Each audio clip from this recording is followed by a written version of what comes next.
meetings. To learn more about Parliament, please watch our subsequent videos. Be sure to keep up to date with the Parliament of St. Martin via our website, Facebook, and Instagram. On October 10, 2010, St. Martin became one of the 4 countries within the Kingdom of the Netherlands, which came with a lot of new challenges and new institutions. On that same date, the Parliament of St. Martin was born. What is Parliament? If you look in a dictionary, you will find that Parliament means a consultative or legislative assembly in any country. Another definition for Parliament is the action of speaking. So, wait, a parliament is a body where a whole lot of speaking goes on, and it also seems to do something with legislation. Well, I guess you can put it in that way. To put it all in perspective, the Parliament of St. Martin has 2 main tasks. 1, to hold the government accountable for the execution of its policies, and 2, to act as a co-legislator. But what does this actually mean? Parliament can call in ministers to have debates about important topics that affect you as a citizen, such as healthcare, environment, crime and education, to get more clarity as to how government is dealing or plans to deal with these issues. Parliament can also propose new laws called national ordinances, amend existing laws, and challenge the government's work and hold it accountable. To learn more about Parliament, please watch our subsequent videos.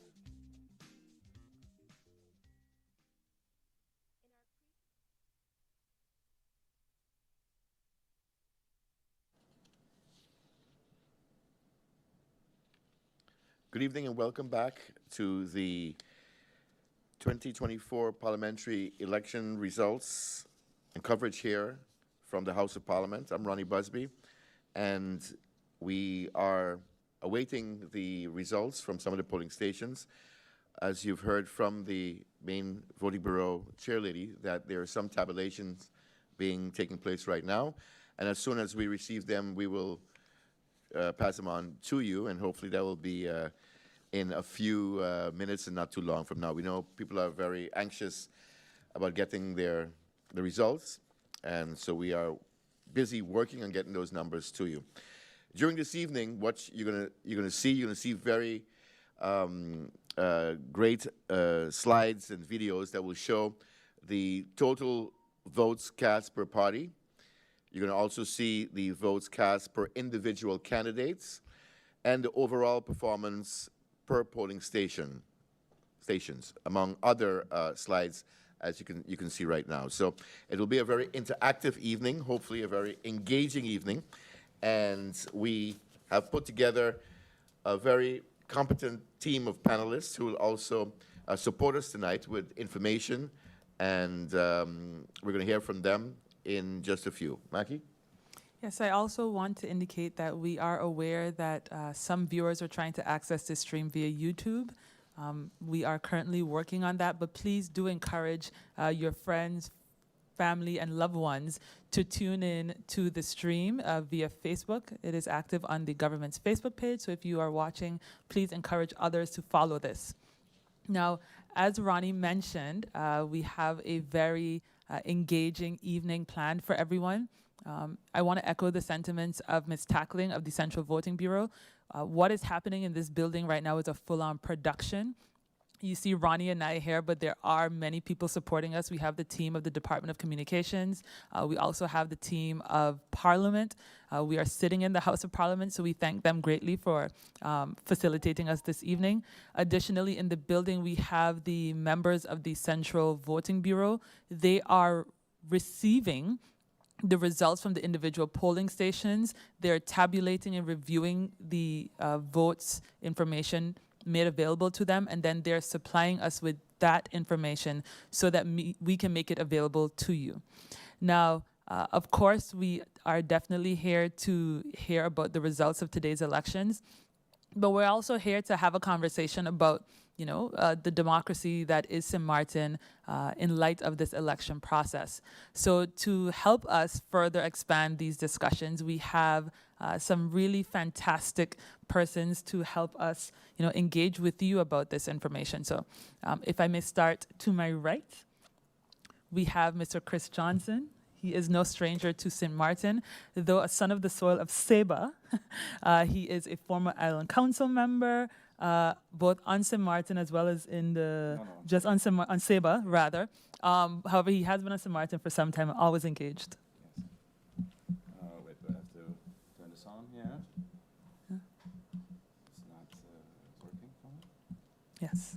Okay, so I see that we're having a little bit of difficulty with Chris's mic, but we will refer back and I will introduce the other panelist to my far left. We have Miss Linda Richardson of St. Martin. She is a former Minister of the Netherlands Antilles. She is also a former head of the Electoral Council on St. Martin. She has a wealth of knowledge about the political process on St. Martin and, of course, culture in St. Martin altogether. Ms. Richardson? Good evening, everybody, and thank you so much, Maki. A small correction, I was not the president of the Electoral Council. A lot of people thought I was. But I was not the president of the Electoral Council, but I'm very excited to see what happens here this evening and what has happened during this election process. Yes. Thank you, Ms. Richardson. And Chris? Okay, in the meantime, I think I'm mic'd up. But be careful because I don't stop talking. So, let's see if this works out. Is this, I see flashing lights here in front of me, so, okay, I think, and now we have it. Yes, thank you for the introduction. I'm honored to be here. Anybody who knows me well knows that I just love politics. Absolutely. I was a former Island Council member on Saba, former commissioner. I ran in 4 elections myself. I'm the son of Will Johnson. So I grew up in a house that we discussed politics from when I was a baby growing up. I never made a trip to St. Martin as a kid where we didn't visit Claude Watty or Vance James or people like that. So I love it. I'm honored to be here. And election day for me is so exciting. I mean, I remember when I was in politics and, you know, when 8 o'clock hit, when the polls closed, I felt this sudden calm because no matter what was going to happen, it was already done. And here we are at the point where the votes are in. We're going to see how the chips have fallen, but the election is done. Now it's time to get to the results, and I'm so honored to be here. So thank you very much. Thank you very much, Chris. And as he mentioned, he will keep talking, and we hope that he will make it through the night with us, as we have quite a night ahead of us. We have another person who will be joining us momentarily, former Lieutenant Governor Dennis Richardson, who is also head of the Voting Bureau as capacity as Lieutenant Governor on the island. So Mr. Richard will be joining us as well. Yes, thank you. And, you know, Chris, you mentioned something that maybe persons who are not quite passionate about politics as you are, you talked about some persons of, you know, St. Martin of yesteryear. You mentioned Claude Watty, you mentioned Vance James. Can you please explain to us, you know, what the relevance is of these persons in today's elections? Yeah, well, like I said, I'm a student of elections and of history. Also, you know, my father's a known historian, so I had no choice in the matter. But I think those two gentlemen reflect, in my opinion, the main thought, let's say, the political schools of St. Martin, if you want to call it left wing, right wing, economic development as opposed to national inclusion, or however you want to frame it. And that has played such a role in the democracy and the build-up here on St. Martin. And I think for me personally, what you really see is a difference pre-10-10-10 to after 10-10-10 of how politics has operated here. So you really had that basis where, you know, the main 2 political factions, which actually started as the Whipham Party, and then the SPA, the SPM, and then National Alliance, and then the DP Party. But what we've seen since 10-10-10 is, as we know, no one political party has won a majority here in St. Martin, so there always will be, for the most part, a coalition government. We now have 7 political parties and 8 overall running because we have a singular person or a political party. And I think what we see is an intertwine of those schools of thought that are playing out here today. As you know, we've had several breaks in political parties since then. I know that you love your politics too, Mackie. You know, where the USP came from the National Alliance, where we had the UP that came from the DP, and then they came back together as the United Democrats. So we've had all the mixtures and the twists and the turns. And I think that's why I love politics, because you know, you see the plot behind it. It's such a storyline. But where else do you have a public, let's say, job evaluation that takes place every 4 years? You know, this is an opportunity where every citizen that has a voting right gets to come out, cast their vote, make a decision, and I just think that that's amazing. And I mean, elections on St. Martin, today we're looking at a very higher voter turnout, so that's very positive. The hard work that you see from people from the Voting Bureau. I was also head of the Voting Bureau on St. Martin for the second chamber elections. I was at 3 different times. Of course, that's very small compared to this operation. But the work that goes into something is really impressive. So also you guys have been non-stop bringing content and going all day, all weeks that leading up to this. But Natalie and the team there, you know, so I'm nothing but impressed. I voted at polling station number 10 today, and I can say it was so smooth, it was so professional. You know, it really went well. So democracy in St. Martin is alive and well. And I just think, you know, we're here to celebrate democracy. We get that opportunity every few years, and what a great evening. Thank you, Chris. I agree. Looking at some of the numbers here, as of 8 o'clock this evening, we can see, we just talked about numbers, 65% came out for those overall numbers as of 8 p.m. this evening. That's based on all the polling stations, the 20 polling stations that we've had that were counted today. So we're looking at a final of 14,678, and that's 65%. Ms. Richardson, we're looking at the political parties as such, and about 130 candidates or so, a lot of young faces. What's your take on that, this process? I think, to be exact, it's 129 candidates with 8 parties and 15 seats. So what we're looking at is like a percentage of the total amount for the seat, per seat, if you look at 129 candidates. It was very impressive for me to see how many candidates came out, are on the different lists, and as well as what are they bringing to the table. Many of the candidates, a lot of people have never heard them, seen them, and I think it's good if a candidate is going to postulate himself on a list that we look at their background in terms of what have they been doing. You do not have to be on a political list to really do something for St. Martin. Let me put it like that. At all times, you could be of service to St. Martin, and I think there are quite a bit of candidates that I had a little bit of question mark. Where are they coming from? Who are these people? And so forth. On the other hand, I was very happy to see that there's some very high professional people who came out this time and postulated themselves because they feel they can make a difference. And it's good to see competent people taking part in the elections and wanting to make a difference in the whole electoral scene.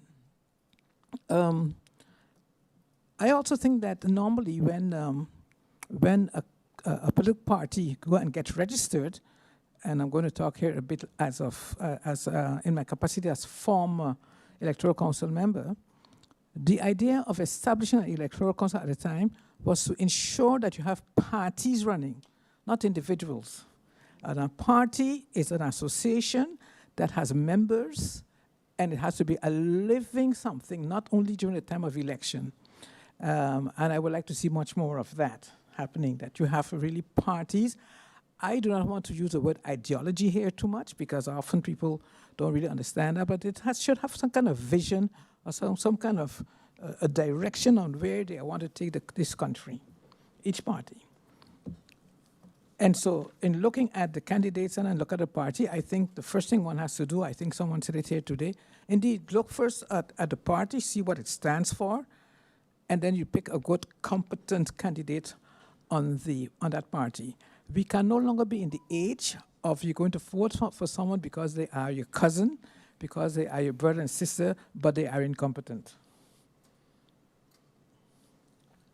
That's a good view. Yeah, Ms. Richardson, you mentioned about, identifying competent candidates. We have 65% voter turnout this year. That is roughly a little under 5% more than we had in 2020. I mean, what do you think contributed to people coming out, in greater numbers this time around? Okay, we have a new type of electorate and also a new type of way of campaigning. We should not underestimate those, what do you call them, Z generation or whatever generations. Gen Z. Gen Zs. I'm a baby boomer, I can't keep up. So they have made a lot of very good use of the social media. A lot of people have used WhatsApp. I have gotten like 3, 4, 5 posts from WhatsApp from different candidates every day. And then I'm not on Instagram, but I understand a lot of them who were on Instagram. Some of them are on Facebook. They have made extremely, TikTok, which I don't understand, but I get TikTok too. TikTok. So I think a lot of the younger folks came out more now than maybe the last election, because at the time some of these social media devices were not there. But a lot of young people, I think, came out more today based on the campaign that a lot of the young people have carried. Yeah. I do not know if Mr. Johnson agree with me. Yeah, I think so. Now you have so many more means of getting to the population, and I think that's very interesting as well. In that sense, I'm a bit old school because I love a good rally. For me, I think when somebody becomes a candidate and they run, especially for the first time, the ability to speak to the public is something that they can learn in the political arena. And I think Warren Buffett, some years ago, the great financial guru, he gave a speech to a group of all these very intelligent people, and he said, don't underestimate the need to be able to communicate effectively. And I can tell you from my own personal journey, first time I ran an election on Saba, it was a federal election, it was 2006, and I used to write a speech, and I remember on one rally, Ronnie would know Mr. Ray Hassel, senator from Saba, you know Ray as well. Ray, yes. And Ray is a gifted public speaker, so I had just come out from university, I was there with my nicely written speech, and I'm there ready to read, and I get to this rally, and there's no pulpit, there's nothing like that. I'm there with my piece of paper, holding my mic, and then I see Ray, and Ray he sits on a chair, he grabs the mic, and he just starts talking to the crowd. We had about 100 people there, And I sat there and I watched it, and I said, look at a man who knows his trade. I said, but you know what? I'm not going to allow this to happen to me again. And after that, I was able, through these rallies, to learn how to effectively communicate and learn about not talking about too many things, not getting lost in the details. How do you communicate with a rally, which is very different than how you would make a speech to a classroom or something like that. So for me, that part of politics can be such a learning curve for candidates that I really always loved it and found it interesting. And with social media, I mean, I'm glad for it. And I hope, and of course, people need to use it effectively, but I hope it doesn't take away from the old traditional interaction that people can have in politics, because that is really beautiful. It's like you're in the arena. Yes, and then you see how do the gladiators perform, and I like that. Yes, but Chris, I must say that I didn't get a chance to say that I'm also a very, I don't want to say fanatic, but I love politics. I follow it all over. From Venezuela to America. Every day I'm checking to see what's happening to what's going on in America. So every election, even before I was on the Electoral Council and after, I go out and I go and check what's happening at the rallies, right? And what I've noticed, I think, this year, at the several of the different rallies, there were less people. And maybe it was a bit, the weather's a bit cold too and a bit rainy, but I think the social media has taken over a bit, taken something out of the rallies. Because there was, at some of the parties' rallies, which I expected to see a lot of people, there were less people. And even at the big parties, there were people, but there were less people. Well, you have to adapt. So I think what maybe political parties might need to do would be to, instead of having so many rallies, focus on having a few less rallies, and then adapt to the new climate. Yes. But it's ever evolving, huh? Well, the demographics has changed. So younger people, they would rather use social media as an aid to reaching their and it's targeted. Yeah. The rallies is for everyone. There was always that party-like atmosphere and camaraderie where people meet each other, and that you see a lot less, as you mentioned, Yes. in this electoral cycle. Yeah, that is so true. I have to say that also people want intimate connections instead of, something that seems inauthentic. And that is very much part of also what social media is promoting now, like to genuinely know the Right. person behind the account. And you don't need a whole show. This is what this thing too. I mean, one of the parties invited a very famous young man, artist, to come to St. Martin, and then bam, he couldn't make it. So a lot of people coming out for that young man because he's very famous, he's very likable, and then anything can happen. The flight can be canceled, whatever, and then he didn't make it. But indeed, I do believe that social media campaigning is becoming more and more relevant. And also, Mr. Johnson, Chris, Please, Chris. the issue of the speeches indeed is very important. The storytelling aspect of it, and you see that back when people get interviewed, a lot of candidates made a lot of use of the radio stations on both sides of the islands, and this as I was telling some of you before, this is supposed to have been the high season for reporters and radio stations because they have been collecting quite a sum of money for interviews, but a lot of people have been interviewed during this period. Up to this morning, on the French side, a lot of candidates are over there giving interviews, and that is also important for the matter of speaking properly and knowing what you're speaking about. But you can only do that properly also if the reporter knows what to ask, because sometimes the questions of some of the reporters. All right, but Yeah, no, I agree, and I can relate to that. I think, something also for me is that, we know we have, 129 candidates officially, and we know there are only 15 seats in Parliament. So a lot of candidates are not going to get to the ultimate goal of Parliament, let's say, if that's the ultimate goal. But I speak to some of the younger candidates, and I tell them, listen, don't be discouraged. In my opinion. First of all, you're presenting yourself to your community, so we should all be proud of them. They've put in a lot of hard work, a lot of effort goes into campaigning. But like I said, it's also a process. So you're learning how to engage your community, you're learning how to speak, you're learning how to be part of a team, you're learning how to mobilize. So, young candidates should not be discouraged, even if they don't have what they consider the best personal results. Yeah. Right, because it is a process. I think we mentioned even Claude Watty. If you look back in the old records, when he first ran, he really didn't do much. No. Then he skipped an election and came back and then became a force in St. Martin politics, as we all know. And a lot of politicians have had that type of start, So for me personally, like I said, I really like that people partake in it. I think the democracy that we have is alive and well, and you get to engage with the public. So, political parties having younger candidates should continue to encourage them. I like what you said about parties are supposed to be groups. They're supposed to function together.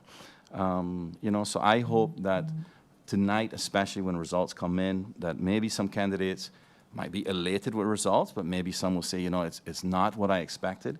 But I would say don't be discouraged, because you did it, you put in the effort, you did everything you could, and no matter what, it is a learning process. So it will help you develop how to deal with being a board member, how to deal with being in a community and engaging. So overall, I'd like to say also a congratulations to all candidates, and just for participating in the process is really something admirable. Very, very important. I understood from a lot of people that I spoke to, they would say, well, no one asked me to vote for them. Before, people used to come to your door, come to your neighborhood and say, can you give me your support? But I'm hearing a lot of people saying, especially older people, no one is my neighborhood, nobody asked me to vote for them. So, it's with so many candidates, you want people to know who you are, the personal touch.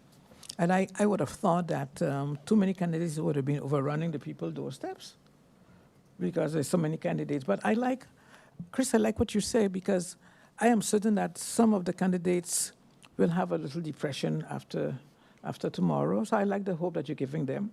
And maybe it is a way for them to review why did they take part in this election. What is the real reason to take part in elections? Because some of the MPs really did not give the young people a good role model picture of what a member of parliament should do and why they should receive that amount of money that they're receiving. And they have never, in some of the days that they sat in this parliament, submitted a motion, submitted an amendment to a legislation, which is their duty to do. And then you get this amount of money, and that could be attractive for people who want fast money for doing nothing. So I really would like our young candidates to know that that is not the way to go. We have a country to build. We are still in building, and you need people who take the role of this building, the parliament, very seriously.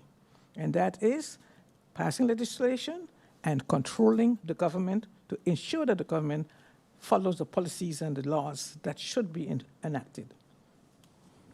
Mr. Chisholm, you mentioned, that voters are casting their, selecting or putting their confidence in a person to sit in parliament, and a parliamentarian holds accountable the government. So can you please explain to us a bit about that relationship between parliament as the legislative and government as the executive? Yeah, that's a very important question, Makibe, because you would hear some people say, I wanted to become a minister. No. Parliamentary election is about electing representatives of the people in the House of Parliament. And what does the House of Parliament do? What is the main duty of the House of Parliament? Legislation and controlling. And one of the first thing is checking the budget, approving the budget, or bring an amendment to the budget, and a number of other things. So after the 15 candidates had chosen in the election tonight, depending on what the outcome is, maybe the parties with the most seats, they will then look maybe to form a government. You can also have parties who say, well, I don't want that party, the one with the most seats, to be part of the government, and they could join up and keep that out. It happened when I was Minister of Education. I was not on any slate, but at the time, the Maria Liberia Peters had won the election, and the great Claude Watty that Chris is talking about did the Mallet Bay Accord and got all of the other parties from the other islands to gang up and keep Maria Liberia Peters out of government. It was the first time that, for example, Saban Station got a portfolio of education, and that gave Mr. Will Johnson, Senator, gave me the honor to serve the country as Minister of Education. So I was not on any political list. I was asked as what they would call in Dutch a vakminister, an expert professional minister, to serve the country. But that was after keeping the largest party of the Antilles out. That could happen, But once you're forming this government, then once you're forming the who will be the coalition government, because I don't think even tonight that any one party is going to get a majority, then they decide on who will be the ministers, and hopefully based on competence, who will be the prime minister. And that is where the minister issue come in. But people should not fool the people and say, I'm going to be the minister, for example, of education, because that is not what the people are voting for, all right? That is not what people are voting. People are voting for representation in parliament, and those representatives in parliament who will go and form the government, they will decide among themselves which party will get what portfolio and which person, most of the time who run on the list, will become minister. You do not always have to be on a list to be a minister, but nowadays people are not very sportive. They want, you must be on a list to become a minister, but that doesn't have to be. If you're an expert on certain things, you could also become a minister. So, and then the minister now, the Council of Ministers, is the one who deals with policies, who deals with all kind of problems of the population in all different aspects, education, economics, healthcare, and so forth. But you do not vote for ministers. And then you have a third power that you have to look at. That's why they always talk about the trias politica, and that is the judiciary. And I'm very grateful that we're in a country where the politicians don't have much to say about the judiciary. All right? You know that, for example, in America, the Attorney General is appointed by a party. That's not the case here. Everything's separated. And I'm so glad that that's not the case here. Because then politicians can fire the prosecutor if they don't like it, that they might get locked up, or they can fire the different people who are in the judiciary, the judges and so forth. So those three pillars of a society, we have to respect the trias politica, of which the judiciary, the legislative, which is the parliament, and the executive, which are the ministers or the council of ministers. Talking about the judiciary, there was a court case that transpired, and it had to do with this parliamentary elections. Can you expand on that a little bit, being in court firsthand? Over the past week, there were about 100 persons, potential voters, who went to court to request the judges, to request the court to allow them to be registered in the voter registry. Today, the last court cases took place, and the total amount of persons who went to court to the request to be allowed to enter into the voters registry so they can vote in St. Martin is 100. 10 of them were denied because they could not give a proper account of their residence in St. Martin, because to be a voter eligible to vote in St. Martin, you must be resident in St. Martin, at least I think 30 days before. You must have a Dutch nationality, and you must be 18 years of age. We're going to come back to something nowadays. There are thoughts of letting other persons who are not of Dutch nationality be also eligible to vote. But that is what the case is now. So these 100 persons who went to court to be registered, I do not know, in some extent it was because they were deregistered, so they were taken out of the registry because maybe they are not living in St. Martin. Some of them were students. I think it's about 1,600 of them who were taken out of the voters registry. But at any case, 90 of the 100 that the judges saw were allowed to vote, and 10 were not, because they could not give in sufficient evidence that they really live in St. Martin. Okay, thank you for that. We just want to also tell you that in a few minutes we'll be having the tabulation from the first of polling stations, and we're going to take a short break, and we'll be right back with those numbers. So keep us on, please. Thank you.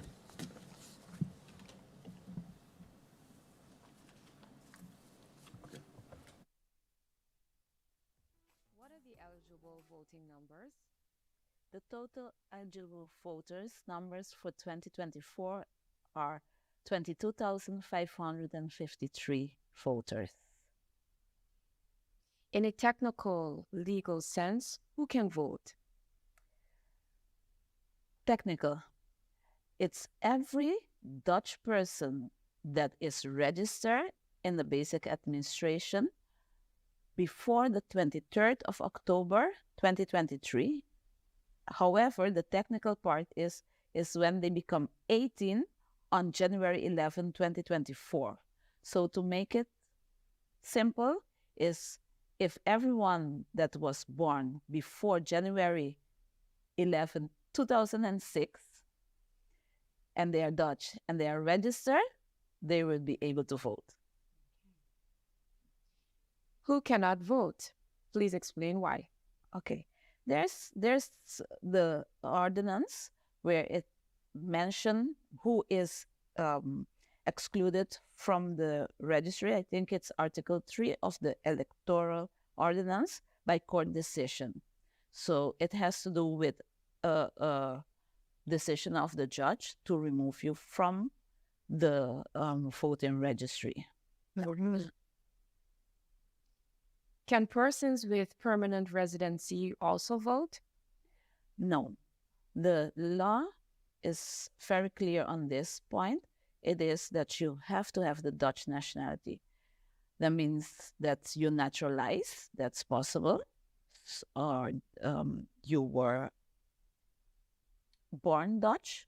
Those are the main ways to become Dutch. So once you have the Dutch nationality. So in other words, or let me still phrase the question, do you have to have a Dutch passport to vote? You need to have a passport to vote, but you have to have the Dutch nationality to vote. When can people expect to get their voting cards in the box? Okay, so right now we are doing the drive for pickup of the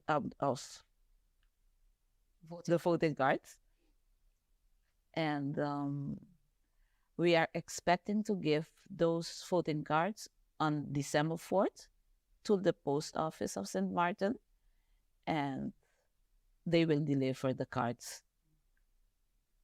How is the drive going thus far to get people to pick up their cards? What efforts are being made to encourage the public? Okay, we have done some announcement, ad in the newspaper, via our social media, DCOM. We have encouraged them, and quite some persons came out to collect. We are continuing to encourage persons to have them beforehand and don't wait till the last minute. What problems arise during voting season? The problem that arise are, first, that persons lost the voting cards, or they don't have an identification document, a valid identification document.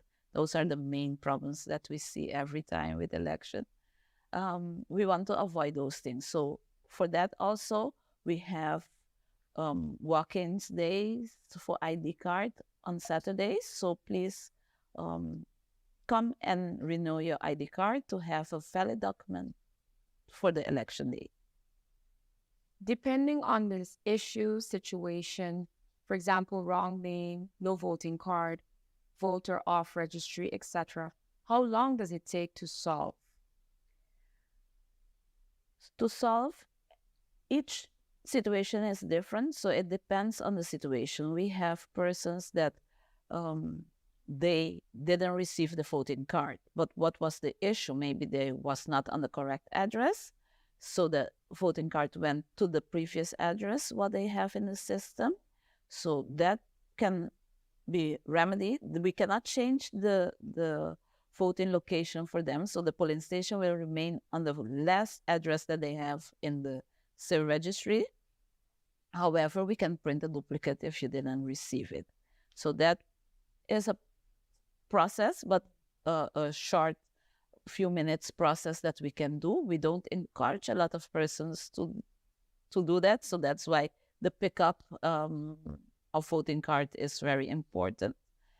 And also, for instance, is if a person didn't receive on time, I will encourage them to come to the civil registry, inquire why they didn't receive it, because if they are not in the voting registry, their obligation, or if they wish to, they can approach the courthouse to be added to the registry. What is the importance of having your correct address registered and change of address? That's very important. Our law explicitly says that you have to change your address each time you move. So we want to encourage every citizen of St. Martin. St. Martin is a very dynamic country and people are moving.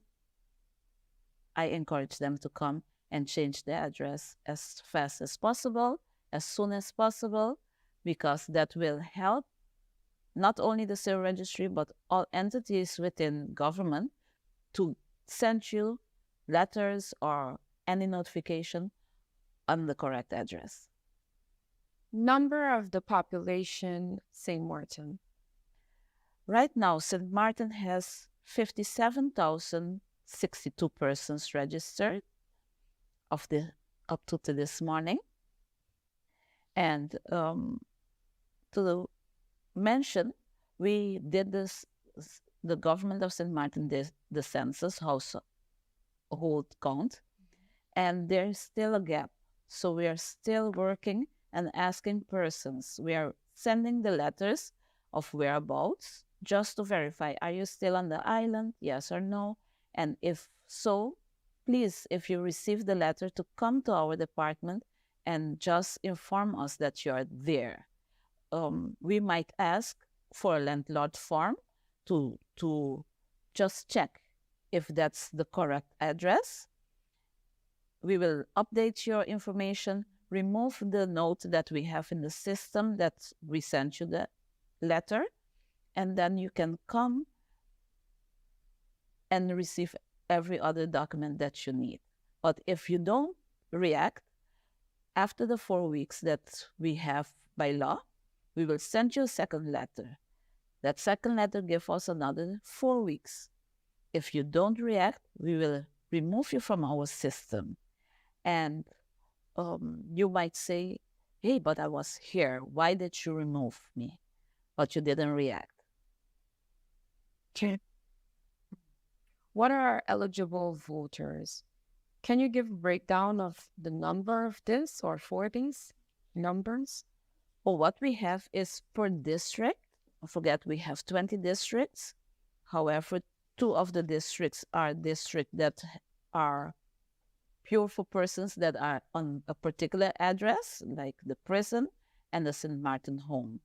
And the other 18 districts that we have is John Larmony Center, that has 946 voters per district.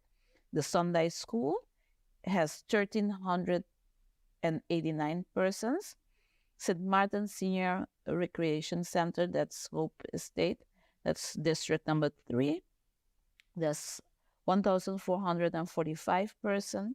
We have the Sister Marie Laurent School, 1,429. That's district 4. District 5 is Dutch Water Community Center, 1,447.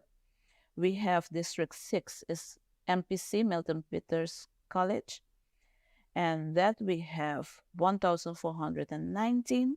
Then we have District 7, Rupert Minot Community Center, that is 1,420. District 8, St. Martin Academy, with 1,391. District 9, Butte Hotel, 1,429. District 10, NIPA, with 1,418. Charles Leopold Bell, District 11, 1,267. Then we have District 12, Leonard Conner School, with 834. Simpson Bay Sport Community Center, number 13, that's 1,122. District 14, Belvedere Community Center, with 1,469. And that's the largest. Then we have Melfort Hazel Sport Recreation Center, that's District 15, with 1,415. District 16, the Mac School in St. John, 1,221.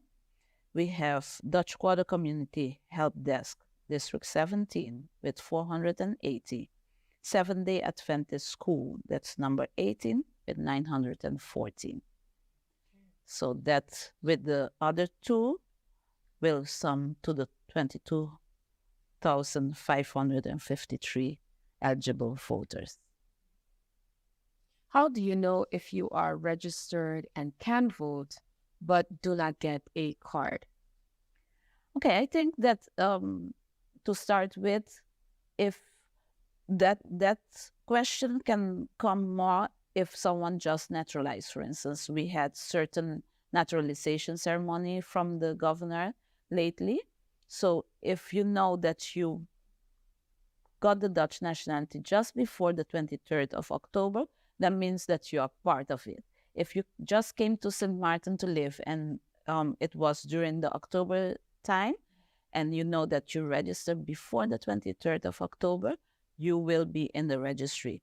The only thing is, if you have doubts, you can always call the government building or come to inquire, you don't need the appointment to just inquire about that.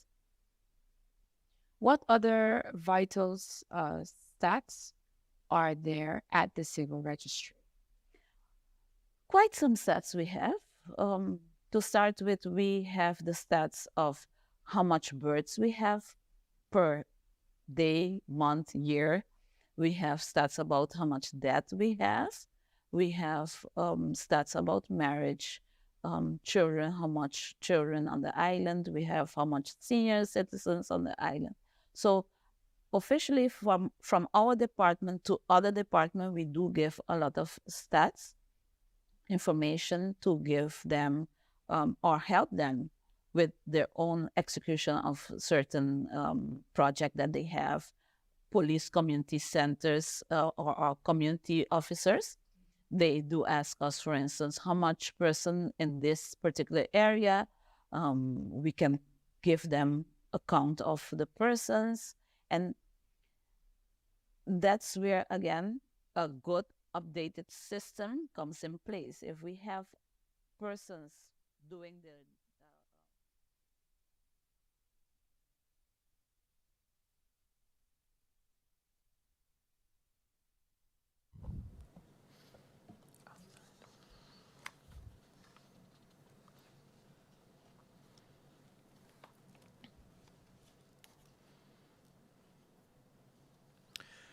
Welcome back to St. Martin Parliamentary Elections 2024. We have the first two polling stations received the numbers for polling station number 19 and polling station number 20. Polling station number 19 is the House of Detention, and polling station number 20 is the St. Martin home. Mackie? Beginning with polling station 19, the House of Detention. I wish to just clarify, at the time of the close of the voters' registry in October of 2023, there were 28 persons registered at this polling station. However, at the close of today, Election Day, there were a total of 71 eligible voters at this polling station. We are aware that today's graphic included a number of 28. Please note that that graphic was based on the voters' roll of October. So we will begin releasing the results first by the total amount of votes received by the individual party. So again, we will begin with the party, and after indicating the amount of votes received by the party, we will share the individual candidates' votes. So beginning with the House of Detention, polling station number 19. Now Party, 7 votes. ECE, 0 votes. United People's Party Up, 16 votes. Party for Progress, 0 votes. US Party, 1 vote. URSM, 3 votes. National Alliance, 14 votes. Democratic Party, DP, 1 vote. Now, please note, as this is a very small polling station, we will be grouping some of these numbers of the results. So beginning with the Now Party, and again, I wish to indicate that we are going through the results in the order in which the parties and candidates appear on the ballots. So beginning with the Now Party. Emmanuel Christophe, 0 votes.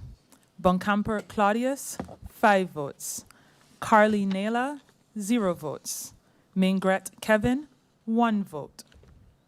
Belot Kelron, 0 votes. James Ryan, 0 votes. Mantle Mark, 0 votes. Hall Leary, 0 votes. Lopes Drina, 0 votes.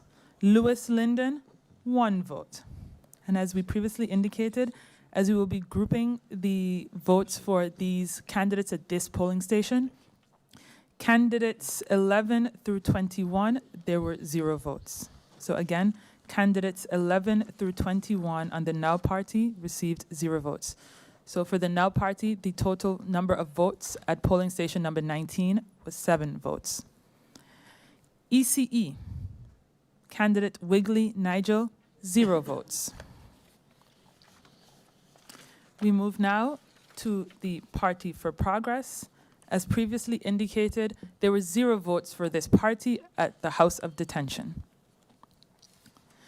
We continue to the US Party.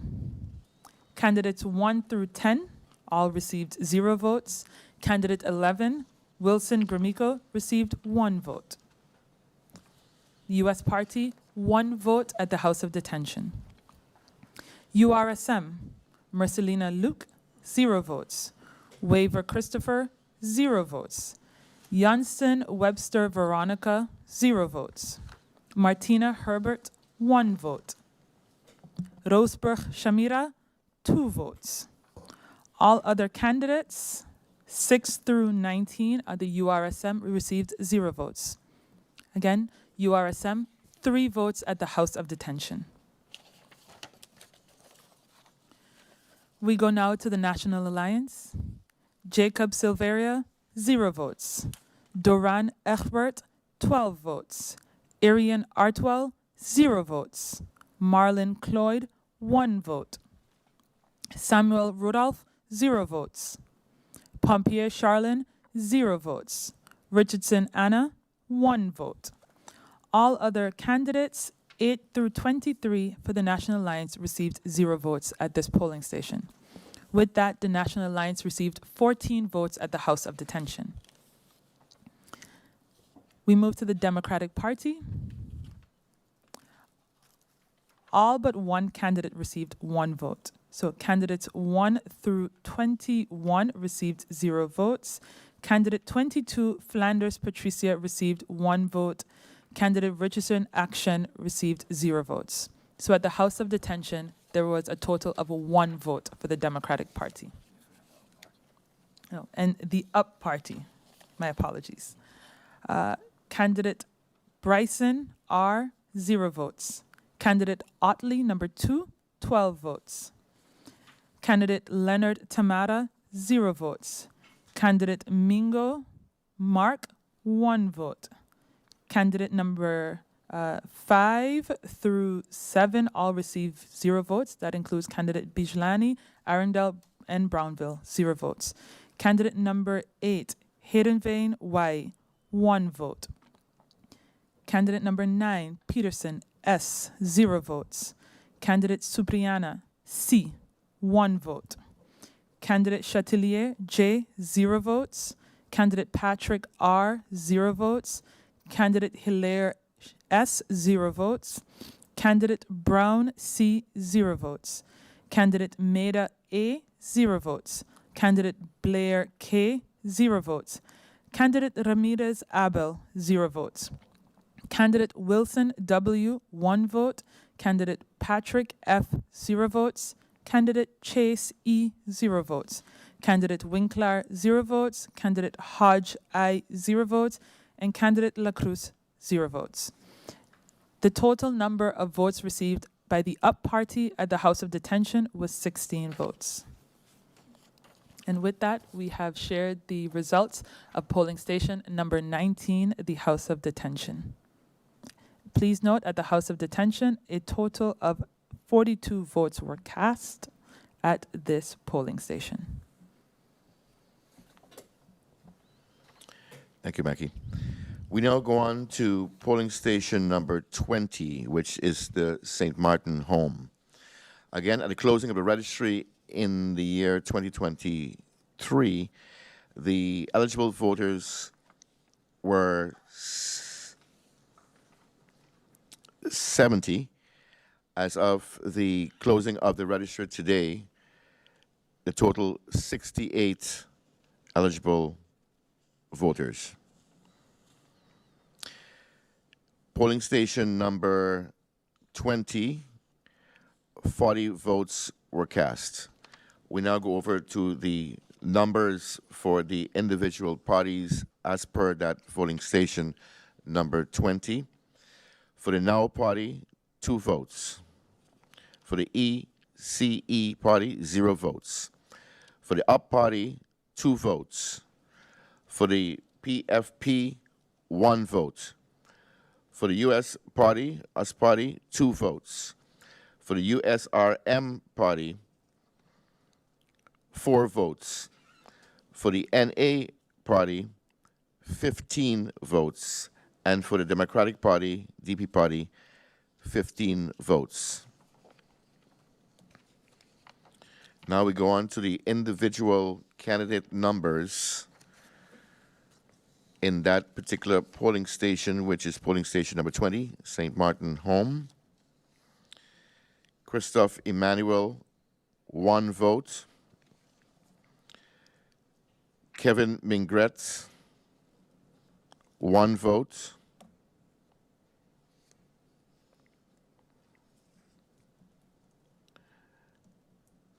Lyndon Lewis, 1 vote. A total of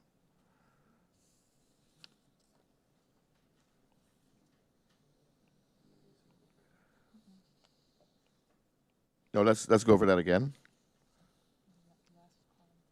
Let's go over that again. There's an error there. Let's go over the now part again. Emmanuel Christophe, 1 vote. Mhm.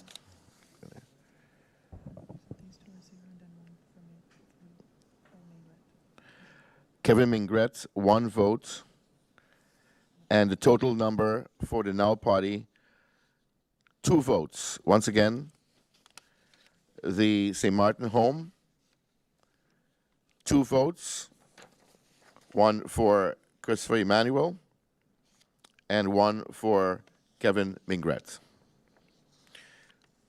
For the ECE party, a total of 0 votes at polling station number 20. For the UP party,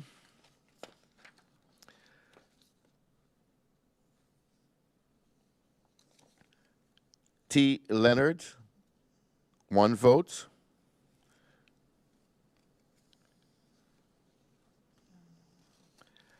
A. Arundel, 1 vote.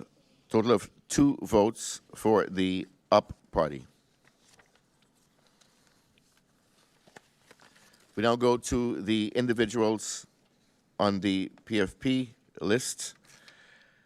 Melissa Gums, 1 vote. So 1 vote for the PFP party. For the USP party,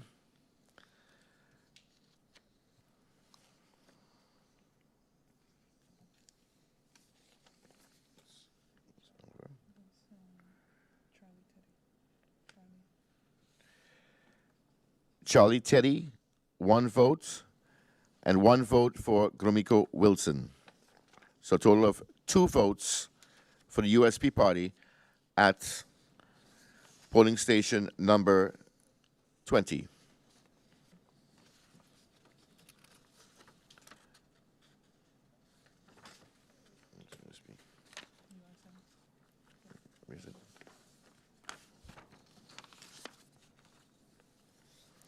We now go to the URSM party. Once again, we're still at polling station number 20. Luc Messelina, 1 vote.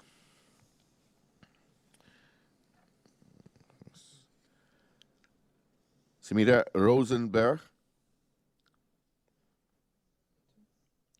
2 votes. Gracita Arundel, 1 vote. A total of 4 votes for the URSP party. URSM party.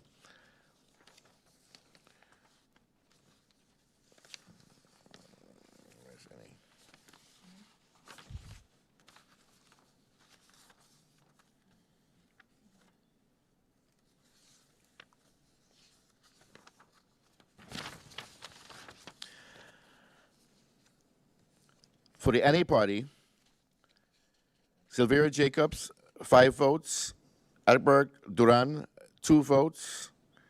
Archwell Ilian, 1 vote. Cloyd Marlin, 2 votes.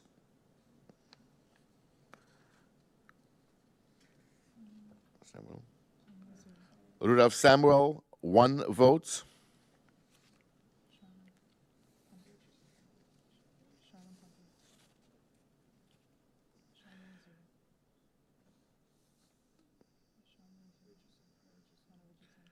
Anna Richardson, 1 vote.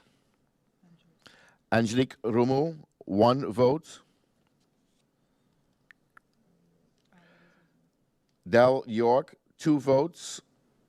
A total of 15 votes for the NA party.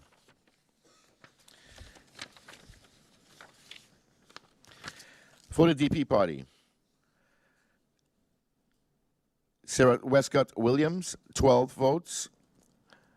Grisha Helliger Martin, 2 votes.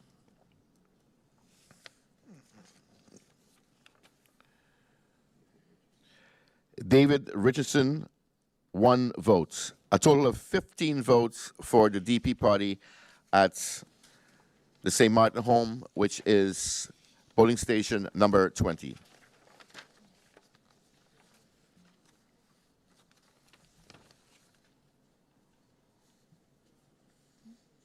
And that concludes the numbers.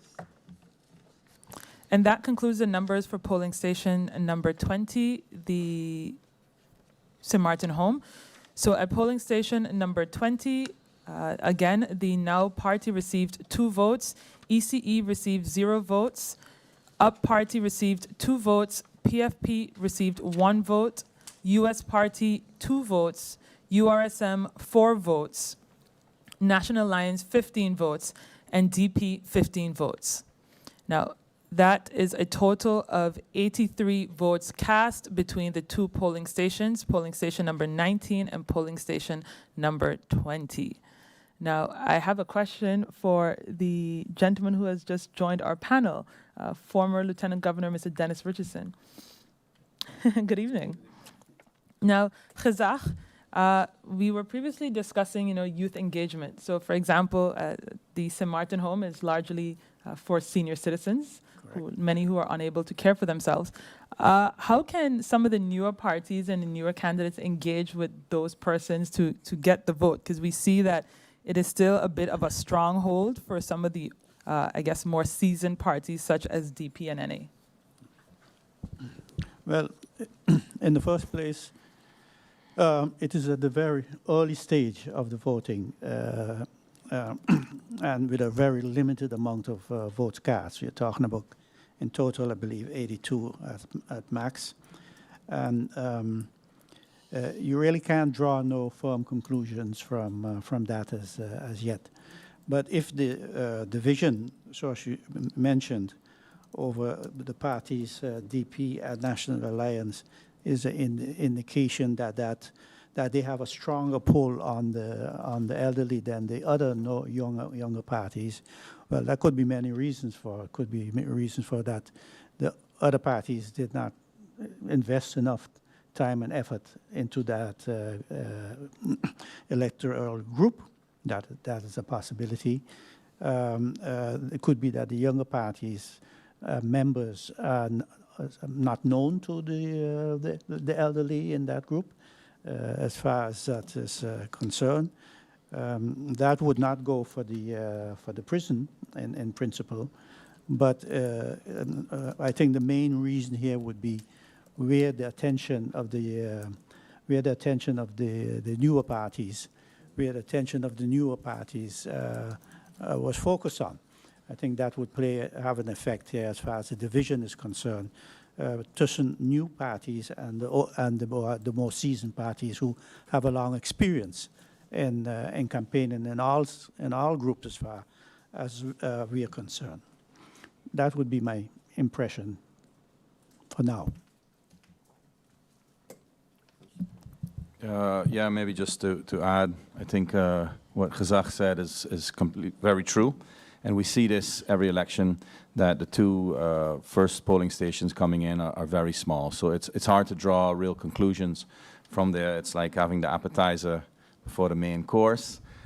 So we're all ready to get to the main course and see when the results start coming in from the larger polling stations. But always nice that they get the attention.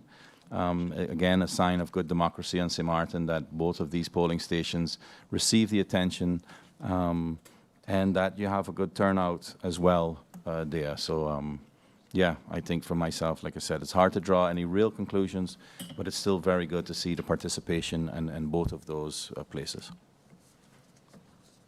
Yes. So I do have another question for Gezag, because you essentially have seen St. Maarten transition from its, relationship with the Netherlands Antilles to its current situation as status aparte. As still a young country, we're almost 14 years old, what would you say are some of the biggest differences between an island territory that St. Maarten was and the constituent country that we are now? Well, in my opinion, the differences are vast. As part of the Netherlands Antilles, we had a limited area that we took care of ourselves. Areas like justice were not part of the authority of the island territory of St. Maarten. But it's not only about the legal tasks and responsibilities of country St. Maarten.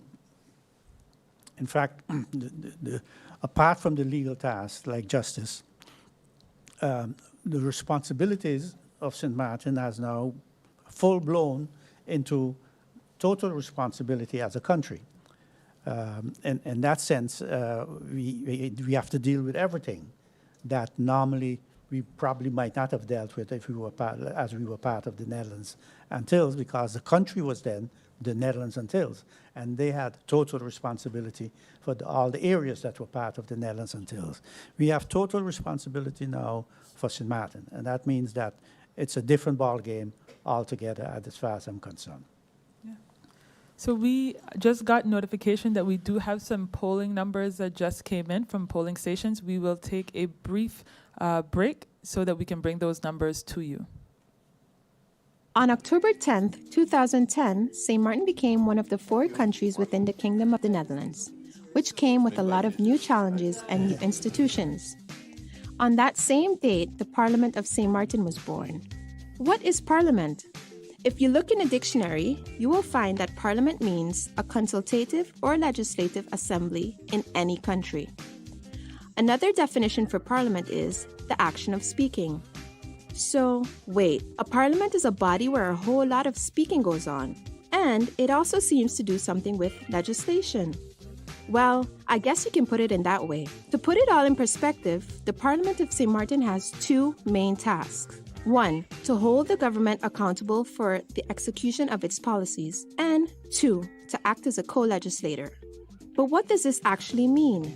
Parliament can call in ministers to have debates about important topics that affect you as a citizen, such as healthcare, environment, crime and education, to get more clarity as to how government is dealing or plans to deal with these issues. Parliament can also propose new laws called national ordinances, amend existing laws, and challenge the government's work and hold it accountable. To learn more about Parliament, please watch our subsequent videos. In our previous video called What is Parliament?, it was explained what the role is of the Parliament of St. Maarten. This video will zoom in on the organization of the Parliament.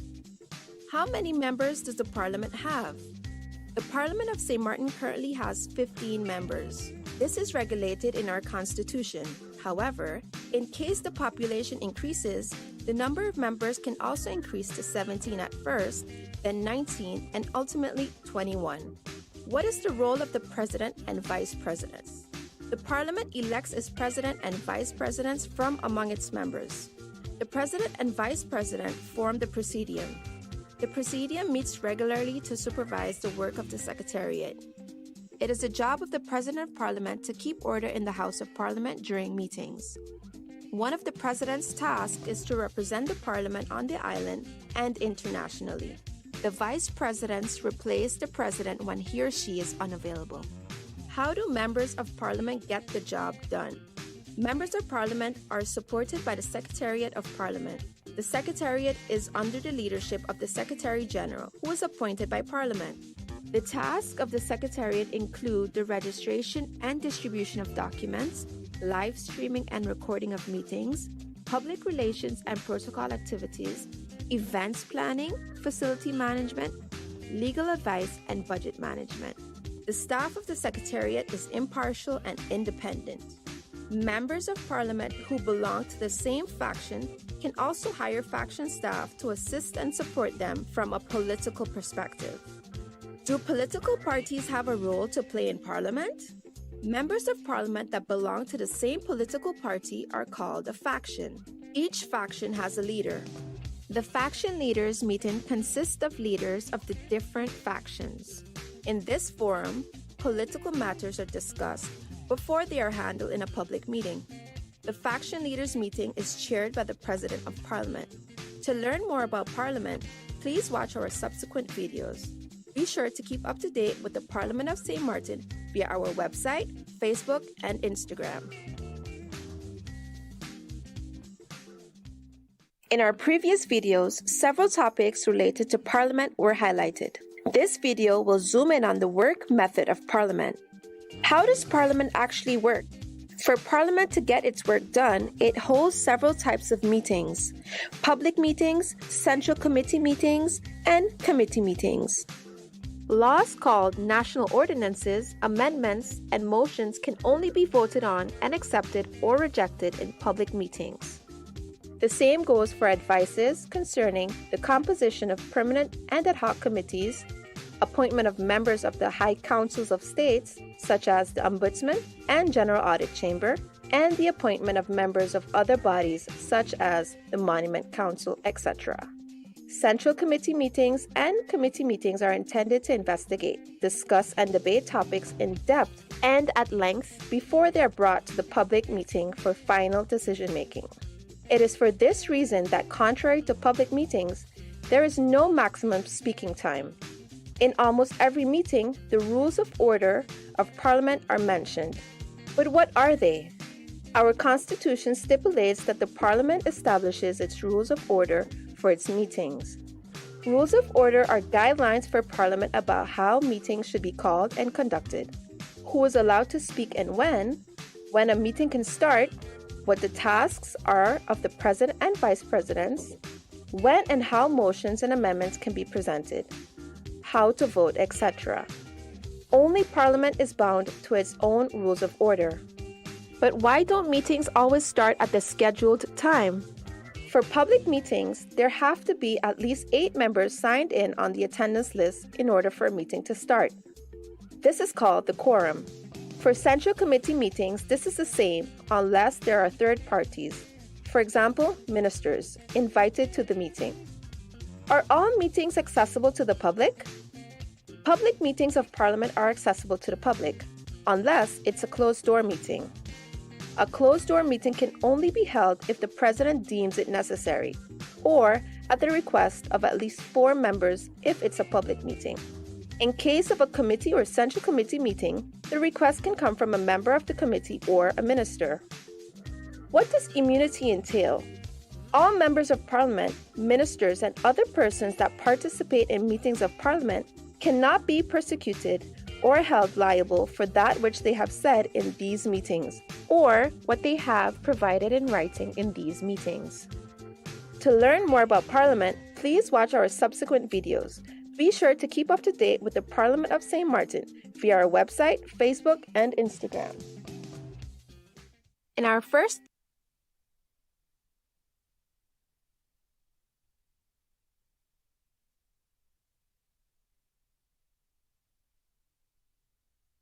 the Parliamentary Elections 2024. During the break, we received the results from polling station number 17.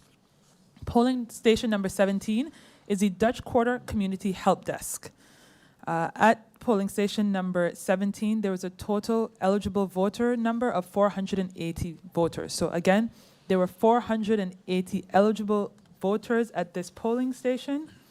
And again, we will do the results, grouping them by parties first and then going down to individual candidates. At polling station number 17, the Now party received 32 votes, ECE 5 votes, UP 54 votes, PFP 36 votes, USP 11 votes, URSM 39 votes, NA 75 votes, DP 55 votes. There was 1 invalid vote and a total of 307 valid votes cast. Again, of the 480 eligible voters, 307 valid votes were cast. Now, going to the individual candidates' results, beginning with the Now Party.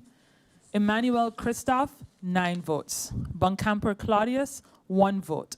Carly Naila, 1 vote. Maingret Kevin, 5 votes. Bellot Kelron, 0 votes. James Ryan, 0 votes. Mantle Mark, 6 votes. Hall Larry, 1 vote. Lopes Drina, 0 votes. Lewis Linden, 3 votes. Scope Edward, 1 vote. Langlais Marie, 0 votes. Henrietta Marcos, 0 votes. Smith Lewis, 0 votes. Piper Jude, 0 votes. Gums Giovanni, 1 vote. Reyes Puelo Kimberly, 1 vote. Burnett Gerald, 0 votes. Charles Hassel Claudette, 0 votes. Arundel Tatiana, 2 votes. DeWeaver Jamiro, 1 vote. That is a total of 32 votes cast for the Now Party. We now go to ECE. Candidate Wigley Nigel, 5 votes. Up Party, Bryson R, 7 votes. Otley O, 20 votes. Leonard T, 2 votes. Mingo Mark, 2 votes. Bijlani S, 0 votes. Arundel A, 5 votes. Brownbill C, 1 vote. Herenveen Y, 0 votes. Peterson S, 0 votes. Supriana C, 3 votes. Chatelier J, 2 votes. Patrick R, 0 votes. Hilaire S, 0 votes. Brown C, 1 vote. Meda A, 1 vote. Blair K, 0 votes. Ramirez Abel J, 1 vote. Wilson W, 0 votes. Patrick F, 0 votes. Chase E, 0 votes. Winkler M, 0 votes. Hodge I, 0 votes. La Cruz F, 9 votes. That is a total of 54 votes for the Up Party. We now go to PFP. Gums Melissa, 9 votes. Peterson Rayon, 5 votes. DeWeaver Ludmila, 16 votes. Gums Patrice, 1 vote. Nichols Luciano, 2 votes. Cooks Marvio, 1 vote. Blaise Jean, 0 votes. Martina Rosalinda, 1 vote.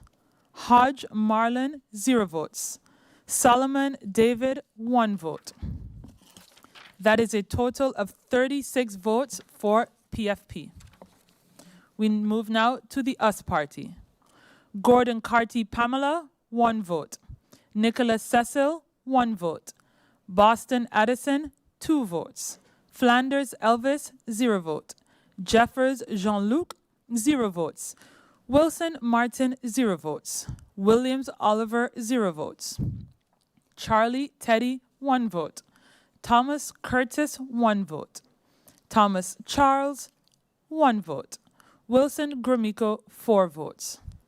That is a total of 11 votes for the US Party. We go to the NA. Jacob Silveria, 7 votes. Doran Egbert, 13 votes. Irian Artwell, 5 votes. Marlon Cloyd, 10 votes. Samuel Rudolph, 5 votes. Pompier Charlin, 1 vote. Richardson Anna, 3 votes. Rumu Angelique, 4 votes. La Bega Dimar, 1 vote. York Darrell, 10 votes. Richardson Hyacinth, 2 votes. Connor Shamir, 0 votes. Pantoflet George, 7 votes. Bobertui Dimitri, 0 votes. Williams Webster Shamila, 3 votes. Concencion Meredith, 1 vote. Hertault Lewis, 0 votes. Hernandez Shamira, 0 votes. Merrick Leopold, 2 votes. Milanis Melissa, 0 votes. Ray Terrence, 1 vote. DeWint Narda, 0 votes. Faustin Ismail, 0 votes. That is a total of 75 votes cast for the NA. In the final party, we go to the DP. Yeah. Oh, URSM. So we have Westcott Williams, Sarah, 19. Heilige Martin Grisha, 10 votes. Again, Westcott Williams, Sarah, 19 votes. Heilige Martin Grisha, 10 votes. Bell Benjamin, 1 vote. Ravan Khalil, 2 votes. Kotai Viren, 3 votes. Panaflek Richard, 0 votes. Ortega Cedric, 0 votes. Dorlis Fabio, 2 votes. Alexander Lisa, 1 vote. Essed Ruben, 0 votes. Kleinhuis Stephen, 1 vote. Richardson David, 0 votes. Rochester Quincy, 0 votes. Chandler Adelina, 1 vote. Piper Juliet, 1 vote. Adamus Densley, 1 vote. Williams Dennis, 8 votes. Hernandez Escarfuller, Servanate, 0 votes. Arndel Nireida, 1 vote. Arnell Pearl, 0 votes. Agatha Rosendo, 0 votes. Flanders Patricia, 2 votes. Richardson Action, 2 votes. With that, that is a total of 55 votes cast for the DP. Now we have one party left, which is the URSM. Yeah, I don't have that in mind. Yeah, I don't have it in mind. So beginning with Marcelina Luke, 15 votes. Again, Marcelina Luke, 15 votes. Waver Christopher, 3 votes. Janssen Webster Veronica, 1 vote. Martina Herbert, 1 vote. Roseburg Shamira, 1 vote. Arundel Gracita, 1 vote. Berg Richinel, 4 votes. Mauricia Rogerel, 0 votes. Rolox Julian, 8 votes. Summersall Michael, 0 votes. Tode Wendell, 0 votes. Brooks Felicia, 1 vote. Stamen Yao, Sao, 1 vote. Isenia Paco, 1 vote. Amer Glensley, 0 votes. Hutchinson Delano, 0 votes. Matthew Jason, 1 vote. Peterson Joseph, 0 votes. Charlemagne Early, 0 votes. That is a total of 39 votes cast for URSM at polling station number 17, the Dutch Quarter Community Center. Now, gentlemen, what are your thoughts on the results coming out of Dutch Quarter? Dutch Quarter Community Help Desk, that's it, right? The Dutch Quarter Community Help Desk, correct. So what are your thoughts? I mean, where has Dutch Quarter historically lay on the political spectrum? Well, I think it changes a bit for each election. To be honest with you, I'm not 100% sure. But as I look at these results, I am, surprised, but some of the conclusions I draw is how evenly spread you see, I'd say, the results for this polling station. So I see 3 of the parties having votes in the 30s, so the Now, the UP, and URSM. 2 parties getting over 50 votes, the UP and the DP, and then the National Alliance with 75 votes. So, you know, you still, you don't see any one political party breaking away fully. You obviously see a leader here at the National Alliance, but the DP and the UP both in the 50s. And then, like I said, Now, UP, and PFP in the 30s. So, you know, for my part, yeah, I think from polling station number 17, sorry, we're looking at also one of the smaller polling stations outside of the other 2. That's why we're getting these results first as well. So this is a polling station with 480 registered voters and 307 that voted. So it's still, you can't draw full conclusions, but I am, you know, not seeing the big breakaway here and there, and quite an even distribution in, let's say, in a certain sense. So I think it's going to be a long evening, and I think it will be hard to draw any real conclusions until the wee hours of the morning, if I dare say so. Yeah, I have to agree with you, Chris. Like going back at the numbers, there were 32 votes for now, 5 votes for ECE, 54 for UP, 36 for PFP, 11 for USP, 39 for URSM, 75 for NA, 55 for DP. Indeed, there is no clear quote unquote, I suppose you could say like a definitive winner. It's still very early in the evening. So, patience with us as these numbers come in. But I do ask to everyone else, what have you all seen qua candidate, outreach and performance? Have there been any kind of standout campaign strategies that have seemed to work to you? Anything that has stood out?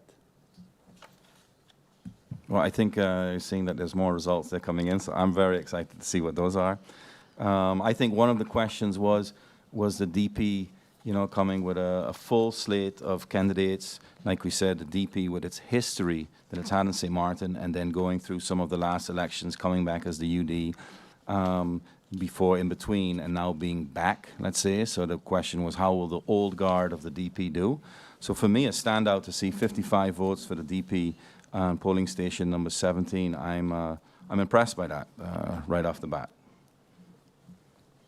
Yeah, I have to agree with you. I mean, I guess my question is, what is the value of having a full slate? Well, I mean, politics in the end is a numbers game. We like to say it shouldn't be a popularity contest, but in effect, it is a popularity contest. So there are many different strategies to how to set up a list. Do you have candidates from different districts, from different backgrounds? Do you have, a blue-collar worker, some white-collar workers, what have you, the distribution? But purely based on numbers, having a full list of 23 gives you more opportunities to have more votes together as a party. So, this is a clear strategy of theirs and coming back strong, let's say, with that. So seeing that result there, and then if you look at it, the 3 parties, right, that have the full slate of 23 candidates in this voting district are the 3 leaders, which are the UP, the National Alliance, and the DP. Yeah. So that's just a numbers game. It stands out. So it seems like perhaps some of the bigger parties are still remaining strong. It stands, the National Alliance, if you look at the National Alliance, if you look at it, it is compared to the rest, stands out in this lineup. And if you look at the individuals, Otterly stands out with 20 votes. So in that sense, if that trend would continue, you would get naturally a sign as to how things could go. But right now, that is the most exceptional points that you can find in this lineup. Interesting. We're going to take a small break, and we'll be right back with District 13, which is the Simpson Bay Sports Community Center. We have those numbers, and we'll be right back with those.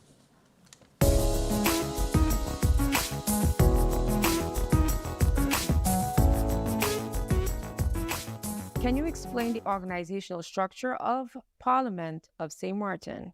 So the organizational structure of the Parliament of St. Martin you can consider sort of twofold.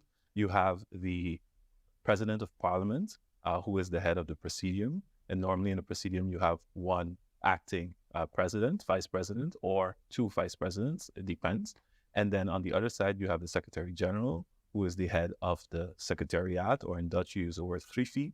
And that department of the clerk, is the department that assists the Parliament in the functioning of Parliament. Okay. According to Article 57, Paragraph 3 of the Constitution, Parliament appoints its Secretary General. Tell us about your function as greffier and how is the structure, the function, supported? So indeed, the Constitution states that the Parliament, the body, appoints its Secretary General. The Secretary General is the function itself is sort of twofold, whereby the Secretary General is there to assist the President of Parliament in procedural matters and also constitutional matters as it pertains to the functioning of Parliament. The Secretary General is also there to assist the members of Parliament and Parliament in general in their constitutional tasks, be it legislation or holding members of the Council of Ministers, government in that sense, accountable. On the other side, the Secretary General is there, the head of the service part of the Parliament, which is the Secretariat, and that body is there to assist the Secretary General in his or her task. In my case, in my task, whereby, for instance, as simple as documents. Parliament runs specifically on documents, be it laws, but also letters and information from the government or the public, and that has to be documented and also provided to the members of Parliament. So that department is there to assist myself in the functioning of Parliament. Okay. What is the role/function of Parliament? So the role of Parliament itself is, you can say, number one, to represent the people in the country. And number two, to co-legislate. When I say co-legislate, I mean co-legislate with government based on the Constitution. It is that government and Parliament together is the one that creates laws. Parliament votes on the laws, but together, a law cannot come into place if government and Parliament doesn't together. Both parties together work on it and approve it in that sense. And then the other part is to hold government accountable. Hold government accountable in the execution of its tasks. So be it calling in ministers, sending questions to the ministers in order to find out certain information, and ensuring that government follows its policies that is there. Okay. To be eligible as a member of Parliament, what are the procedures? Is there a code of conduct for Parliament? So to your first question regarding the eligibility, based on the Constitution, someone needs to be a resident of St. Martin. They also have to have the age of 18 years, and they have to be not excluded from being able to put themselves on a list to postulate themselves. Okay. And with regards to a code of conduct, your second question, Parliament, based on the Constitution, has to set up their rules of order. And that can be considered the most important code of conduct for Parliament. The rules of order ensures that the functioning of Parliament, be it the meetings, or how factions are regulated, and how, for instance, the public is dealt with within meetings, that all is regulated in the rules of order of Parliament. Currently, Parliament is also discussing via its ad hoc committee integrity regarding a code of conduct specifically next to the rules of order. And that's something has been in works for a while, and hopefully it will be completed soon. Okay. The difference between government and Parliament, what's the difference? So if you go back to, let's say, the legal idea behind of it, you would always hear people mention Montesquieu, and that idea is the trias politica. So you have the executive branch, you have the legislative branch, and you also have the judicial branch. Together, those branches should work in order to make sure that laws are carried out in a certain way in a country. If you look at it from the executive branch, you will see that the government needs to execute. From the legislative branch ensures that the laws are voted on, proposed, and also to make sure that it goes into effect with the government in that sense. And the judicial branch is there to put the laws into work in the sense, for instance, in a court case. But it also works together because it could be that a law has a certain missing in it or a mistake was made. And the court is there to maybe also say, well, this is something that has to be looked at. And in that case, you can see it as a sort of a circle where you say, well, okay, we learned from the court, well, this is something that has to be dealt with.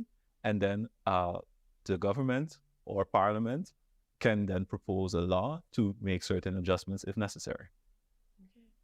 What does the law state with regards to how many MPs can sit in Parliament?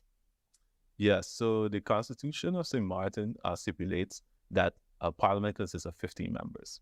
However, the Constitution also provides for the possibility, if the population would grow, that the membership of Parliament can also grow. So if it's 60,000 persons or more, the membership of Parliament will increase to 17. If it's 70,000, it will increase to 19. And if it's 80,000 or more, it will increase to 21. Currently, it's 15 members, and that is, if I'm not mistaken, what it will be for the coming election. Yes. We're almost there at 57 in population. Well, we're there at 57, 62 in population, so it's growing. So it's growing. It's growing. Also, what are the powers and responsibilities of a parliamentarian? So the powers and responsibilities of the parliamentarian is connected to the role of a parliamentarian. So like I mentioned, representing the people,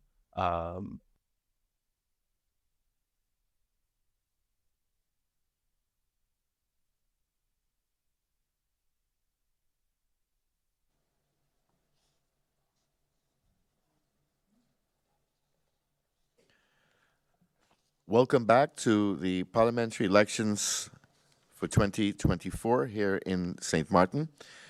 We have the polling station number 13, which is the Simpson Bay Community Center. The number of eligible voters at that polling station number 13 is 1,122. Valid votes, 596 votes. Here are the numbers for the individual parties. The Now Party, 21 votes. ECE, 6 votes. The Up Party, 90 votes.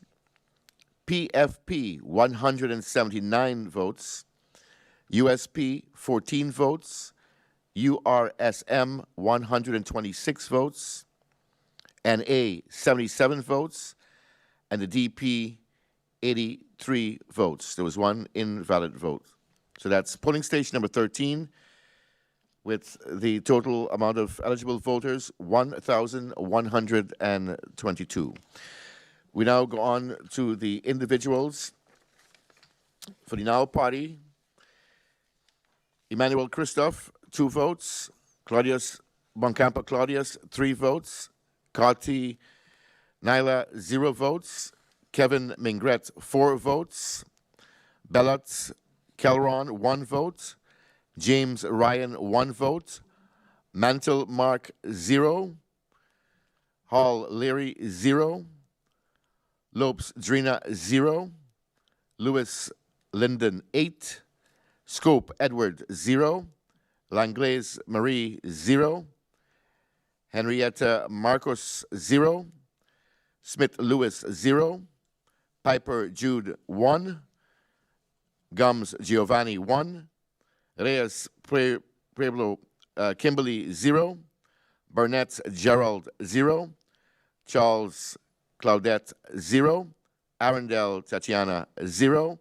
DeWeaver Jamiro, 0. A total of 21 votes at polling station number 13 for the Now Party. For the ECE Party, Wigley Nigel, 6 votes. We now go on to the Up Party, polling station number 13. Bryson R, 10 votes. Otley O, 22 votes. Leonard T, 3 votes. Mingo M, 11 votes. Bijani S, 6 votes. Arundel A, 6 votes. Brownbill C, 0 votes. Hayden Vane Y, 2 votes. Peterson S, 22 votes. Sopriana C, 0 votes. Chantelier J, 1 vote. Patrick R, 0 votes. Hillier S, 0 votes. Brown C, 1 vote. Maida A, 0 votes. Blair K, 0 votes. Ramirez J, 1 vote. Wilson W, 2 votes. Patrick F, 0 votes. Chase E, 0 votes. Winkler M, 0 votes. Hodge I, 0 votes. Lacruz F, 3 votes. A total of 90 votes at polling station number 13 for the Up Party. We now go on to the PFP Party. Gums Melissa, 48 votes. Peterson Rayon, 51 votes. DeWeaver Ludmilla, 53 votes. Gums Patrice, 17 votes. Nicholas Luciano, 0 votes. Cooks Mario, 2 votes. Blaise Jean, 0 votes. Martina Rosalinda, 1 vote. Hodge Marlon, 1 vote. Solomon David, 6 votes. That's a total of 179 votes at polling station number 13 for the PFP party. We continue with the USP party. Gordon Carty Pamela, 3 votes. Nicholas Cecil, 0 votes. Boston Addison, 2 votes. Flanders Elvis, 1 vote. Jeffers Jean, 0. Wilson Martin, 0. Williams Oliver, 1. Charlie Teddy, 1. Thomas Curtis, 0. Wilson Gromiko, 4 votes. That's a total of 14 votes at polling station number 13 for the USP party. USRM, Marcelina Luke, 53 votes. Waver Christopher, 10 votes. Janssen Veronica, 5 votes. Martina Herbert, 2 votes. Rosenberg Shamira, 10 votes. Arundel Gracita, 21 votes. Berg Richenal, 4 votes. Marcicia Rogerel, 1 vote. Rolex Julian, 2 votes. Somersall Michael, 2 votes. Toad Wendell, 7 votes. Brooks Felicia, 0 votes. Steyman Yao Sao, 1 vote. Isenia Paco, 0 votes. Amer Glensley, 0 votes. Hutchinson Delano, 0 votes. Matthew Jason, 1 vote. Peterson Joseph, 7 votes. Charlemagne Early, 0 votes, for 126 votes. We now go on to the NA party. Jacob Silveria, 8 votes. Duran Egbert, 13 votes. Arian Artwell, 8 votes. Marlon Cloyd, 10 votes. Samuel Rudolph, 4 votes. Pompier Charlon, 13 votes. Richardson Anna, 2 votes. Romo Angelique, 3 votes. Labega Dimar, 1 vote. York Darrell, 1 vote. Richardson Hyacinth, 1 vote. Connor Shamir, 1 vote. Ponteflet George, 2 votes. Babatui Dimitri, 1 vote. Williams Shimila, 5 votes. Concession Meredith, 0 votes. Hurtal Lewis, 1 vote. Hernandez Shemira, 0 votes. Merrick Leopold, 1 vote. Melanis Melissa, 2 votes. Ray Terrence, 0 votes. DeWint Narda, 0 votes. Faustin Ishmael, 0 votes.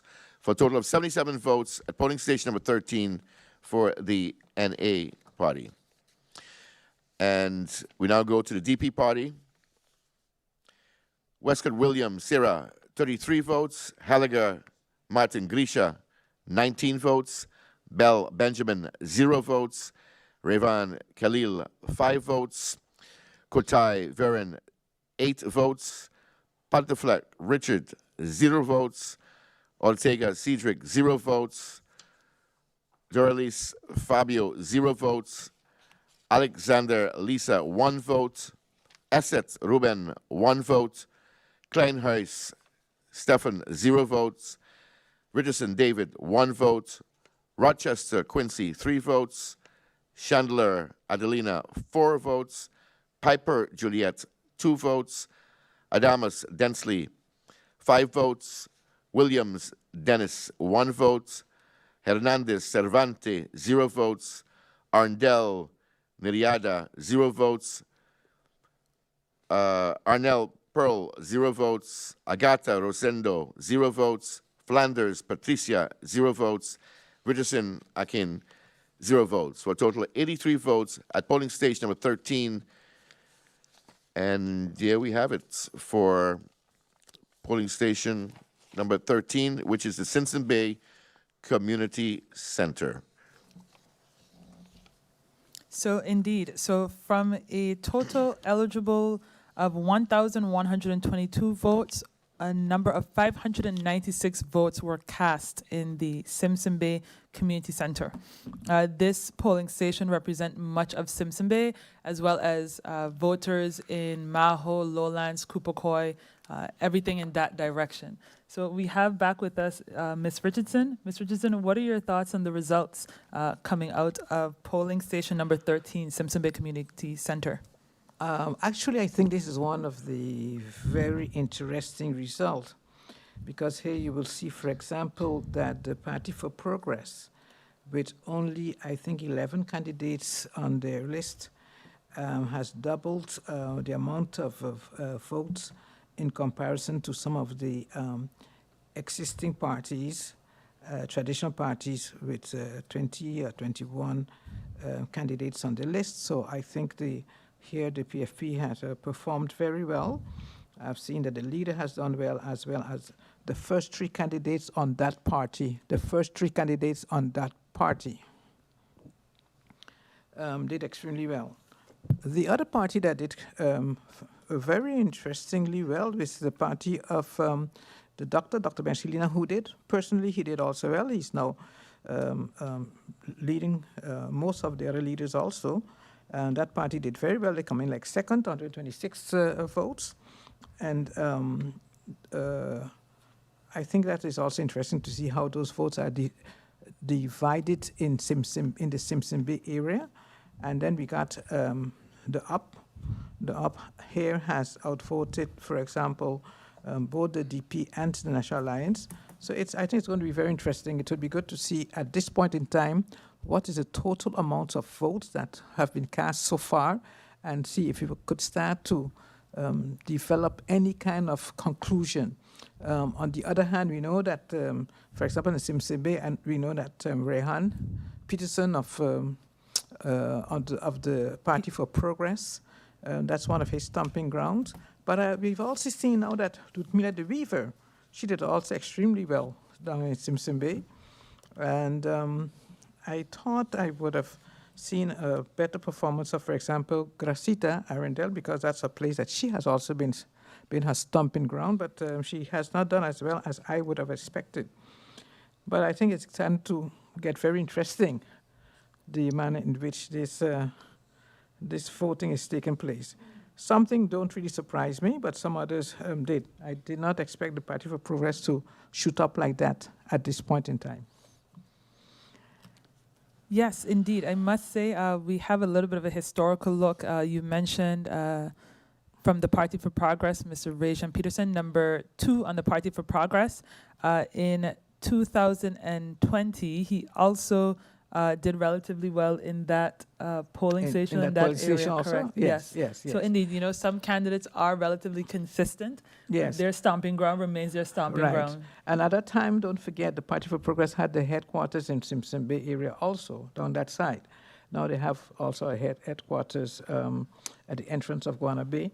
I don't know where they are most, but in any case, I think he did very well there. Yeah. And also, as I said, Ludmila de Wever, I am very impressed that she did so well in Simpson Bay. Yes, Ludmila de Wever, a current member of Parliament, who in the last election was a member of the UP party and has now gone over to the Party for Progress. Could you maybe check and see? It would be nice to see how she did there in the last election when she ran with the UP party. Well, we have an indication of her total vote. So in 2020 election, she garnered a total of 267 votes, while with the UP party in 2020. Okay. So if now for one polling station, she has about the same amount of votes as the leader of the USRM, Dr. Marcelina, I think it is 53, then it will be interesting to see how she would perform further in this election. Yeah, indeed. You mentioned something about where the parties have their headquarters. Indeed, PFP seems to have 2 headquarters, one in what we call Upper Princess Quarter, and one also in Simpson Bay, Kobe. I mean, does it make a difference, or is there any type of impact in regards to where a party chooses to have its headquarters?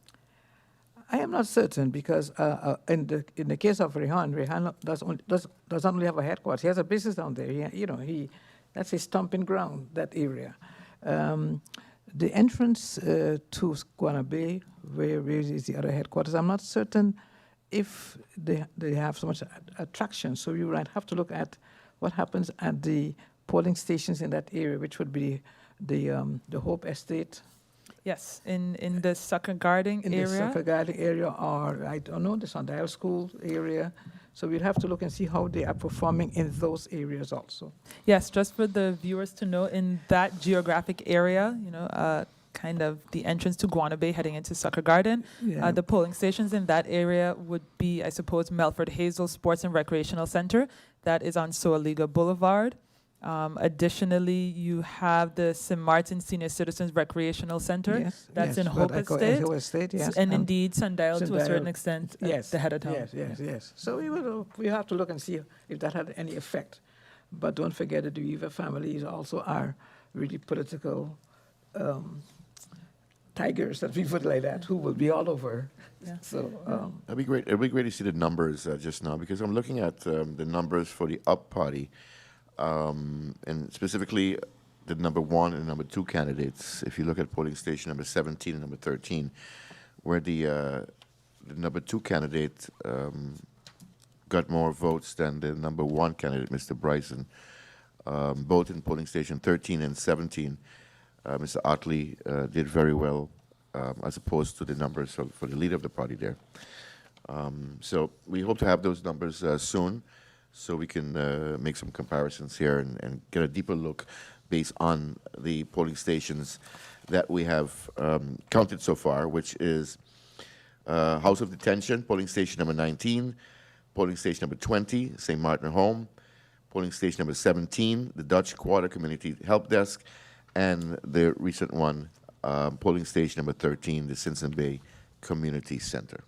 Yeah, I'd say we've had a bit of a bit of a geographic spread. So we had the St. Martin Home, which is in St. John, so we consider that to be cul-de-sac, the House of Detention in Point Blanche, also the Dutch Quarter Community Help Desk, so that's Dutch Quarter, and then Simpson Bay representing the most western side of the island. So I think we're starting to get not a certainty of what's going to happen, but at least some sentiment of where voters stand. Yes, and I think what we could look at now, now maybe also, after counting all the vote casts and looking at a quota, we could have an idea, I think, which parties might not make the quota. Once we count and calculate all of the votes cast so far. Because the quota, I think, was how much? 900 and... It was 890 in 2020. And I want to say that we have seen an increase in voter turnout, though a decrease in the number of eligible voters. So at the end of the night, we will have the actual quota. And I want to clarify, the electoral quota for our viewers is the number of votes that a party needs to receive a seat in Parliament. So the electoral quota will be determined at the end of this evening when all the ballots and votes have been reviewed. But that is the number of votes that a party needs to receive to gain a seat in the Parliament of St. Martin. Again, it is a party system. Yes. And, there's a calculation for such, right? Yes. Okay. Mr. Richardson. Yes. What is your view on what we're seeing so far, especially to this, in particular to this voting station number 13? Well, in my opinion, it's still early. There's a great number of polling stations that still have to be we have to receive the results from that. But I agree with Mrs. Richardson that the surge of PFP and USM in this area is noteworthy. It is a continued trend that would put them in good standing as far as results and seats is concerned. And for the public, the quota for a seat is the amount of eligible votes divided by the 15 seats that are available. That would give you an idea of what's necessary. And that is said to get one seat, you need about nearly 900 at this moment, as far as we know, about 900 votes. Furthermore, as far as 13 is concerned, the personal area, in the sense of persons receiving high numbers of votes, again, noteworthy is the amount of votes that Gums, Peterson, and the Weaver have garnished in that area, all nearly in the 50s or near the 50s. Individual performances play an important role in getting sufficient votes to get a seat. Yeah. And you know, it's interesting because you mentioned individual performance. It is indeed the collective effort to a certain extent, because you are having X amount of candidates in this election, from 1 candidate to 23 candidates, depending on the party, collectively looking to get perhaps 900 or so seats, of votes rather. Yeah, that is correct. Don't want to do away from the collective importance at a certain point, but without those exceptionally individual performances, it could be a tough nut to crack to get the number of votes you need to get a seat. So then, as we consider, we have a very interesting situation, and I know in the community it's been talked about quite a bit. We have a party with just 1 candidate. You know, it is very much, I don't think we've had a situation, in at least my history of knowing St. Martin, where we've had a candidate, a single individual candidate get multiple seats. Oh, no.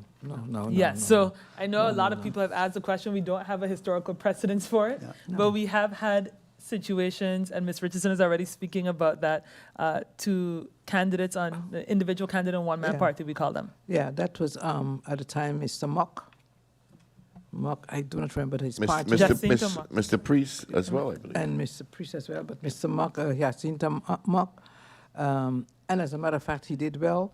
Not enough for a seat, but he did well when he was running as one man, then when he went and joined another party. But again, I'm coming back to the concept of party. The electoral, the national ordinance on registration and finances that was put in place was to stimulate the parties to be vibrant organisms for the democracy of this country. It was not to have a one-man party. As a matter of fact, the party had to be an association with membership and dynamic, and it should be having regular meetings, and it should be having a training for their people and so forth. I have a friend, a very good friend of mine. I see that he's on a party, but he has also contacted me. He wanted to run on a one-man party, and why? Because he said, then I won't have any ship jumpers. All right? And because then you work your tail off, you go and get your donation, you do all of the requirements that a party has to do, and then when you look, people jump ship and leave you there. So he really had contacted me to jump, and I told him, don't do that.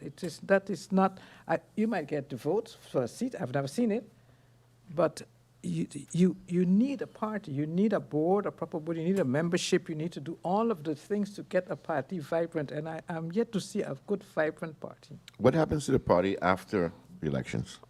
All right. So after elections, the party has to continue to exist, but most of the time, it doesn't. It's a bit dormant, to say.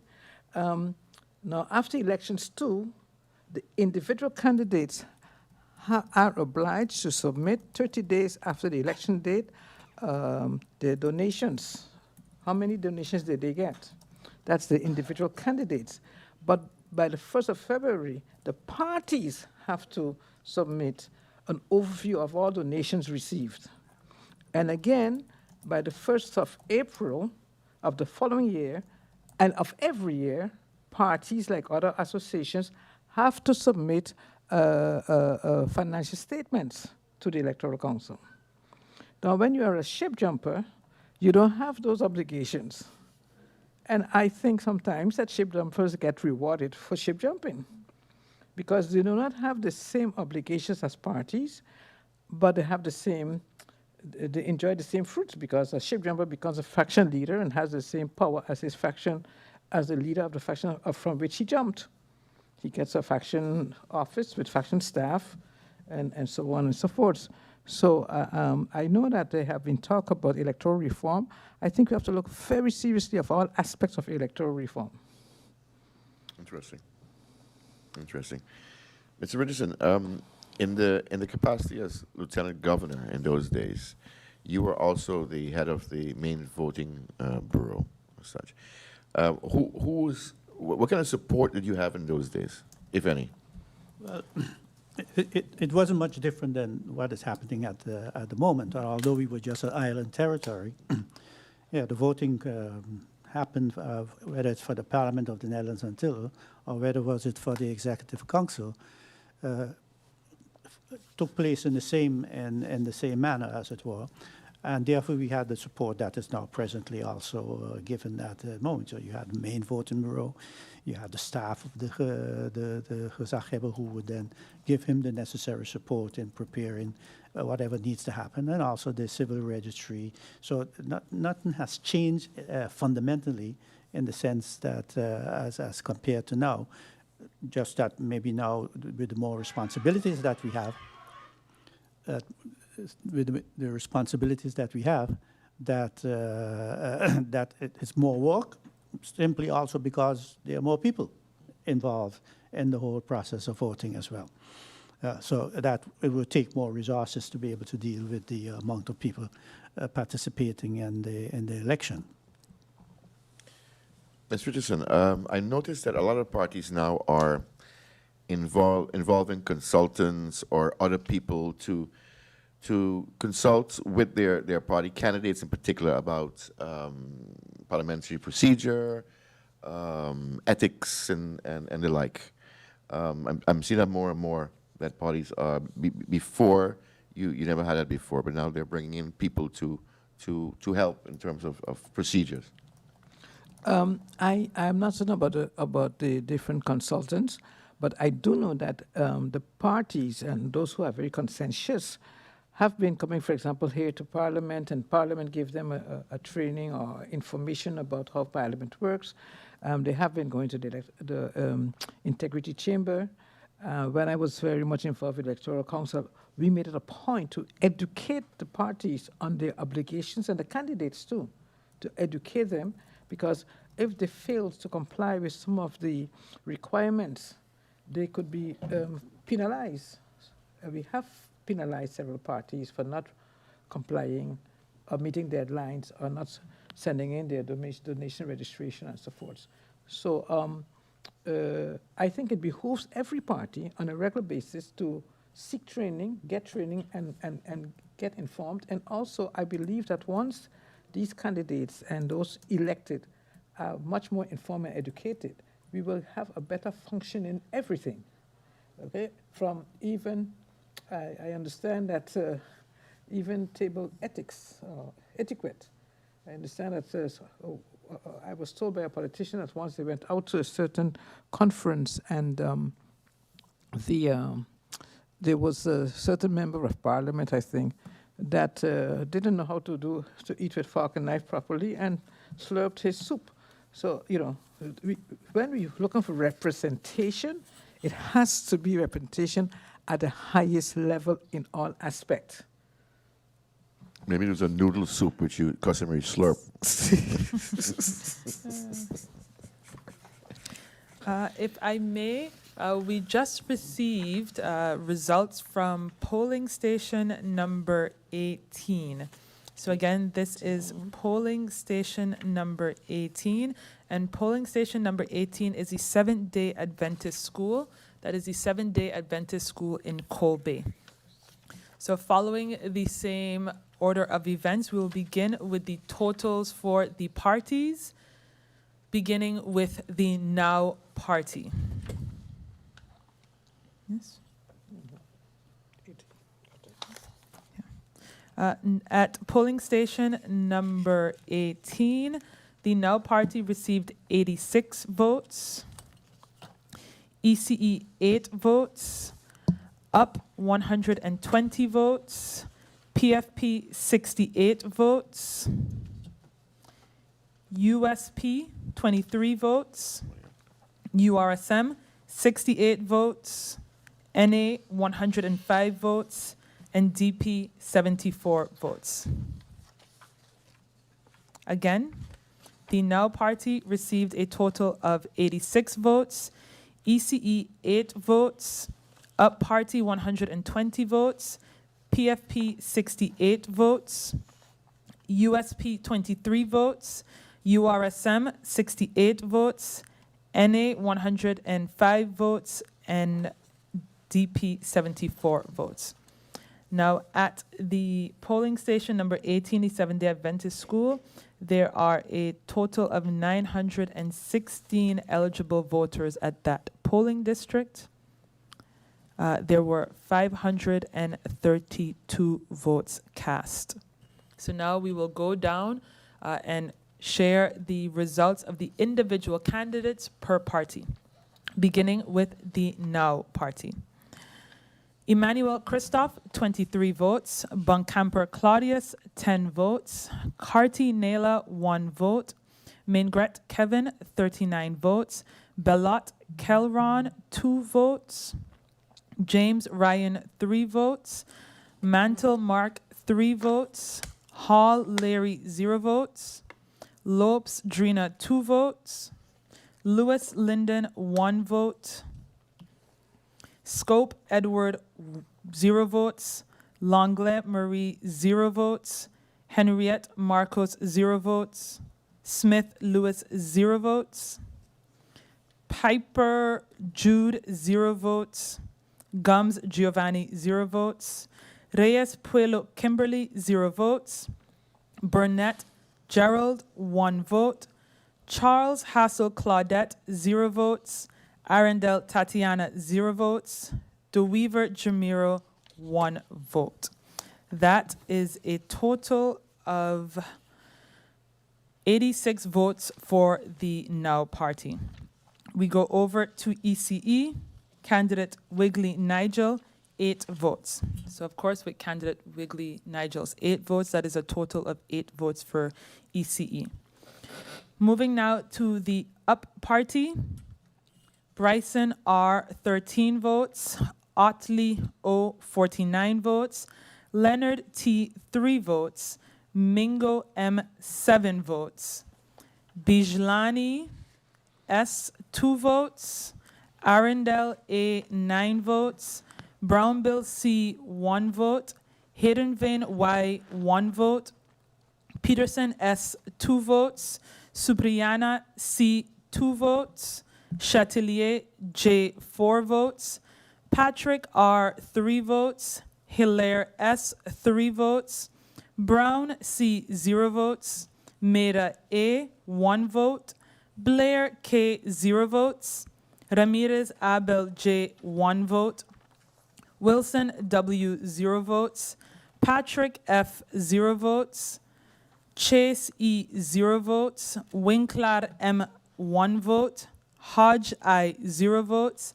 La Cruz F, 18 votes. Together, that is a total of 120 votes cast for the UP Party.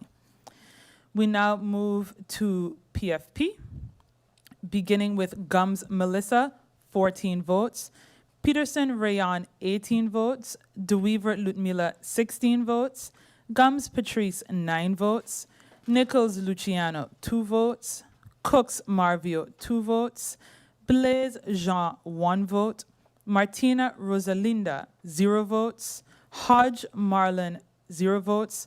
Solomon David, 6 votes. That is a total of 68 votes for PFP.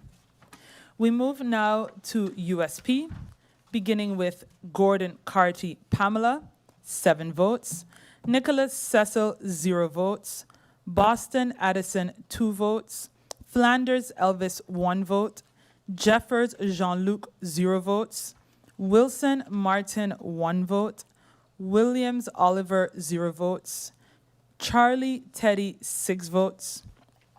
Thomas Curtis, 1 vote. Thomas Charles, 0 votes. Wilson Gromyko, 5 votes. That is a total of 23 votes for USP. We move now to URSM, beginning with Marcelina Luke, 25 votes. Waver Christopher, 4 votes.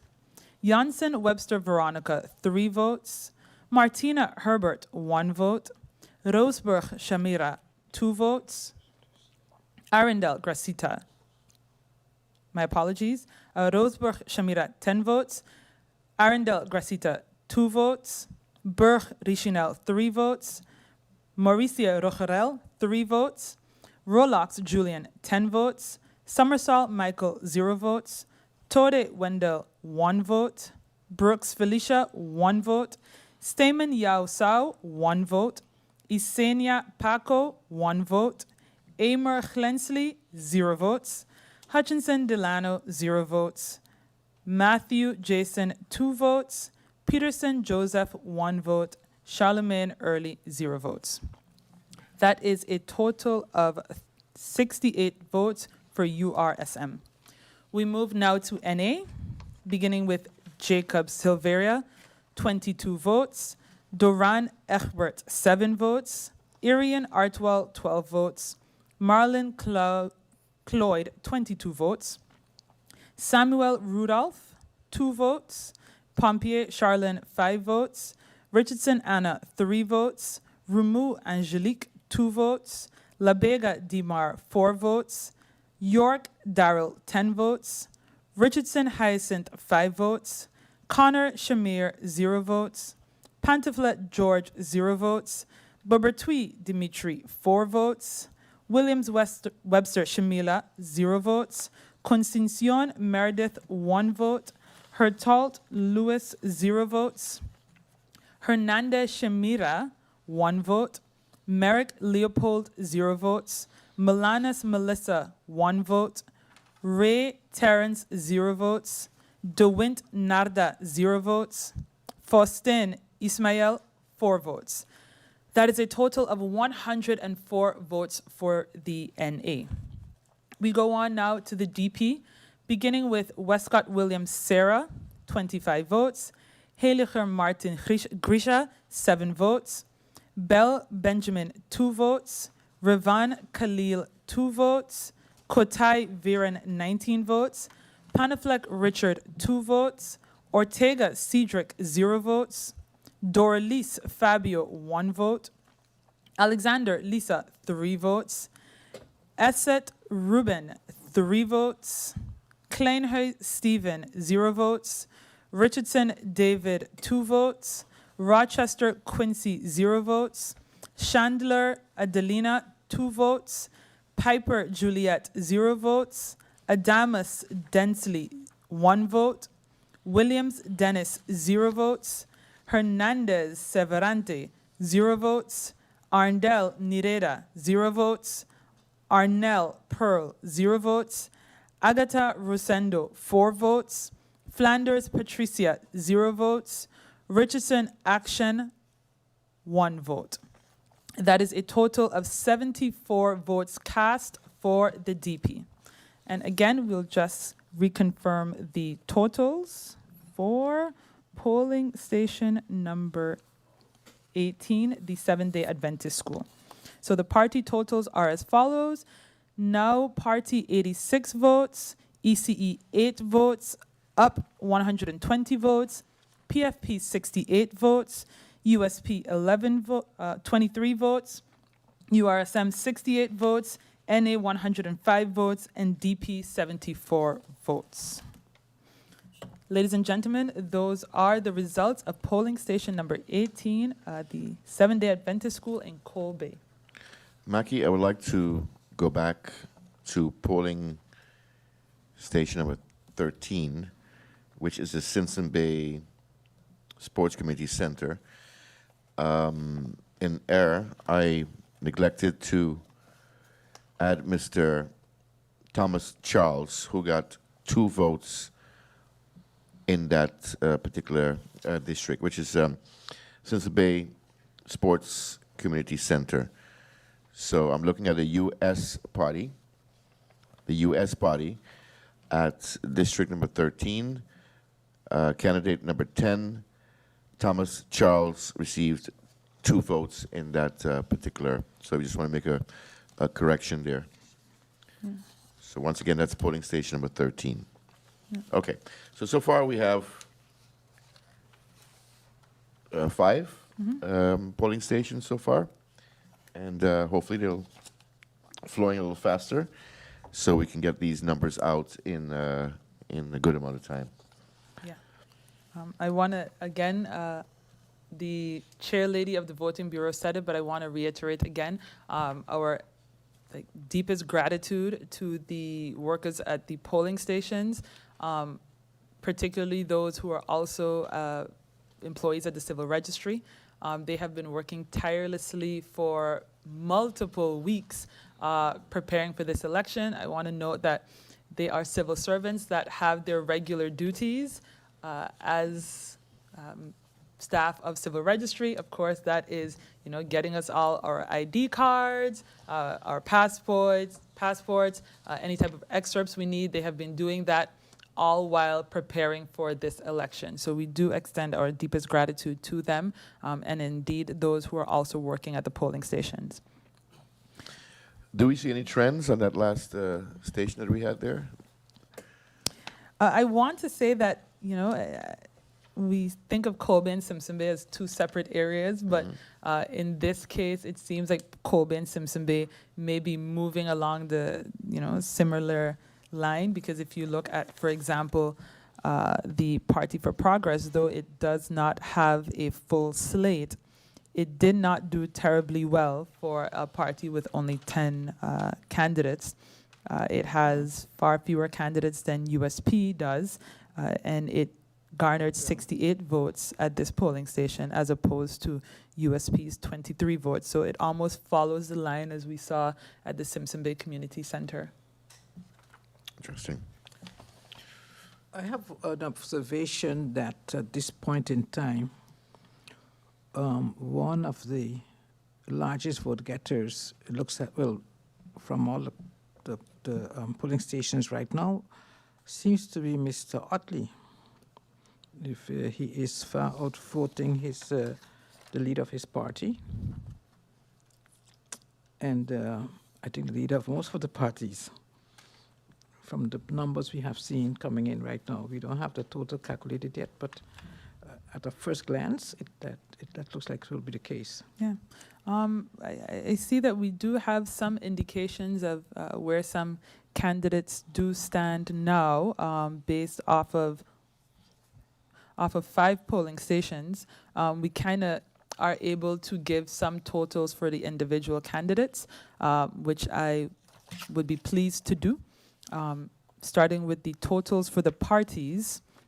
As it stands now, after calling 5 polling stations, the Now party has a total of 148 votes.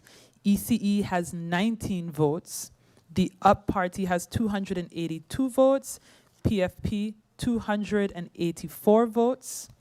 USP, 51 votes. URSM, 240 votes. NA, 286 votes. And DP, 228 votes. If I may, I'll go down the totals for the individual candidates per party, beginning with the Now party. Party leader Emmanuel Christoph has a total of 35 votes. Bonkamper Claudius, 19 votes. Carty Naila, 2 votes. Mingret Kevin, 50 votes. Bellot Kelron, 3 votes.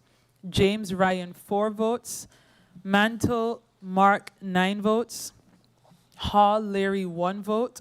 Lopes Drina, 2 votes. Lewis Linden, 13 votes. Scope Edward, 1 vote. Langlais Marie, 0 votes. Henrietta Marcos, 0 votes. Smith Lewis, 0 votes. Piper Jude, 1 vote. Gums Giovanni, 2 votes. Reyes Puelos Kimberly, 1 vote. Burnett Gerald, 1 vote. Hassel Charles, 0 votes. Arundel Tatiana, 2 votes. DeWeaver Jamiro, 2 votes. So those were the totals for the candidates on the Now Party. Collectively, they have garnered 148 votes. The ECE candidate Wiggly Nigel has a total of 19 votes across 5 polling stations. And then within the Up Party, the candidate totals based on the 5 polling stations called thus far are as follows. Beginning with Bryson Rolando, a total of 30 votes. Otley O, a total of 103 votes. Leonard T, 9 votes. Mingo M, 21 votes. Bijlani S, 8 votes. Arundel A, 21 votes. Brownbill C, 2 votes. Hayden Vane Y, 4 votes. Peterson S, 24 votes. Supriyana C, 6 votes. Chatelier J, 7 votes. Patrick R, 3 votes. Hilaire S, 3 votes. Brown C, 2 votes. Maida A, 2 votes. Blair K, 0 votes. Ramirez Abel, 3 votes. Wilson W, 3 votes. Patrick F, 0 votes. Chase E, 0 votes. Winkler M, 1 vote. Hodge I, 0 votes. LaCruz F, 30 votes. With 5 polling stations, the total number of votes received by the Up Party is 282 votes. We now move to the totals thus far for the Party for Progress, beginning with Gums Melissa, 72 votes. Peterson Rayon, 74 votes. DeWeaver Ludmila, 85 votes. Gums Patrice, 27 votes. Nichols Luciano, 4 votes. Cooks Marvio, 5 votes. Blaise Jean, 1 vote. Martina Rosalinda, 2 votes. Hodge Marlon, 1 vote. And Solomon David, 13 votes. After 5 polling stations, the Party for Progress has garnered 284 votes. That is 284 votes for PFP. Moving on now to the US Party, USP, beginning with Gordon Carty Pamela, 11 votes. Nicholas Cecil, 1 vote. Boston Addison, 6 votes. Flanders Elvis, 2 votes. Jeffers Jean-Luc, 0 votes. Wilson Martin, 1 vote. Williams Oliver, 1 vote. Charlie Teddy, 9 votes. Thomas Curtis, 2 votes. Thomas Charles, 3 votes. And Wilson Gromiko, 5 votes. 15 votes. So that makes a total of 51 votes for USP. So again, after 5 polling stations, USP has a total of 51 votes. URSM, beginning with leader Marcelina Luke, 94 votes. Waver Christopher, 17 votes. Janssen Webster, 9 votes. Martina Herbert, 5 votes. Roseburg Shamira, 26 votes. Arundel Gracita, 25 votes. Brug Richinel, 11 votes. Mauricia Rogerel, 4 votes. Rolox Jr., 20 votes. Summersall Michael, 2 votes. Tode Wendell, 8 votes. Brooks Felicia, 2 votes. Stayman Yao Sao, 3 votes. Isenia Paco, 2 votes. Amer Glensley, 2 votes. Hutchinson Delano, 0 votes. Matthew Jason, 4 votes. Peterson Joseph, 8 votes. Charlemagne Early, 0 votes. After 5 polling stations, the URSM has garnered 240 votes. We now move to the NA, beginning with party leader Jacob Silveria, a total of 42 votes. Duran Egbert, 47 votes. Arian Artwell, 26 votes. Marlon Cloyd, 45 votes. Samuel Rudolph, 12 votes. Pompier Charlene, 19 votes. Richardson Anna, 10 votes.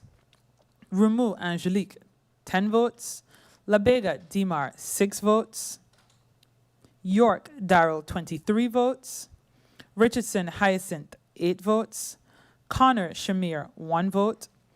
Pantoflet George, 9 votes. Bobertui Dimitri, 5 votes. William Webster Shamila, 8 votes. Concencion Meredith, 2 votes. Hertault Lewis, 1 vote. Hernandez Shamira, 1 vote. Merrick Leopold, 3 votes. Molanas Melissa, 3 votes. Ray Terrence, 1 vote. DeWint Narda, 0 votes. Faustin Ismail, 4 votes. After calling 5 polling stations, the National Alliance has a total of 286 votes. And now we go to the Democratic Party, the DP, beginning with the leader, Westcott William Sarah, a total of 89 votes. Heiliger Martin Grisha, 38 votes. Bell Benjamin, 3 votes. Revan Khalil, 9 votes. Kotai Viren, 30 votes. Panaflek Richard, 2 votes. Ortega Cedric, 0 votes. Dorlis Fabio, 3 votes. Alexander Lisa, 5 votes. Esset Ruben, 4 votes. Kleinhuis Stephen, 1 vote. Richardson David, 4 votes. Rochester Quincy, 3 votes. Chandler Adelina, 7 votes. Piper Juliet, 3 votes. Adamus Dempsey, 7 votes. Williams Dennis, 9 votes. Hernandez Cervantes, 0 votes. Arndel Nireda, 1 vote. Arnell Pearl, 0 votes. Agatha Rosendo, 4 votes. Flanders Patricia, 3 votes. Richardson Action, 3 votes.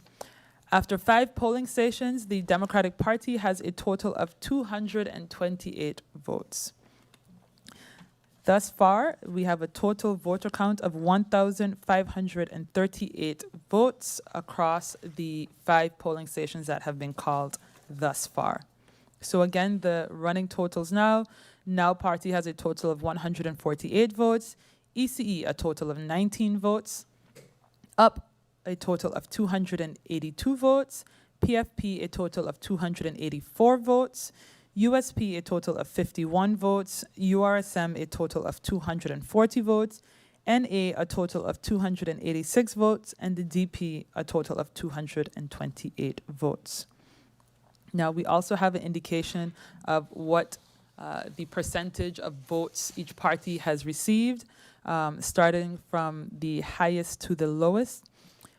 The National Alliance with 286 votes has thus far, at this current ratio, has attained about 19% of the whole of all votes cast thus far.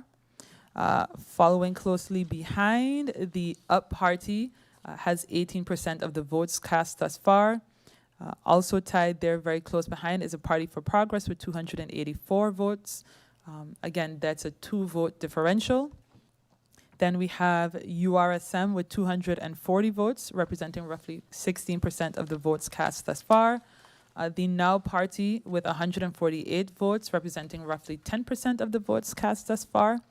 And then we have the USP, US Party, with 51 votes, about 3%, and ECE with 19 votes, about 1%. Looking at how the votes have been distributed percentage-wise, one might say it seems like to a certain extent it mirrors the current situation, but there could be a new player on the horizon. Gezag? We still have necessary votes naturally to count, but if this trend continues, then it's a race between the Democratic Party, the National Alliance, USRM, and one more, I believe, the PFP. UP party. That would, PFP. yeah, the PFP, yes, as well, yeah. 284, yeah. UP and PFP are very close to each other. And I think the performance of the USRM is going to surprise a lot of people because in first instance the feeling was that they would not score that high. But right now they're holding their own with the other parties as far as that is concerned. Yeah, I think yes, the PFP with just the 11 candidates is almost neck and neck with some of the parties, the 20-something candidates. So I think that's quite interesting to see. But yeah, it's kind of early. You have some of the biggest stations have to come in still.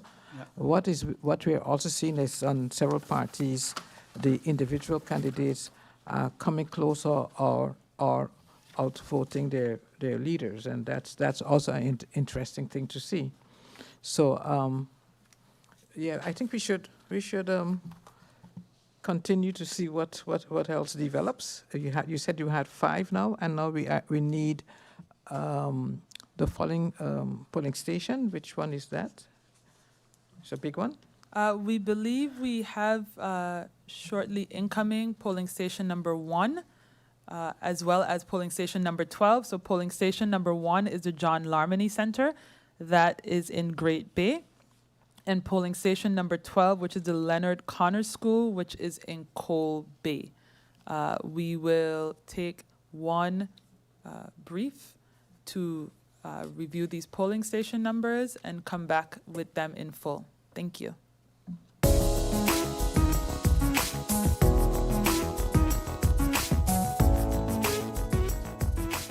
Can you explain the organizational structure of Parliament of St. Martin?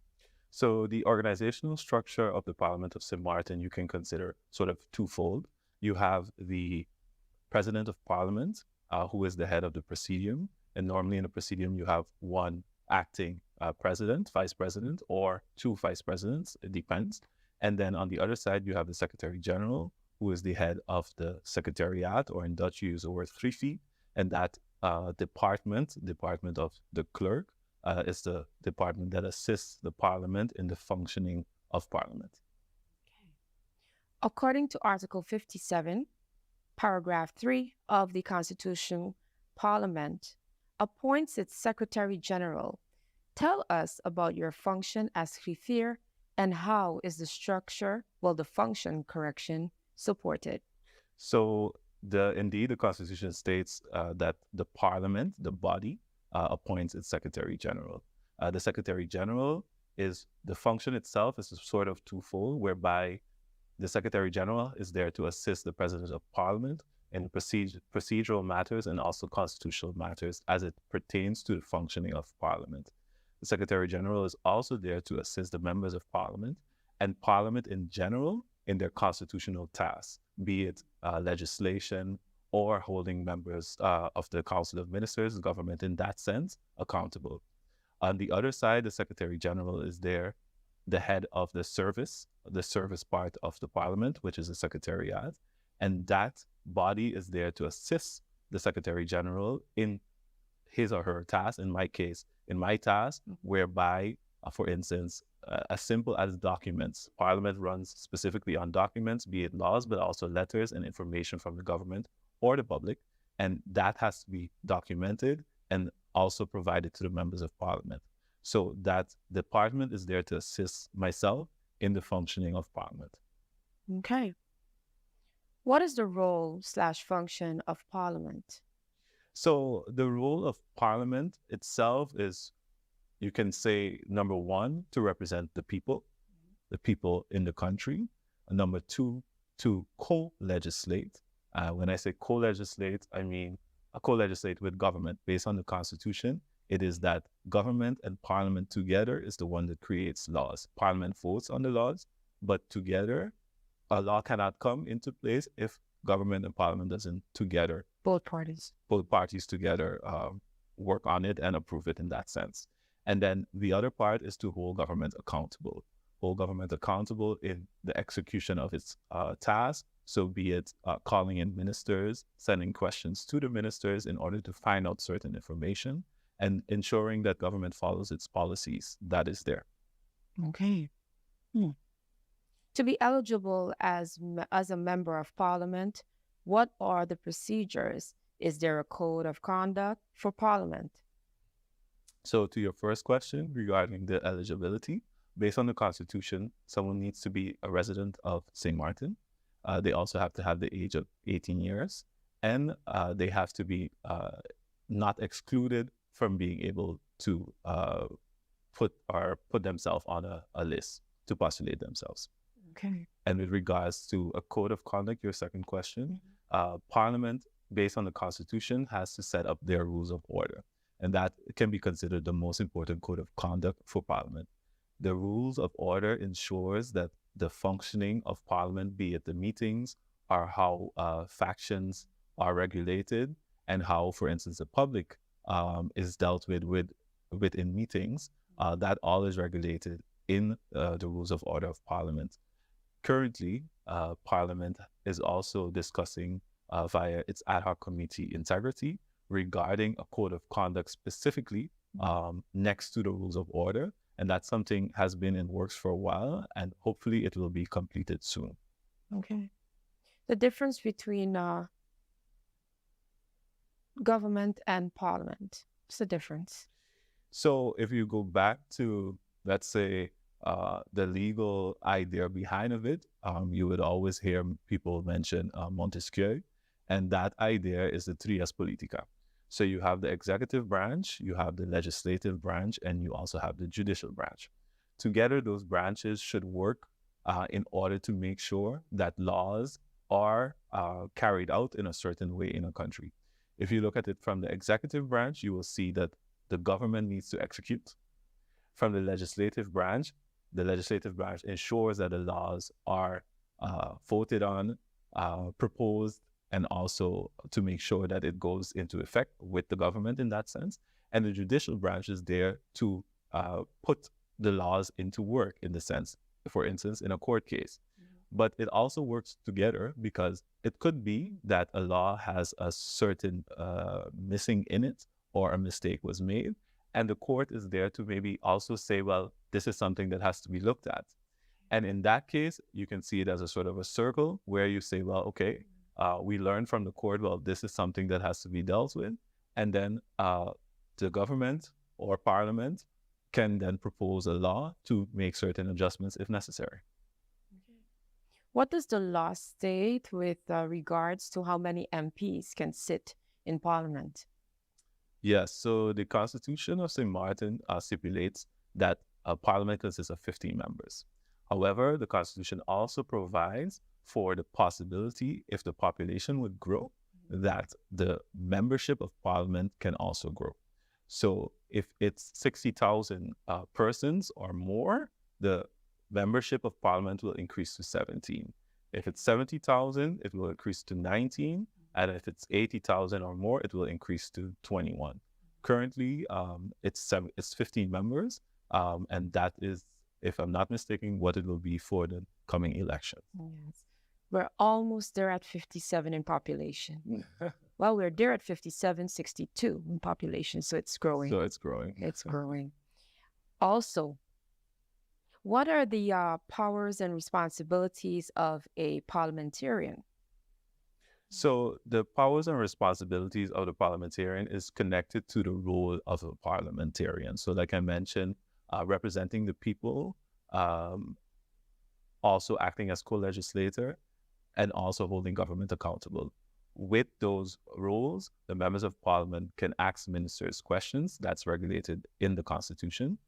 They can also call ministers into a meeting to get clarification. As a member of parliament, they can also amend laws that are draft at Parliament. And to explain that a little bit more, it's as if government would submit a law for handling at Parliament, and a member of Parliament, based on the Constitution, has the right to amend part of that draft law that's being handled by Parliament. So that's one, but a member of Parliament can also initiate a law from scratch, we would say. And then the members of Parliament also have the right to amend and approve the budget. And that's a very important right, because the budget is how the country functions, the finances of the country. And that members of Parliament also have the right to. Right. What are the rules of order of Parliament, and how is this regulated in the present setting? So the rules of order is regulated in the Constitution, and it states that you have to set up a rules of order and that it is published as a national ordinance. So that means that it is published by government. The rules of order regulates, for instance, from basically the beginning of a parliamentary term and the functioning of Parliament in itself. So, for instance, the credentials that a member of Parliament then has to submit their credentials if they're elected, and that is also regulated in the rules of order. The President of Parliament, the function of the President of Parliament is also regulated in the rules of order. How committees are supposed to function, the necessity for a quorum is also regulated in the rules of order. And also for public meetings, that is also a big part of the rules of order as to how public meetings are supposed to go. So you can think of the necessity for a quorum. You can also think of, for instance, if you look at a parliament meeting, you would notice that in a public meeting, members of parliament stand in a public meeting, but in a central committee meeting, they would be seated. That is also regulated in the rules of order. Why is that? Seating, some certain meetings are sitting and then they're standing. So a central committee meeting is considered more of a research meeting. You also have specific committees of parliament, be it on, we just actually have a new committee on agriculture, animal husbandry and fisheries. And those committees are there to do research in preparation for handling. And that is more a seated type of affair. And in a public meeting, that's where decisions are made. That is where voting happens. And that is really, for instance, if you look at the Constitution also says that Parliament meets in public. So that is also part of it. That those meetings, public meetings, are where decisions are made. Okay, quorum. You mentioned quorum. Importance of having a quorum before a meeting commence. Yes, so a quorum, that is also regulated in the Constitution of St. Martin, whereby it requests half plus one. Now, the Constitution says that, and also our rules of order says that, based on the Constitution. And half plus one is also, for instance, if we would change to 17 members, half plus one still constitutes a quorum, although the number would change. And that is necessary for a meeting to start. So you would also see sometimes that a meeting may be scheduled for 10 in the morning, but it starts a little later. That could be that there is no quorum at 10. And the meeting, the chairperson of Parliament cannot start the meeting if there is no quorum. Hence, it will cause for the meeting to then be postponed to a later date. If that is the case, that is a good question. So with regards to public meetings, like you just mentioned, why the difference? In the case of public meetings as well, if there is no quorum, the chairperson of Parliament then needs to also constitute fully by the Secretary General reading out the names of the persons that are present. And that then also has to come in a process verbal that there was no quorum at the half an hour that elapsed. What is the process of creating legislation, and how are laws made? So laws are made by an idea. It comes from an idea, and then it basically starts. So most of the time you would ask, what is the problem? What is a problem in St. Martin that someone thinks, well, needs to be changed or adjusted? From there, you would have that you start to write and start to elucidate exactly why is it a problem, and is it really necessary to deal with this situation by a law? Maybe it's something that you need to change policy, and there's no necessity for a law. From there, once that is the law is created, it's written, then it goes via, in the case of government, it goes via the Council of Ministers to the Council of Advice. The Council of Advice then looks at it and they render an advice. That advice then goes back to the Council of Ministers and also the minister responsible, and they then look at it and they also have to respond to the advice from the Council of Advice. Once that is done, then it's handled in the Council of Ministers, and then it comes via the governor to Parliament. Parliament then handles it in a central committee meeting, where they can ask the minister responsible questions about the law. Thereafter, a report has to be made, and that report is then sent to government, and that report has to be responded to by the government, and that is what we call a note following the final report. Once that note is in Parliament, is booked into Parliament, then, only then, the public meeting for the handling of the law, where the decision is made in that case, can be had. Okay, and we're looking at, for as long as that procedure is in swing, what's the durational period some laws may take to pass? So generally, a legislative lawyer will always tell you that it takes 2 years to deal with a law from start to finish. What is interesting in our situation is that we have a constitutional court, and the Constitution also regulates that after the law has been published, it also needs to have 6 weeks that the Ombudsman, in this case, can look at it, and then if the Ombudsman feels that there is a need to contest it based on it not being in line with the Constitution, that can be done. So it can take even longer before it's really totally into effect. Okay, so patience is key in this case. What does the law state in relation to Parliament sitting on the international committees, and also what is the significance on country St. Martin? So I would say that Parliament currently is part of IPCO and also Parlatino.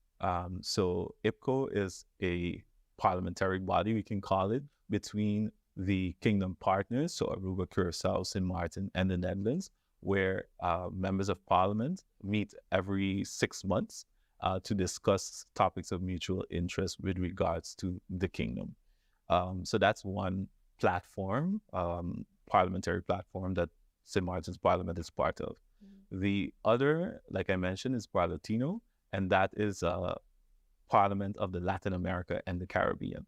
Yeah. And that St. Martin is part of since 2010, if I'm not mistaken. And that is a different platform because there, for instance, there's committees that deals with draft laws that can be worked on in St. Martin, or the topics can be dealt with in St. Martin to see how they can be adapted to in our situation. Wow. And currently, last year, if I'm not mistaken, the Parliament of St. Martin also approved a proposal with regards to regional cooperation. So the interest is there to also connect with the countries around us. So for instance, in April of 2023, this year, the Vice Chairperson of Parliament also attended a conference in Anguilla where there were different speakers, presidents of parliaments of different islands, British islands in the Caribbean. So there are different platforms that St. Martin's Parliament is part of. When invitations are extended to members of Parliament to attend any ceremony abroad, how many are usually take part in these overseas invites? So basically, the idea is that it's always representative of the Constellation of Parliament, so that factions are also represented in the delegation that goes.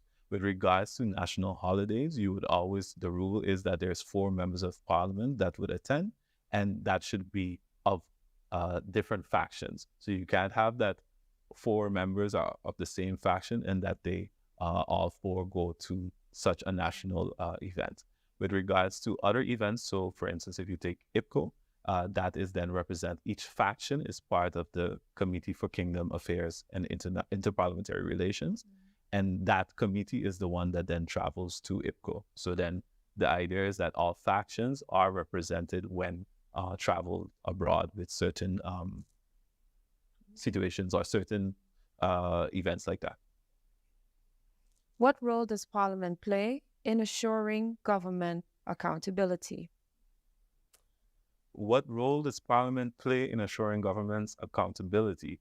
So, like I mentioned before, Parliament has the right to question ministers, but Parliament also has the right to call in ministers and to hold them accountable based on the policies that they have and the execution that they are, the execution that they have. Mm-hmm. So when you say accountable, it is also Parliament is the representative of the people, and the government is accountable to Parliament. And if Parliament feels that, well, okay, there's something that we're hearing in the public and we want to know more, that is a way that you can hold government accountable and say, well, what is happening here? Why is this happening this way? Because in the end, the government is there based on a majority in Parliament. Within Parliament, what is a quorum? We already asked a question previously as to the setting up of a quorum, the importance of it. So in this case, within it, what is the quorum? So we would say consisting of how many persons within the House of Parliament, on the floor of Parliament, needs to be present? Yes. So for a public meeting, you need 8 persons present, because currently we have 15 members of Parliament. So half plus 1. With regards to, for instance, committee meetings, you also need half plus 1. But in the case of third parties being invited, the rules of order allows for factions to be counted. So if a faction consists of 4 persons and 1 person is present, you would automatically count 4 persons. Because a third party is present, that rule allows that possibility. Right. How many different committees are there within Parliament?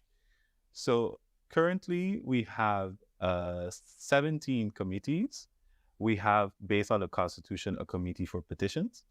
And then we have committees that are linked to the ministries of government. So for instance, we have a committee of general affairs. We have a committee of education, culture, youth, and sports affairs, and the rest of the ministries. But we also have committees, for instance, one is called country expenditures, and that has to do specifically with, for instance, the expenditures of government and linked to the General Audit Chamber. So the reports that the General Audit Chamber bring out periodically, they can then be discussed in that committee.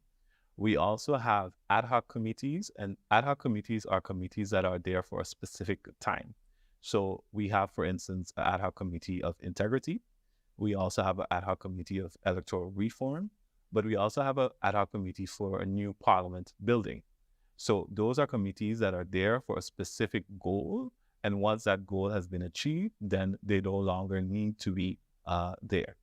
Recently, if I'm not mistaken, last week or 2 weeks ago, we also just established a new committee, and that is a committee for agriculture, animal husbandry, and fisheries.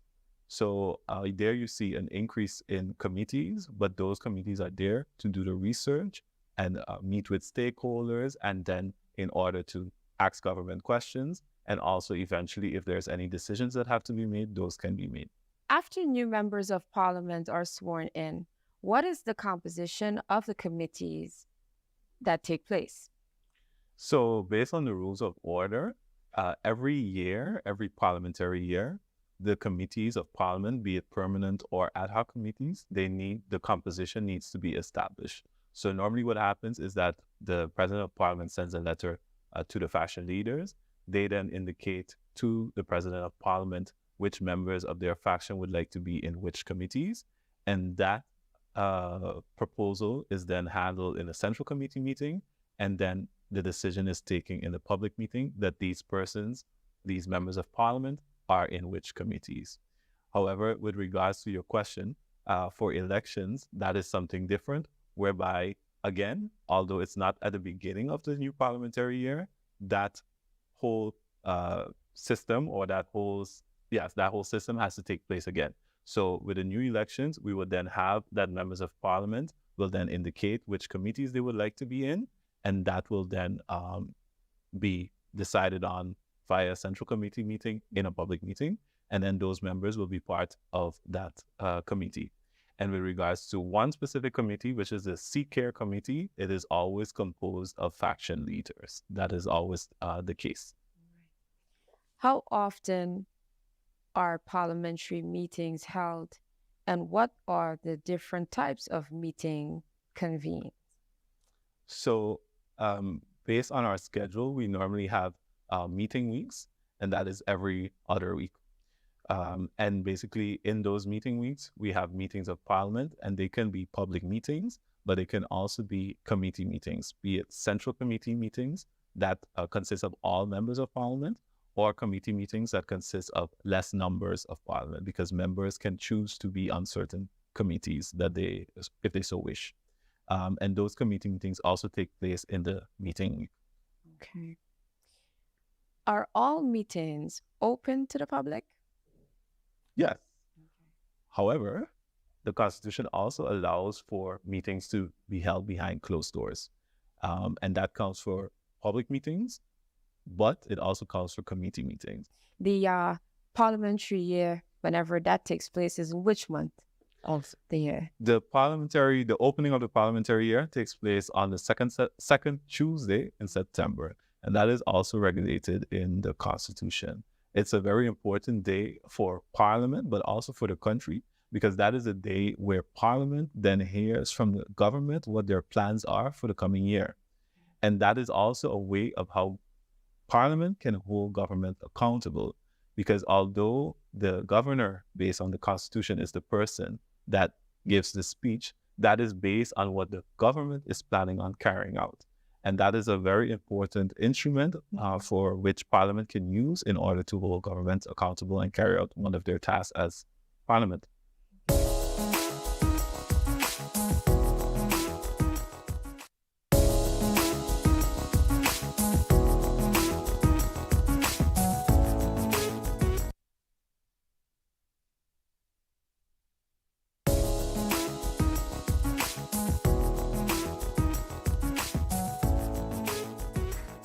What are the eligible voting numbers?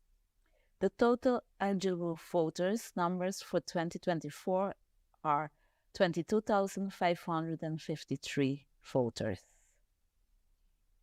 In a technical legal sense, who can vote? Technical. It's every Dutch person that is registered in the basic administration before the 23rd of October 2023. However, the technical part is when they become 18 on January 11, 2024. So to make it simple, is if everyone that was born before January 11, 2006, and they are Dutch and they are registered, they will be able to vote. Who cannot vote? Please explain why. Okay, there's the ordinance where it mentions who is excluded from the registry. I think it's Article 3 of the Electoral Ordinance by court decision. So it has to do with a decision of the judge to remove you from the voting registry. Can persons with permanent residency also vote? No. The law is very clear on this point. It is that you have to have the Dutch nationality. That means that you naturalize, that's possible, or you were born Dutch. Those are the main ways to become Dutch. So once you have the Dutch nationality. So in other words, or let me still phrase the question, do you have to have a Dutch passport to vote? You need to have a passport to vote, but you have to have the Dutch nationality to vote. When can people expect to get their voting card?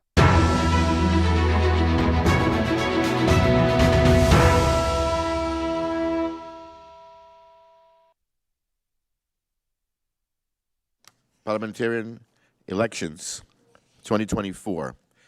We will now go to John Larmony Center, which is polling station number 1. The total eligible voters, 946. Valid votes cast, 613. And now for the individual party votes for polling station number 1, John Larmony Center. The Now Party received 67 votes. The ECE, 11 votes. The Up Party, 130 votes. The PFP, 58 votes. The USP, 35 votes. The USRM, 68 votes. The NA, National Alliance, 162 votes. And the Democratic Party, 82 votes, for a total of 613 valid votes. We now go to the individuals in the party as they appear on the voters' list. Christopher Emmanuel, 24 votes. Boncampa Claudius, 3 votes. Carty Nyla, 6 votes. Mangret Kevin, 14 votes. Bellat Kelron, 3 votes. James Ryan, 0 votes. Mantel Mark, 0 votes. Hall Lerny, 1 vote. Lopes Drina, 1 vote. Lewis Linden, 3 votes. Scope Edward, 3 votes. Langres Marie, 0 votes. Henrietta Marcos, 2 votes. Smith Lewis, 0 votes. Piper Jude, 0 votes. Gums Giovanni, 4 votes. Reyes Kimberly, 0 votes. Burnett Gerald, 3 votes. Charles Claudette, 0 votes. Arundel Tatiana, 0 votes. DeWeaver Jimero, 0 votes. For a total of 67 votes for the Now Party. Now to the ECE. Wigley Nigel, 11 votes. On to the Up Party. Bryson R., 11 votes. Otley O., 34 votes. Leonard T., 3 votes. Mingo M., 8 votes. Bilyani S., 13 votes. Arundel A., 26 votes. Brownbell C., 10 votes. Hidden Vein Y., 2 votes. Peterson S., 1 vote. Supriana C., 1 vote. Chantelier J., 4 votes. Patrick R., 3 votes. Hillier S., 0 votes. Brown C., 0 votes. Maida A., 0 votes. Blair K., 2 votes. Ramirez J., 0 votes. Wilson W., 0 votes. Patrick F., 0 votes. Chase E., 0 votes. Winkler M., 1 vote. Hodge I., 0 votes.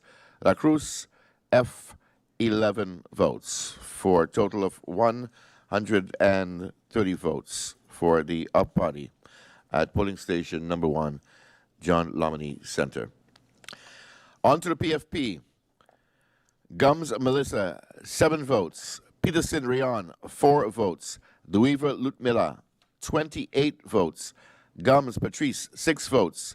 Nichols Luciano, 1 vote. Cooks Mavio, 5 votes. Blaise Jean, 2 votes.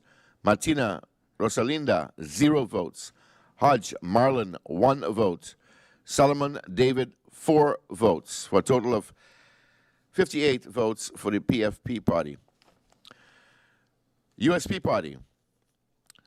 Gordon Carty Pamela, 2 votes. Nicholas Cecil, 2 votes. Boston Addison, 6 votes. Flanders Elvis, 1 vote. Jeffers Jean-Luc, 2 votes. Wilson Martin, 8 votes. Williams Oliver, 1 vote.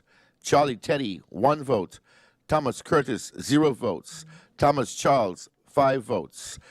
Wilson Gromiko, 7 votes, for a total of 35 votes for the USP party. Now on to the USRM party. Messalina Luke, 26 votes. Waver Christopher, 0 votes. Janssen Veronica, 3 votes. Martina Herbert, 1 vote. Rosenberg Shamira, 14 votes. Arundel Gracita, 2 votes. Berg Richenel, 4 votes. Marcia Rogerel, 5 votes. Rolox Julian, 1 vote. Summersall Michael, 3 votes. Toad Wendell, 1 vote. Brooks Felicia, 4 votes. Stamen Yao Sao, 0 votes. Esenia Paco, 1 vote.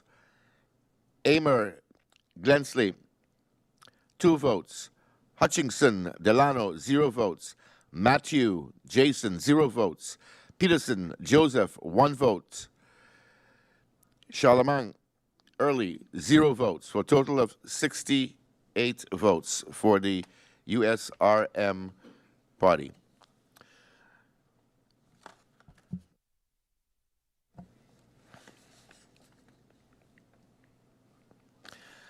And now the NA party.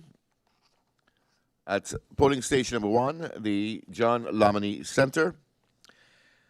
Jacob Silveria, 15 votes. Duran Egbert, 25 votes.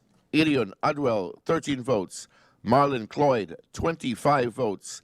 Samuel Rudolph, 6 votes. Pompier Charlon, 11 votes. Richardson Anna, 13 votes.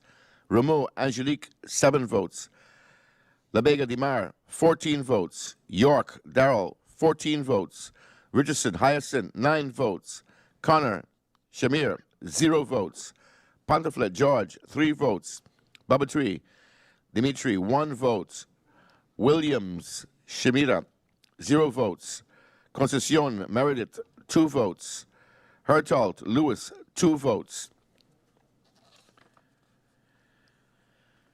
Hernandez Shamira, 0 votes.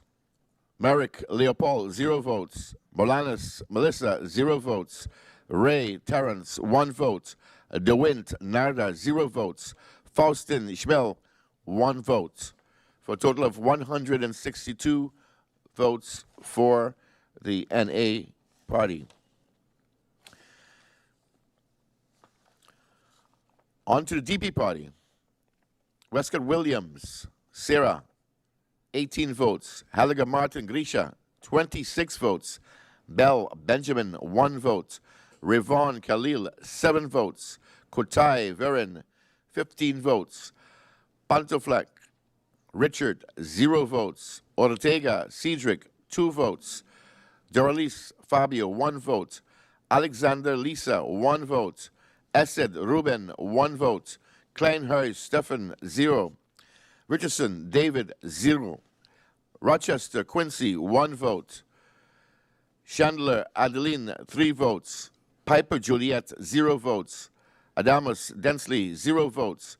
Williams Dennis, 0 votes. Hernandez Cervante, 0 votes. Arndell Neriada, 3 votes. Arnell Pearl, 0 votes. Agatha Rosendo, 0 votes. Flanders Patricia, 3 votes. Richardson Akim, 0 votes. For a total of 82 votes for the Democratic Party.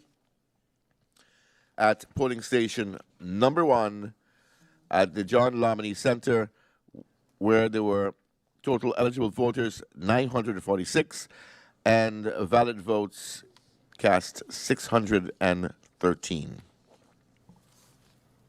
Thank you, Ronnie. We move right along with the results of polling station number 12. Polling station number 12 is the Leonard Connor School. That is the Leonard Connor School in Coal Bay. At polling station number 12, there were 834 eligible voters. Of these, there were 523 valid votes. Now, again, we begin with the totals votes received per party. The Now Party received a total of 86 votes, ECE 10 votes, UP 112 votes, PFP 39 votes, USP 46 votes, USRM 48 votes, NA 121 votes, and the DP 61 votes. That is collectively a total of 523 valid votes cast at this polling station. We now go into the individual candidate results, beginning with Now. Emmanuel Christoph, 16 votes. Bunkamper Claudius, 4 votes. Carty Nela, 0 votes. Maingret Kevin, 38 votes. Bellot Kelron, 2 votes. James Ryan, 7 votes. Mantle Mark, 1 vote. Hall Larry, 1 vote. Lopes Drina, 0 votes. Lewis Linden, 3 votes. Scope Edward, 0 votes.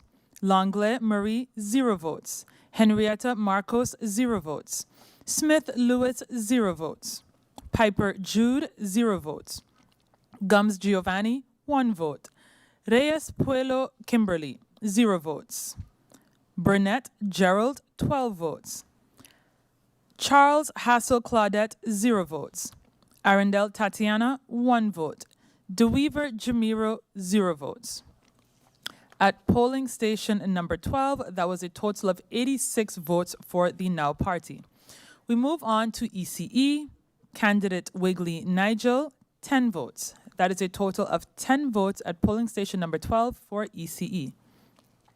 Moving on to Up, beginning with leader Bryson R, 5 votes. Otley O, 26 votes. Leonard T, 5 votes. Mingo M, 10 votes. Bijlani S, 2 votes. Arundel A, 18 votes. Brownbill C, 4 votes. Hayden Vane Y, 1 vote. Peterson S, 0 votes. Supriana C, 0 votes. Chatelier J, 9 votes. Patrick R, 1 vote. Hilaire S, 1 vote. Brown C, 0 votes. Meda A, 0 votes. Blair K, 0 votes. Ramirez Abel J, 1 vote. Wilson W, 1 vote. Patrick F, 0 votes. Chase E, 0 votes. Winkler M, 0 votes. Hodge I, 0 votes. La Cruz F, 28 votes. That is a total of 112 votes for the Up Party at polling station number 12, the Leonard Connor School. We move on to the Party for Progress, PFP, beginning with leader Gums Melissa, 12 votes. Peterson Rayon, 7 votes.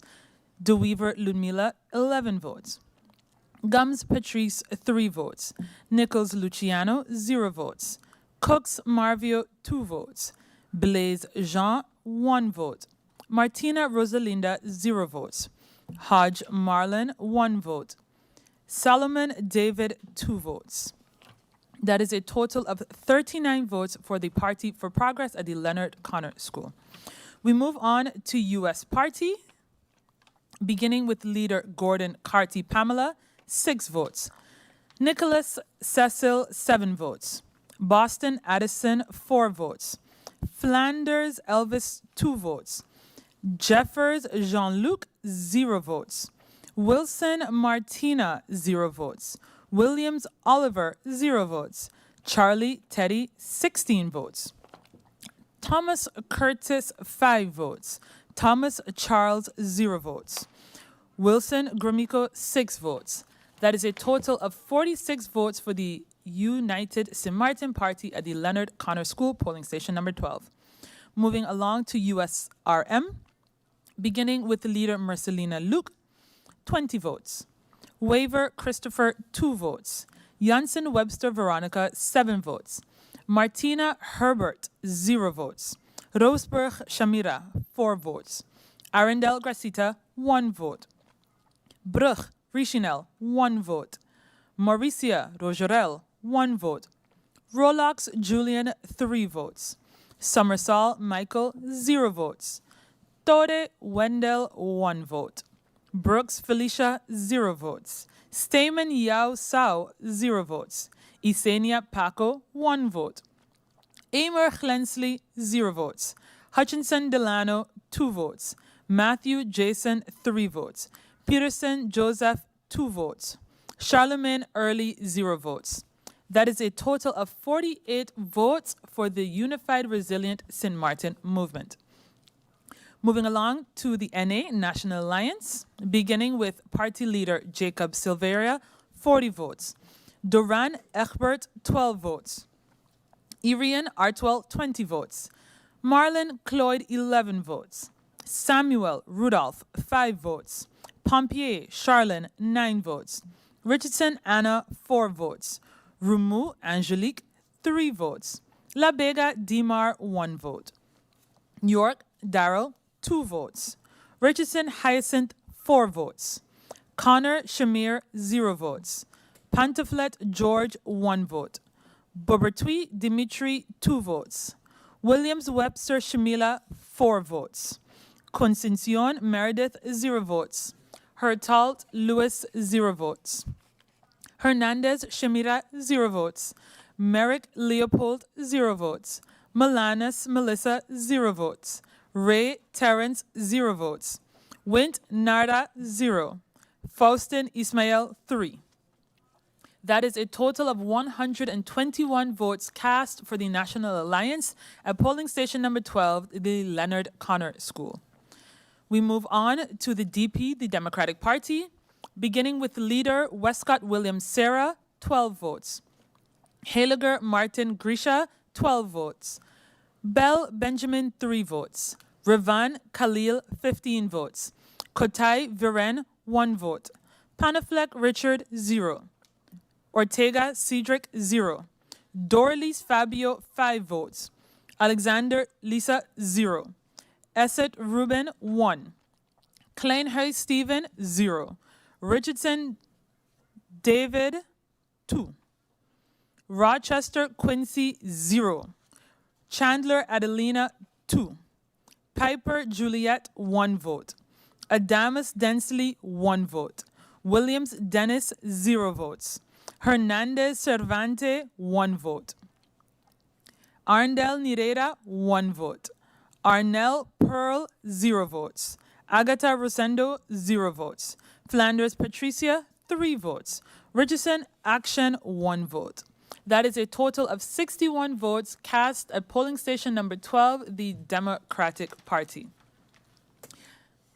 For our viewers following the broadcast online, you would also see that we have some graphics available. Previously, you saw the totals per party as well as the individual candidates at the various polling stations, particularly polling stations number 1 and number 12.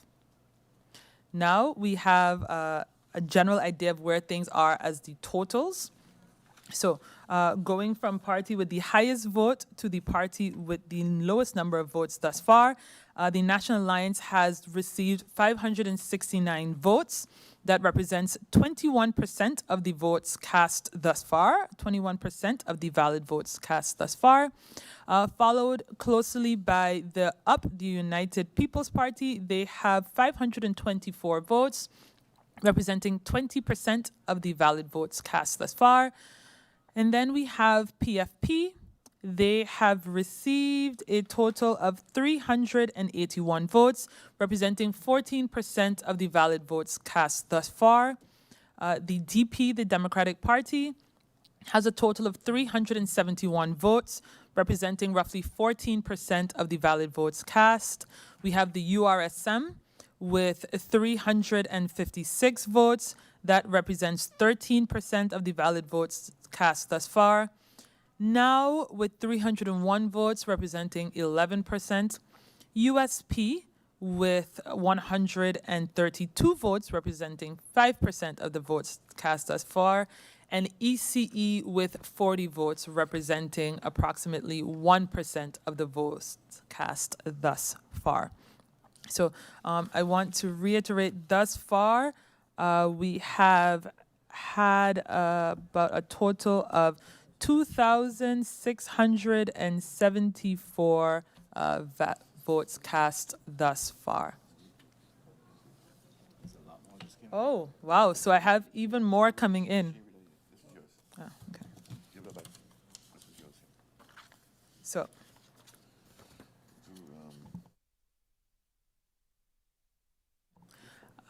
We now have results from another polling station. We now have the results of polling station number 4. Polling station number 4 is the Sister Marie Laurent School. The Sister Marie Laurent School is in Middle Region. So we are back in the Upper and Lower Princess Quarters neighborhoods. So we will begin with the totals per party, and they are as follows. At polling station number 4, Sister Marie Laurent School, the Now Party has received 83 votes, ECE 23 votes, UP 190 votes, PFP 75 votes, USP 62 votes, USRM 134 votes, NA 229 votes, the DP 92 votes. So I will repeat that once again. The totals per party at polling station number 4 are as follows. The Now Party at polling station number 4, a total of 83 votes, ECE 23 votes, UP 190 votes, PFP 75 votes, USP 62 votes, USRM 134 votes, NA 229 votes, and DP 92 votes. Following the protocol, we now go into the individual candidates' votes, beginning with Now. Party leader Emmanuel Christophe, 24 votes. Boncamper Claudius, 8 votes. Carty Naila, 4 votes. Mingret Kevin, 14 votes. Belot Kelron, 0 votes. James Ryan, 1 vote. Mantle Mark, 1 vote. Hall Leary, 1 vote. Lopes Drina, 1 vote. Lewis Linden, 11 votes. Scope Edward, 7 votes. Langlais Marie, 0 votes. Henrietta Marcos, 3 votes. Smith Lewis, 0 votes. Piper Jude, 1 vote. Gums Giovanni, 2 votes. Reyes Puelo Kimberly, 0 votes. Burnett Gerald, 1 vote. Charles Hassel Claudette, 2 votes. Arundel Tatiana, 1 vote. And DeWeaver Jamiro, 1 vote. That is a total of 83 votes at polling station number 4 for the Now Party. At polling station number 4, ECE, candidate Nigel Wigley received a total of 23 votes, so there are 23 votes for ECE. We continue with UP, beginning with leader Bryson R, 18 votes, Otley O, 51 votes, Leonard T, 5 votes, Mingo M, 18 votes. Continuing down with Bijlani S, 4 votes. Arundel A, 43 votes. Brownbill C, 5 votes. Hayden Vane Y, 4 votes. Peterson S, 0 votes. Supriana C, 3 votes. Chatelier J, 6 votes. Patrick R, 4 votes. Hilaire S, 3 votes.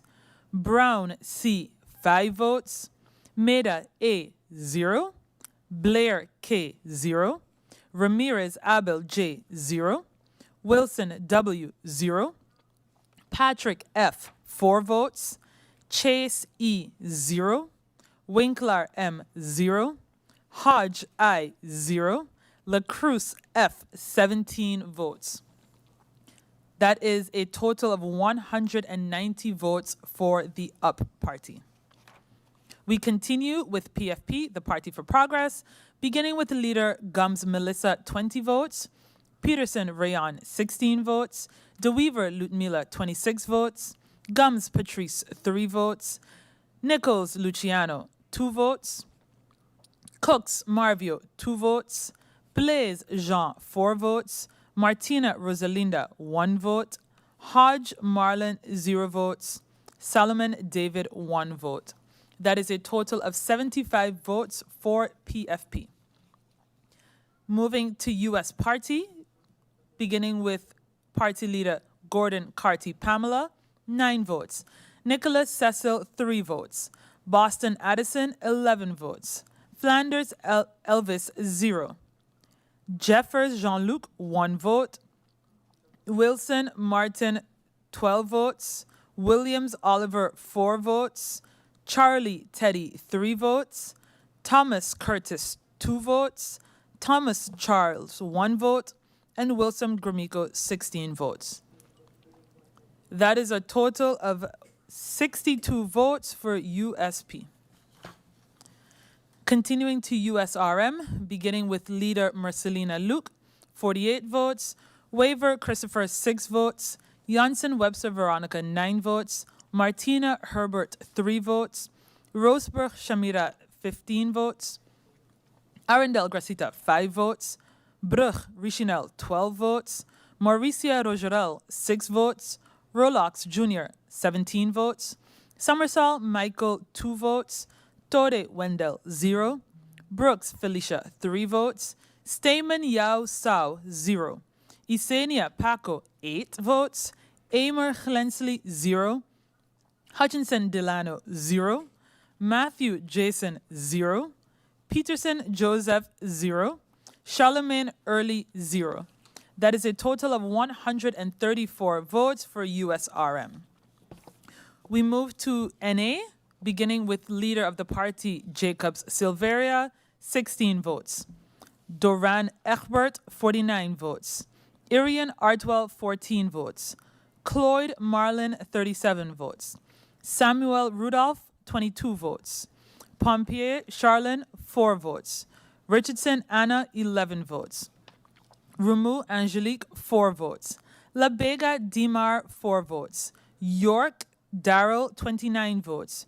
Richardson Hyacinth, 2 votes. Connor Shamir, 6 votes. Pantoflet George, 6 votes. Bubertui Dimitri, 9 votes. Williams Webster Shamila, 6 votes. Constitucion Meredith, 2 votes. Hertault Lewis, 1 vote.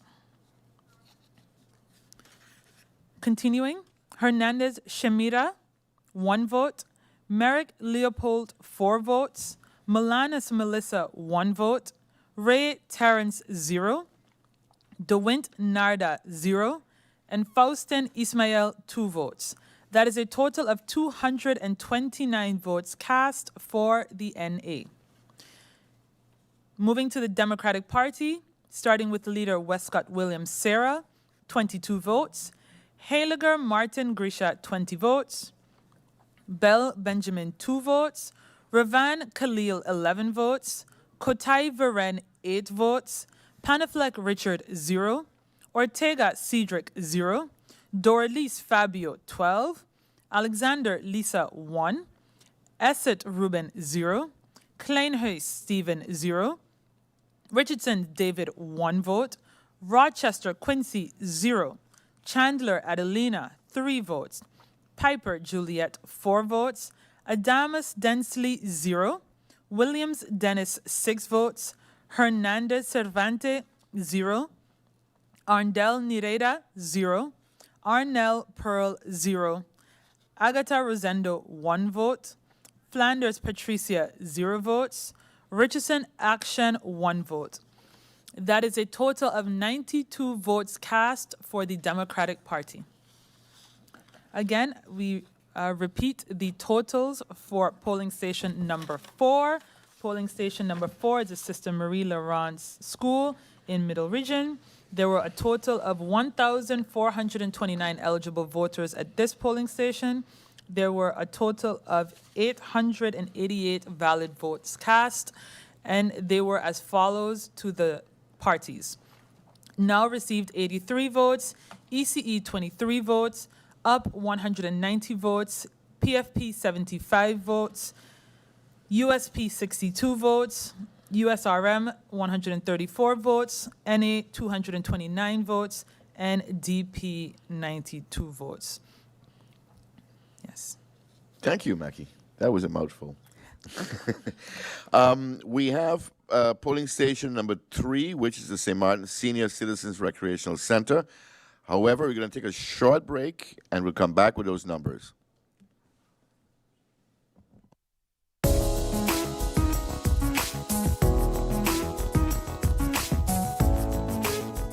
Well, like I always find it funny when people refer to me as the first chair of the Central Voting Bureau. Formally, I am not the first chair because, as you know, St. Martin became a country is 10-10-10. And subsequent to that, of course, you will need to have a Central Voting Bureau in order to organize the parliamentary elections. Now, it's not only elections that you organize, but any kind of shift within the parliament, then, of course, the Central Voting Bureau comes into play. And of course, you will need a Central Voting Bureau at that point in time. So after 10-10-10, of course, a young country, there are many things, many institutions people didn't think about that were necessary. And the Central Voting Bureau was one of those. So what happened is that from the previous island territory, where you will have the lieutenant governor being, overseeing that, and you had Licia Stella that was actually on the main voting bureau. It transitioned, and then she was actually the very first chairperson of the Central Voting Bureau, and I think that was somewhere back in 2012. I was on the board on the Central Voting Bureau at that point in time, and then we had to focus and transform into organizing the first ever parliamentary elections, and that I was the chair of. So it is correct to state that I am the first chairperson that organized parliamentary elections in St. Martin, but not the first ever chairperson of the Central Voting Bureau. Indeed, in 2014, I was the first to organize parliamentary elections on St. Martin. And how was the overall experience for you? Oh, well, that was definitely quite a challenge because there you are working with a whole new legislation now. It's the first, as I said, the first parliamentary elections ever organized. So there are a lot of things that you had to make your own and things that you had to figure out. But the good part is that you had a structure there. The structure was, of course, the law. You had a civil registry that would do the, the groundwork. And I familiarized myself with the process. And I spoke with a number of people, that would have done elections in the past as well to get their point of view. And taking everything into consideration and making it my own, that was basically what made me prepared and ready to actually organize the first elections back in 2014. What are some of the key takeaways that you took since leaving the office of the Central Voting Bureau? Key takeaway. What I think is that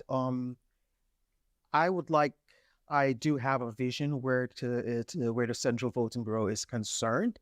And I would like to see it professionalized more. And then I'm talking about it in terms of the institution itself. First of all, we need to start with a physical building, a physical office that the Central Voting Bureau does not have. Archiving is very important because you want to ensure that all the data that you have and the information over the years, that they are stored in a safe environment in order for you to have historical data in the next 10, 20, 30, 40, 50 years from now. Those are things that are very important. I can see the Central Voting Bureau when it actually, in its development, that it can become an advisory body. It's not an advisory body now, but the Central Voting Bureau, besides the 5 members that you have on there, as well as the 2 substitute member, you should also have a secretariat in order to carry out certain tasks of the Central Voting Bureau. I would like to see the Central Voting Bureau also go out more in the community to bring more awareness. There are a lot of things that the Central Voting Bureau is able to do. I would like to see actually, and that is something that I believe firmly in, we have the Central Voting Bureau and we have the Electoral Council. Now, not everyone, but a lot of people actually confuse those two things and think that the Electoral Council is actually the one that does the organization of elections, which is not the case. But what I would like to see is that it becomes one entity, one organization, because the Electoral Council deals with the registration of political parties as well as the finances of those political parties. Why can't the Central Voting Bureau do that, combine those tasks as well? And the organization, for my part, can be called the Electoral Council.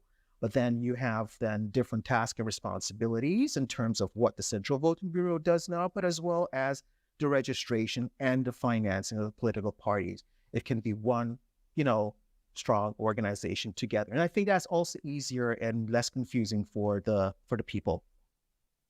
What were some of the bottlenecks that you experienced while in office? Like I said, the having an office, a physical office, that's one of the bottlenecks, and having that archiving of information, those are things that were challenges. Also, the a number of things that you would want to do in carrying out to making the process at least a little bit more smoother, not only for the participants, and with participants I'm speaking about the political parties, but also for the voters. You would want, for instance, to smooth lining the processes, whether you have make more use of the digital highway, as I will call it, social media, have an election app, those things. During election day, you have that app whereby people can actually download that app on their phone and get their certain information. For instance, during election day, if there are traffic congestions, you can say, okay, the information can be uploaded on the app. So they know if there's, for instance, an accident somewhere, they know more or less, well, hey, what other directions to take. Certain polling stations, when they're busy at a particular time, that you can also say, put that information on that app. Okay, so polling station number 3, for instance, is pretty busy right now. So, you can time it and see when you're going out to vote. And of course, the turnout as the hours proceed up until 8 o'clock, you want to put the turnout there so people can see what the turnout of elections are. But also a lot of different other information that you can put on there as well. Not only an app, but also the website. But there are a lot of things that you can do if you have the funding for that. So I think funding would be one of the bottlenecks as well. Okay, so you mentioned, working with other departments and organizations. So which department or organization did you work with as the past chairman to ensure and increase voter participation?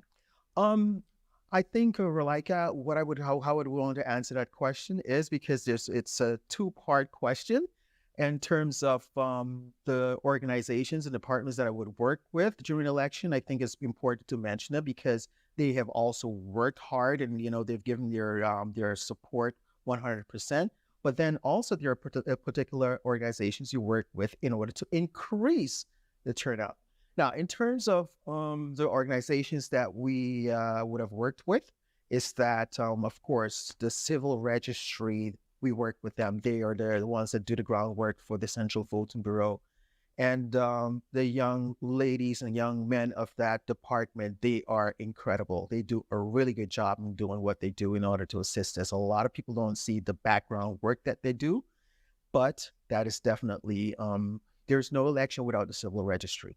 And there's direct communication with the head of the Civil Registry, Ms. Snyders, between her and myself, and the others as well on a daily basis, and sometimes 4 or 5 times a day, just to ensure that the process is smooth.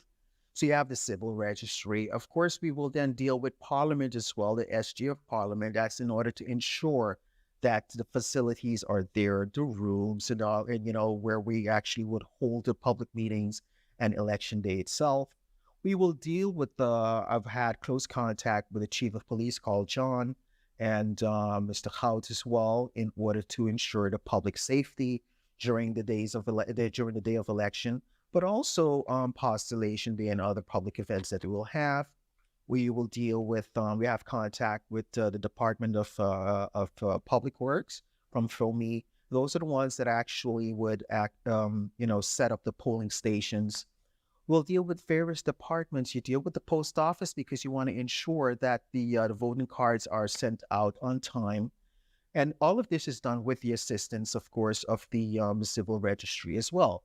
Now, of course, we deal with the Department of Communication, DCOM. DCOM is a very important organization for the organization of the election because it brings out the awareness. And back, I remember there was actually a video that was actually done in terms of showing people how to vote, and also a voiceover from my person as well. So that awareness is and it doesn't only stop there. You guys interview other main players in the election process as well. So that awareness is good. And we would have had different radio interviews with different radio stations. So that brings out the whole election awareness. How does a Central Voting Bureau ensure a safe and equal election? Well, like I think the fundamental basic is to always ensure you follow the law, which would be, of course, the election ordinance, the kiesverordening, as well as the kiesbesluit, the Constitution, and other laws as well. Now, and you apply those laws indiscriminately. And also having what we call rechtszekerheid is the certainty of law, and the being consistent in the application of those laws. So that is to start with. That one of the things that you ensure that free, fair elections are carried out, and of course, not only applying the law is one thing, but you apply it in a transparent manner. Transparency is very important because then you get credibility, because people will then buy into the whole thought and the idea of having a free, fair, and open election. What would be your advice or good practices to the current sitting Central Voting Bureau? Well, applying the law indiscriminately and, to always be consistent in the application of it, and everything you do to refer to the law. The decisions that myself and my team, and I also got to stress on that, it is not only my person, but also, of course, the Central Voting Bureau consists of a number of other members. And the team that I had was a very strong team, a team that actually was willing to work, a team that was willing to work for St. Martin in terms of ensuring that the elections were free, fair, and transparent, open elections. The advice that I would have for the current Central Voting Bureau is to ensure that team, that it's very cohesive together, but also, like I said, apply the rules, apply the law indiscriminatively, and be consistent and transparent in doing that. You made mention of the election ordinance. Where can persons find that for those who may not know? Online, you can find it. You can find it under the government website. It's on there, and you can always Google it and Google kiesverordening St. Maarten, and it will be the first hit that comes up on your Google map. What is your advice to the electorate on exercising their right to vote, and why is it important for citizens to exercise their right in the upcoming election? Well, I always say you need to vote. You need to vote. Of course, being part of this community as well, you have your ears and eyes on the ground as well. You hear people speak. Some people are tired of going to vote. At least that's what I'm hearing at times. But there are people that have fought for this right, so it is important to make use of it. Now, I always advise people, familiarize yourself with the different party programs. What are their manifesto? What is it saying? What do they stand for? Do what they stand for represent what your beliefs are? Can you identify yourself in the particular parties? And then once you see those, once you find a party that actually close and aligned with your values and what you believe in, that you then look to see who on that list can actually best represent your values and your beliefs. So I think it is important to really study the political, program, the party programs, and listen very carefully to what the candidates are saying and make your choice. Social awareness and shaping our nation through the youth. What would be your advice? Social awareness and shaping our nation through the youth. Oh, I think that's very important. I think that we should always start from early. So I think that in one of the questions that we had just a while ago is, what all can the Central Voting Bureau do? And one of the things that I think when we talk about social awareness is we can also go out to schools. Go to schools, and this does not have to wait only around an election period. You can do it all through the 4-year period. Go to schools, you have that discussion with the students in school, and possibly that it could be actually incorporated in one of the into the curriculum as well. Let's say, for instance, I know back in my days, you'll have a subject called Maatschappijleer, for instance. These are things that could be incorporated in there. Invite the chairperson from the Central Voting Bureau or whoever, political expert. We have many that you can go in and have a talk and explain, what election is all about, what democracy is all about. And who knows, there might be a number of students there will be interested, and that might be the aspiring politicians later on. I remember last year, actually, I went to one of the schools. I was invited to one of the schools to have a discussion with them about election. That was so interesting, and just seeing and hearing those young minds.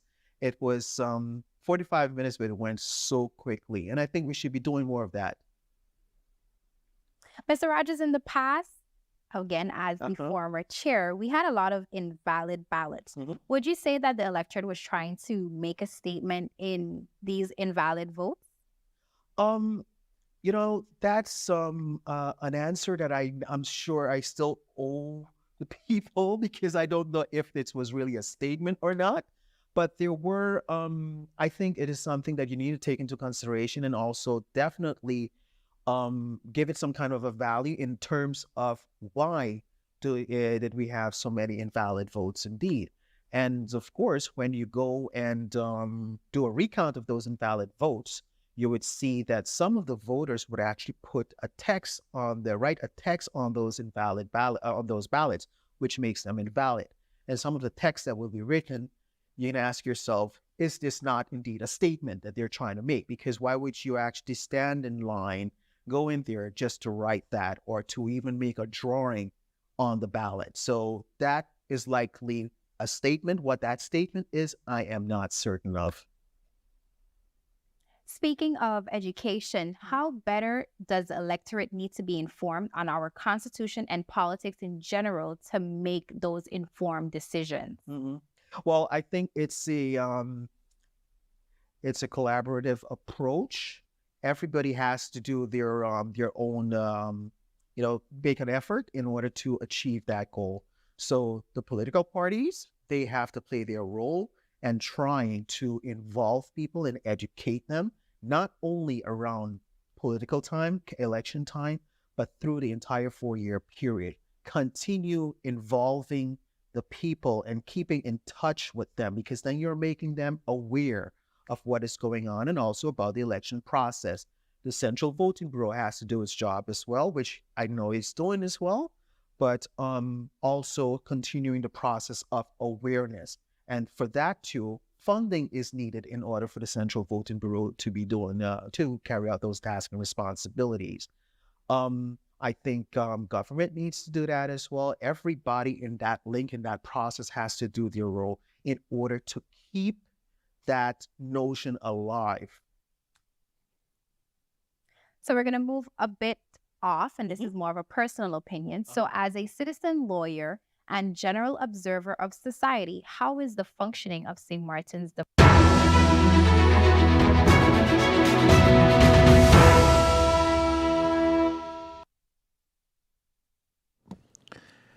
Thanks for staying with us, and welcome back to the St. Martin Parliamentary Election live coverage and the results. We will now be going over to polling station number 3, the St. Martin Senior Citizens Recreational Center. There were a total of 1,445 eligible voters and 989 valid votes. That's 989 valid votes. We now go to the party votes for that particular polling station. The Now Party, 95 votes. ECE, 11 votes. UP, 194 votes. PFP, 132 votes. The US Party, 50 votes. USRM, 143 votes. The NA, 278 votes. And the DP Party, 86 votes, for a total of 989 votes. And now for the individuals on each party at polling station number 3. Christopher Emmanuel, 16 votes. Claudius Boncampa, 13 votes. Karti Naila, 2 votes.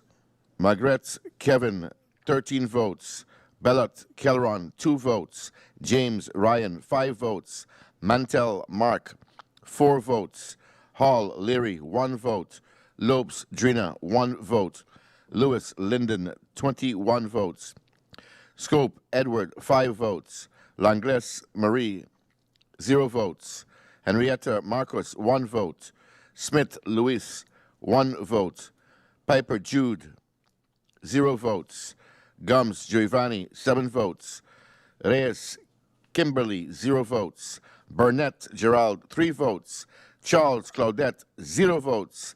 Arundel Tatiana, 0 votes. The Weaver Jamiro, 0 votes. For the ECE, Wigley Nigel, 11 votes. For the Up Party, Bryson R, 10 votes. Utley O, 60 votes. Leonard T, 4 votes. Mingo M, 15 votes. Vijlani S, 0 votes. Arundel A, 18 votes. Brownbill C, 26 votes. Haydenvane Y, 4 votes. Peterson S, 3 votes. Supriana C, 4 votes. Chantelier J, 3 votes. Patrick R, 2 votes. Hilaire S, 4 votes. Brown C, 7 votes. Maida A, 2 votes. Blair K, 0 votes. Ramirez J, 0 votes. Wilson W, 7 votes. Patrick F, 2 votes. Chase E, 5 votes. Winkler M, 1 vote. Hodge I, 0 votes. La Cruz F, 17 votes, for a total of 194 votes for the Up Party. Now to the PFP. Gums Melissa, 41 votes. Peterson Rayon, 14 votes. DeWeaver Ludmilla, 38 votes. Gums Patrice, 5 votes. Nichols Luciano, 13 votes. Cox Mario, 3 votes. Blaise Jean, 5 votes. Martina Rosalinda, 4 votes. Hodge Marlon, 1 vote. Solomon David, 8 votes, for a total of 132 votes for the PFP party. To the U.S. party, Gordon Cardi Pamela, 7 votes. Nicholas Cecile, 2 votes. Boston Addison, 13 votes. Flanders Elvis, 9 votes. Jeffers Jalouk, 1 vote. Wilson Martin, 1 vote. Williams Oliver, 4 votes. Charlie Teddy, 3 votes. Thomas Curtis, 0 votes. Thomas Charles, 4 votes. Wilson Gromiko, 6 votes, for a total of 50 votes for the USP party. USRM, Messalina Luke,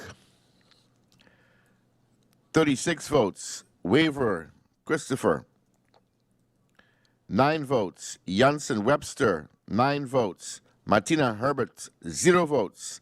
Rosenberg Shamira, 19 votes. Arundel Gracita, 2 votes. Berg Richanel, 20 votes. Marcia Rogerel, 12 votes. Rolox Julian, 14 votes. Summersall Michael, 3 votes. Today Wendell, 2 votes. Brooks Felicia, 0 votes. Steinman Yao Sao, 0 votes. Esenia Paco, 13 votes. Amer Glensley, 1 vote.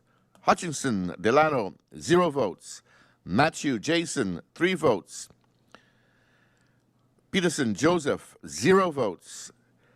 Charlemagne Early, 0 votes, for a total of 143 votes for the USRM party. To the NA party, Jacob Silveria, 31 votes. Duran Egbert, 55 votes. Ilion Adwell, 24 votes. Marlon Cloyd, 44 votes. Samuel Rudolph, 26 votes. Pompier Charlon, 9 votes. Richardson Anna, 14 votes. Romo Angelique, 5 votes.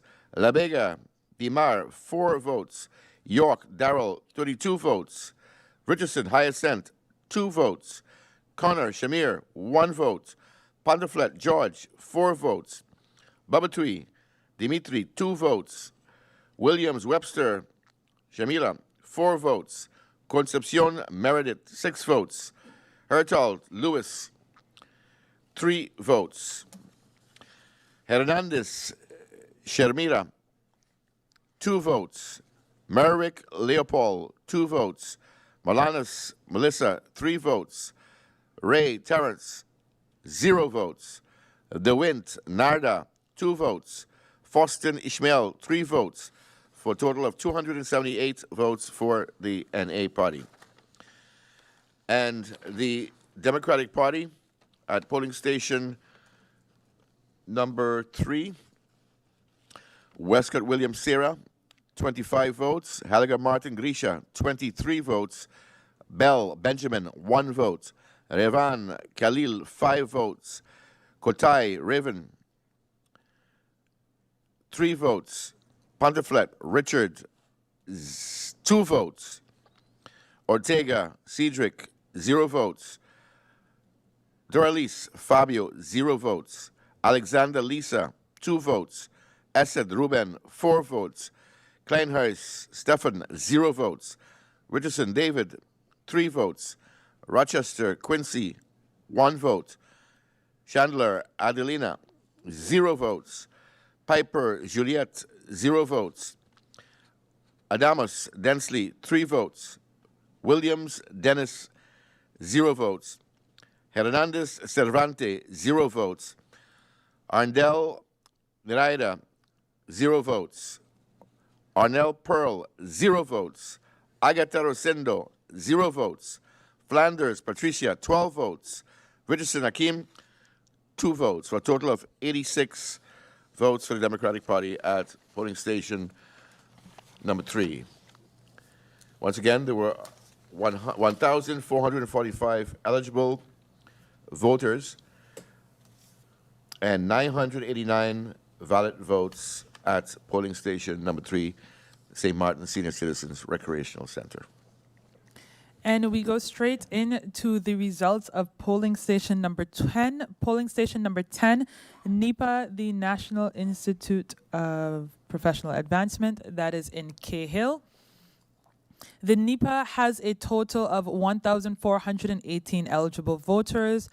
Of those eligible voters, 926 cast valid votes.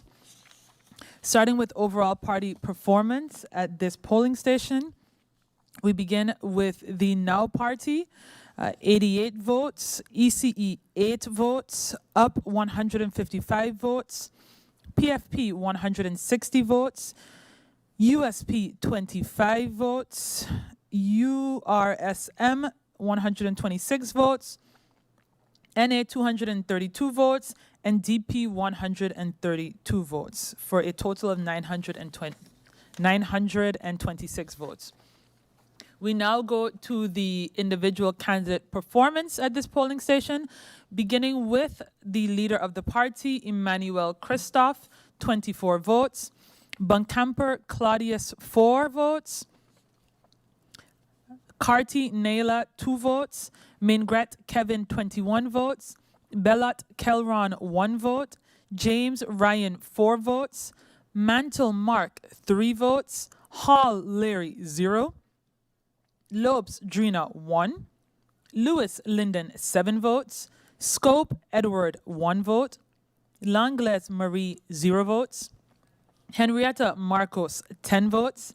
Smith Lewis, 0. Piper Jude, 1 vote. Gums Giovanni, 6 votes. Reyes Puelo Kimberly, 1 vote. Burnett Gerald, 2 votes. Charles Hassel Claudette, 0. Arundel Tatiana, 0. DeWeaver Jamiro, 0 votes. That is a total of 88 votes for the Now Party. Moving along to ECE, candidate Wigley Nigel, 8 votes. So that is a total of 8 votes for ECE. Moving along to the Up Party, starting with leader Bryson R, 10 votes. Otley O, 24 votes. Leonard T, 14 votes. Mingo M, 6 votes. Bijlani S, 39 votes. Arundel A, 20 votes. Brownbill C, 3 votes. Herenveen Y, 1 vote. Peterson S, 5 votes. Supriyana C, 0. Chatelier J, 11 votes. Patrick R, 0. Hilaire S, 1 vote. Brown C, 0. Mera A, 0. Blair K, 0. Ramirez Abel J, 4 votes. Wilson W, 0. Chase E, 0. Winkler M, 1 vote. Hodge I, 0 votes. And La Cruz F, 16 votes. That is a total of 155 votes for the Up Party at polling station number 10. We proceed with PFP, starting with leader of the party, Gums Melissa, 50 votes. Peterson Rayon, 15 votes. DeWeaver Ludmila, 60 votes. Gums Patrice, 12 votes. Nichols Luciano, 2 votes. Cooks Marvio, 6 votes. Blaise Jean, 6 votes. Martina Rosalinda, 1 vote. Hodge Marlon, 0 votes. Solomon David, 8 votes. That is a total of 160 votes at polling station number 10 for the PFP.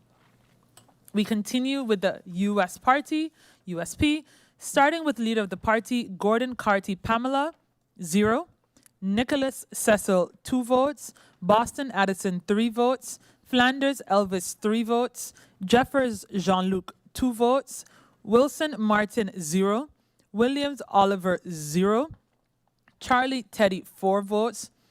Thomas Curtis, 1 vote. Thomas Charles, 1 vote. Wilson Gromiko, 9 votes. That is a total of 25 votes for USP. We continue with URSM, starting with the leader of the party, Marcelina Luke, 43 votes. Waver Christopher, 9 votes. Janssen Webster Veronica, 14 votes. Martina Herbert, 5 votes. Roseburg Shamira, 10 votes. Arundel Gracita, 8 votes. Brugge Richenel, 3 votes. Mauricia Rogerel, 7 votes. Rolox Julian, 7 votes. Summersall Michael, 1 vote. Thode Wendell, 6 votes.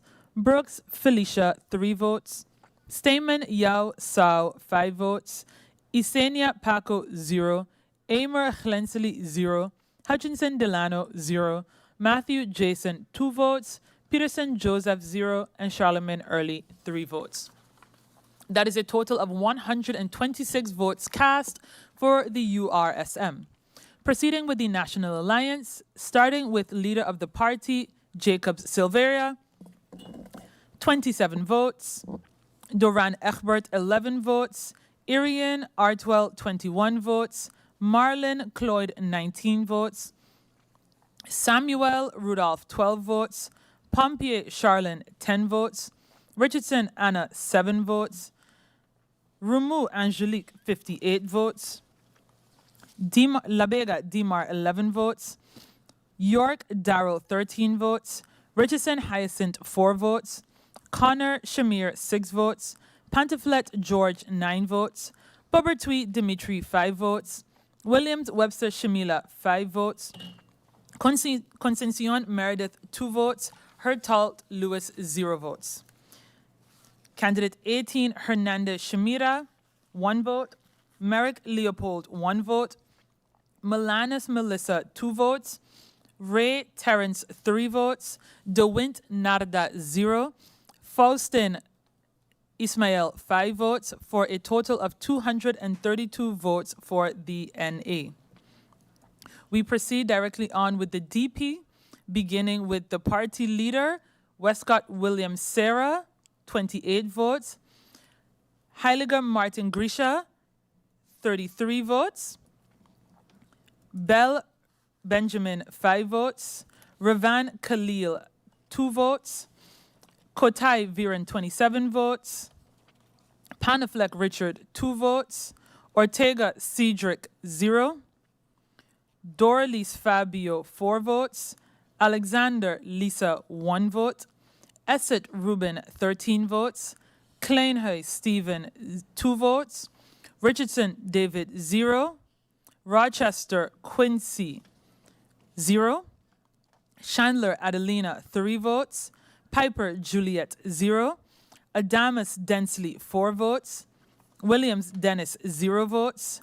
Hernandez Cervante, 0. Arndel Nereida, 0. Arnel Pearl, 2 votes. Agatha Rosendo, 0 votes. Flanders Patricia, 2 votes. Richardson Action, 4 votes. That is a total of 132 votes cast for the DP. Again, reviewing the polling station at the NIPA, that is the National Institute for Professional Advancement, the party totals were as follows. 88 votes cast to NOW, 8 votes to ECE, 155 votes to UP, 160 votes to PFP, 25 votes to USP, 126 votes to URSM, 232 votes to NA, and 132 votes to the DP. With all votes received thus far, we have the following breakdown percentage-wise. So with a total of 1,308 votes received thus far, the NA has received 24% of the votes, of the valid votes cast thus far. Following behind is UP with 1,063 valid votes received thus far, representing 19%. Behind them, we have URSM with 759 votes, representing 14% of the votes received. Then we have the PFP, very closely behind with 748 votes, also roughly 14%. After PFP, we have DP with 681 votes, representing roughly 12%. And we have NOW with 567 votes, representing 10%. The USP with 269 votes, representing 5%. And ECE with 82 votes, representing roughly 1% of the valid votes received thus far. We also would like to share some overall numbers. Overall, we have received 5,477 votes cast thus far, or at least that we have been able to report on. We still have a few more polling stations that we have incoming. While I have extended our gratitude to the polling staff, we also extend our gratitude to KPSM, as well as the VKS. Every polling station is supported by at least one police officer, and those police officers also escorted the polling staff to the Parliament building so that the ballots and the counts could be safely deposited here with the team of the Central Voting Bureau. So we thank again the polling staff, but also KPSM and the VKS for their support thus far. We have received indication that we have another polling station coming in, so we'll take a brief break and then we will report on another 2 polling stations when we return.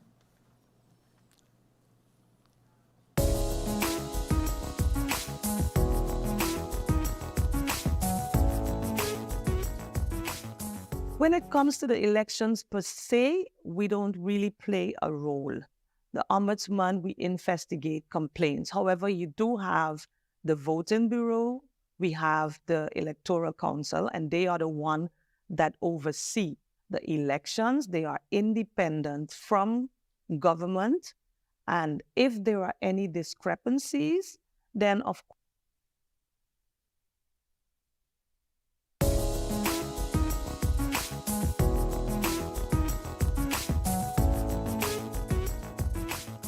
When it comes to the elections per se, we don't really play a role.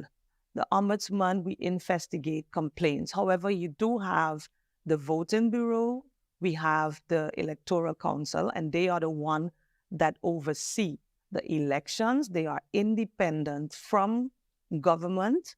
And if there are any discrepancies, then of course the citizens are able to bring this forward.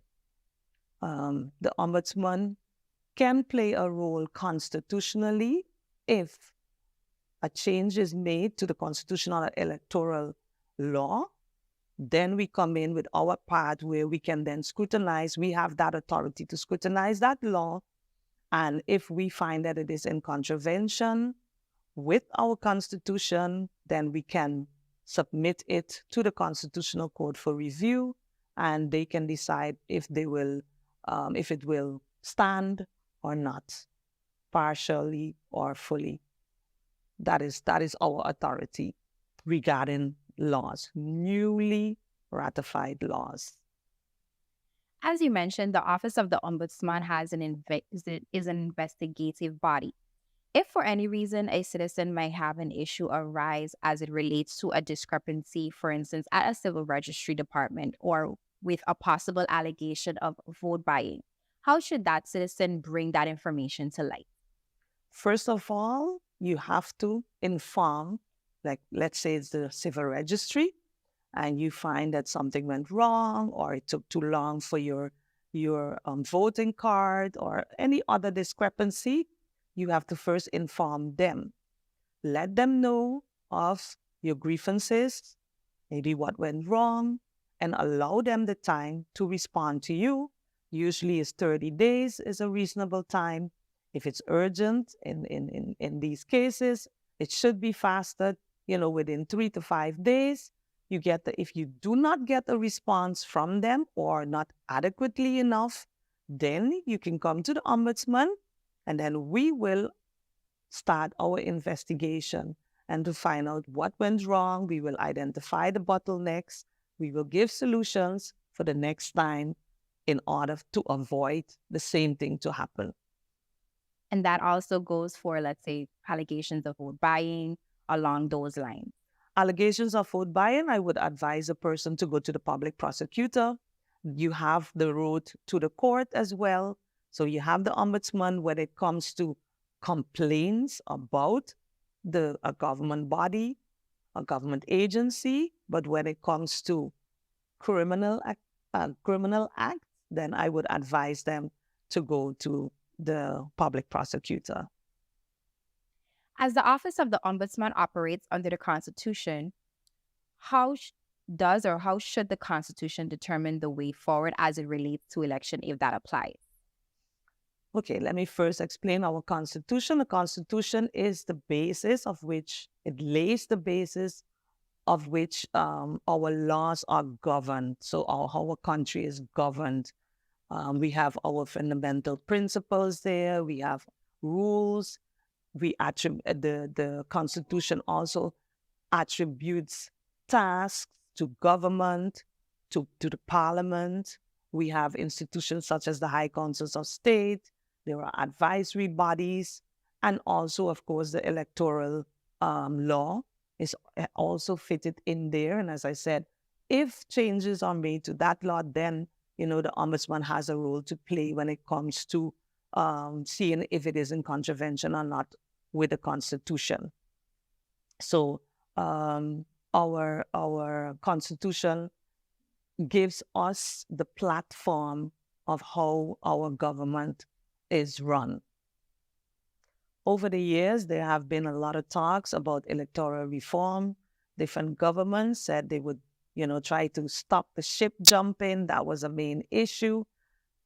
That has not happened as yet. What we have seen is that the curtains are removed from our voting booths. Where we go in, we will no longer have that black curtain. So that it is a positive change that have come along. That is not something that I need to scrutinize. It is and fits within our Constitution. But that is like, an addition made to the law.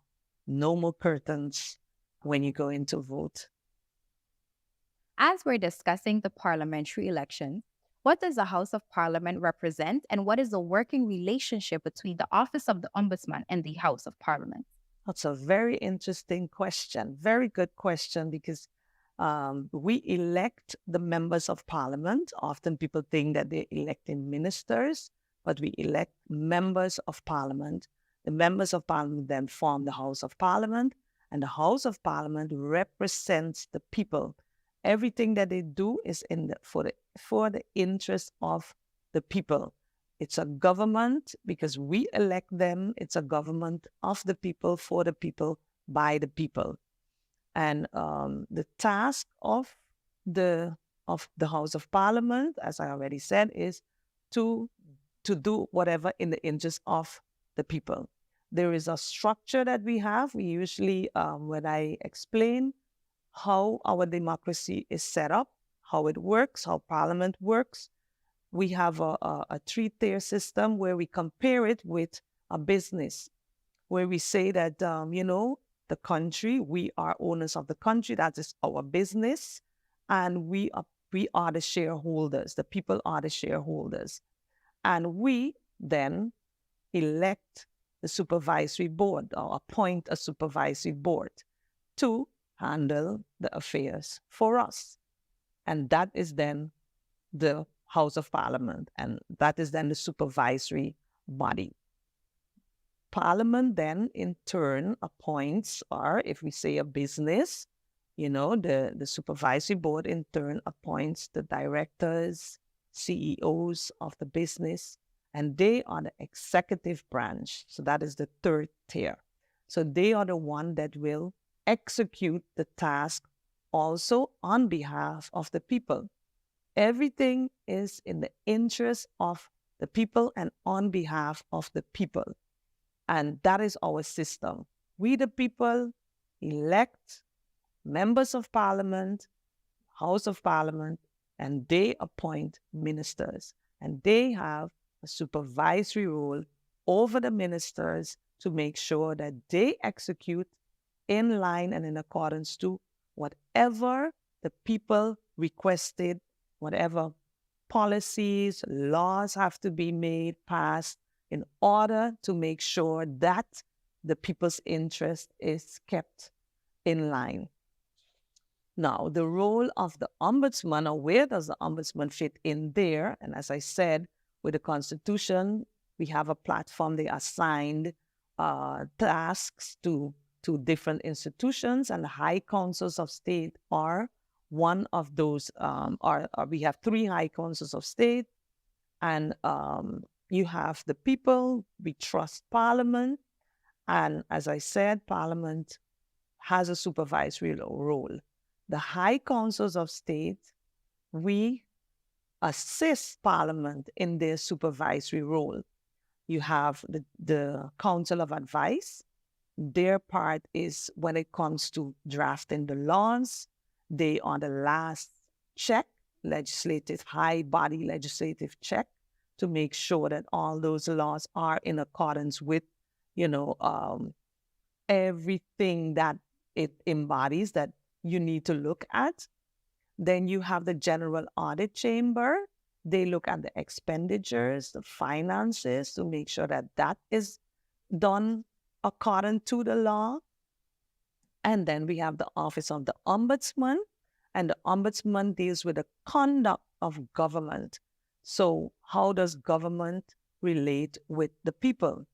We investigate the behavior of government. We are the voice of the people, and we are the one to, through our investigations, we write reports, and in our reports, we will identify bottlenecks, and we will also provide recommendations to government how to improve.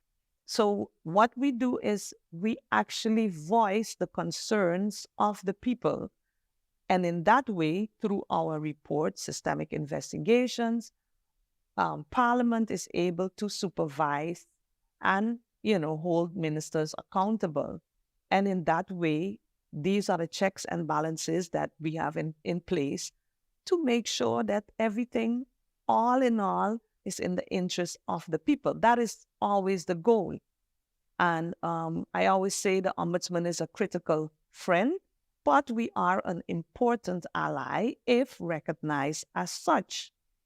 The other task that the Ombudsman has, which I already mentioned, was that we have the authority to scrutinize newly ratified laws and see whether or not they are in contravention with our Constitution. So that is an extra check that we have. And then we can submit that to the Constitutional Court. And then, of course, you have the judiciary, which is also a separate body that scrutinize the law. So people can always go to court if they are not in agreement. So that is actually...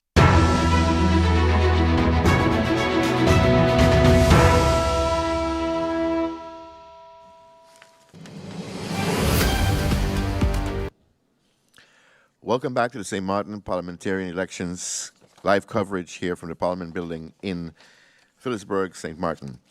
We are now going to polling station number 14, which is the Belvedere Community Center. And this polling station happens to be the single biggest polling station as it pertains to the eligible voters per district. That's polling station number 14, the Belvedere Community Center.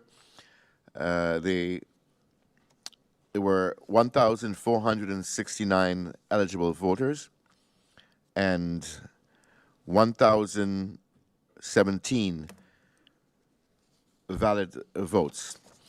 So you look at the parties in that particular polling station. The Now Party received 147 votes. ECE, 17 votes. UP, 210 votes. PFP, 76 votes.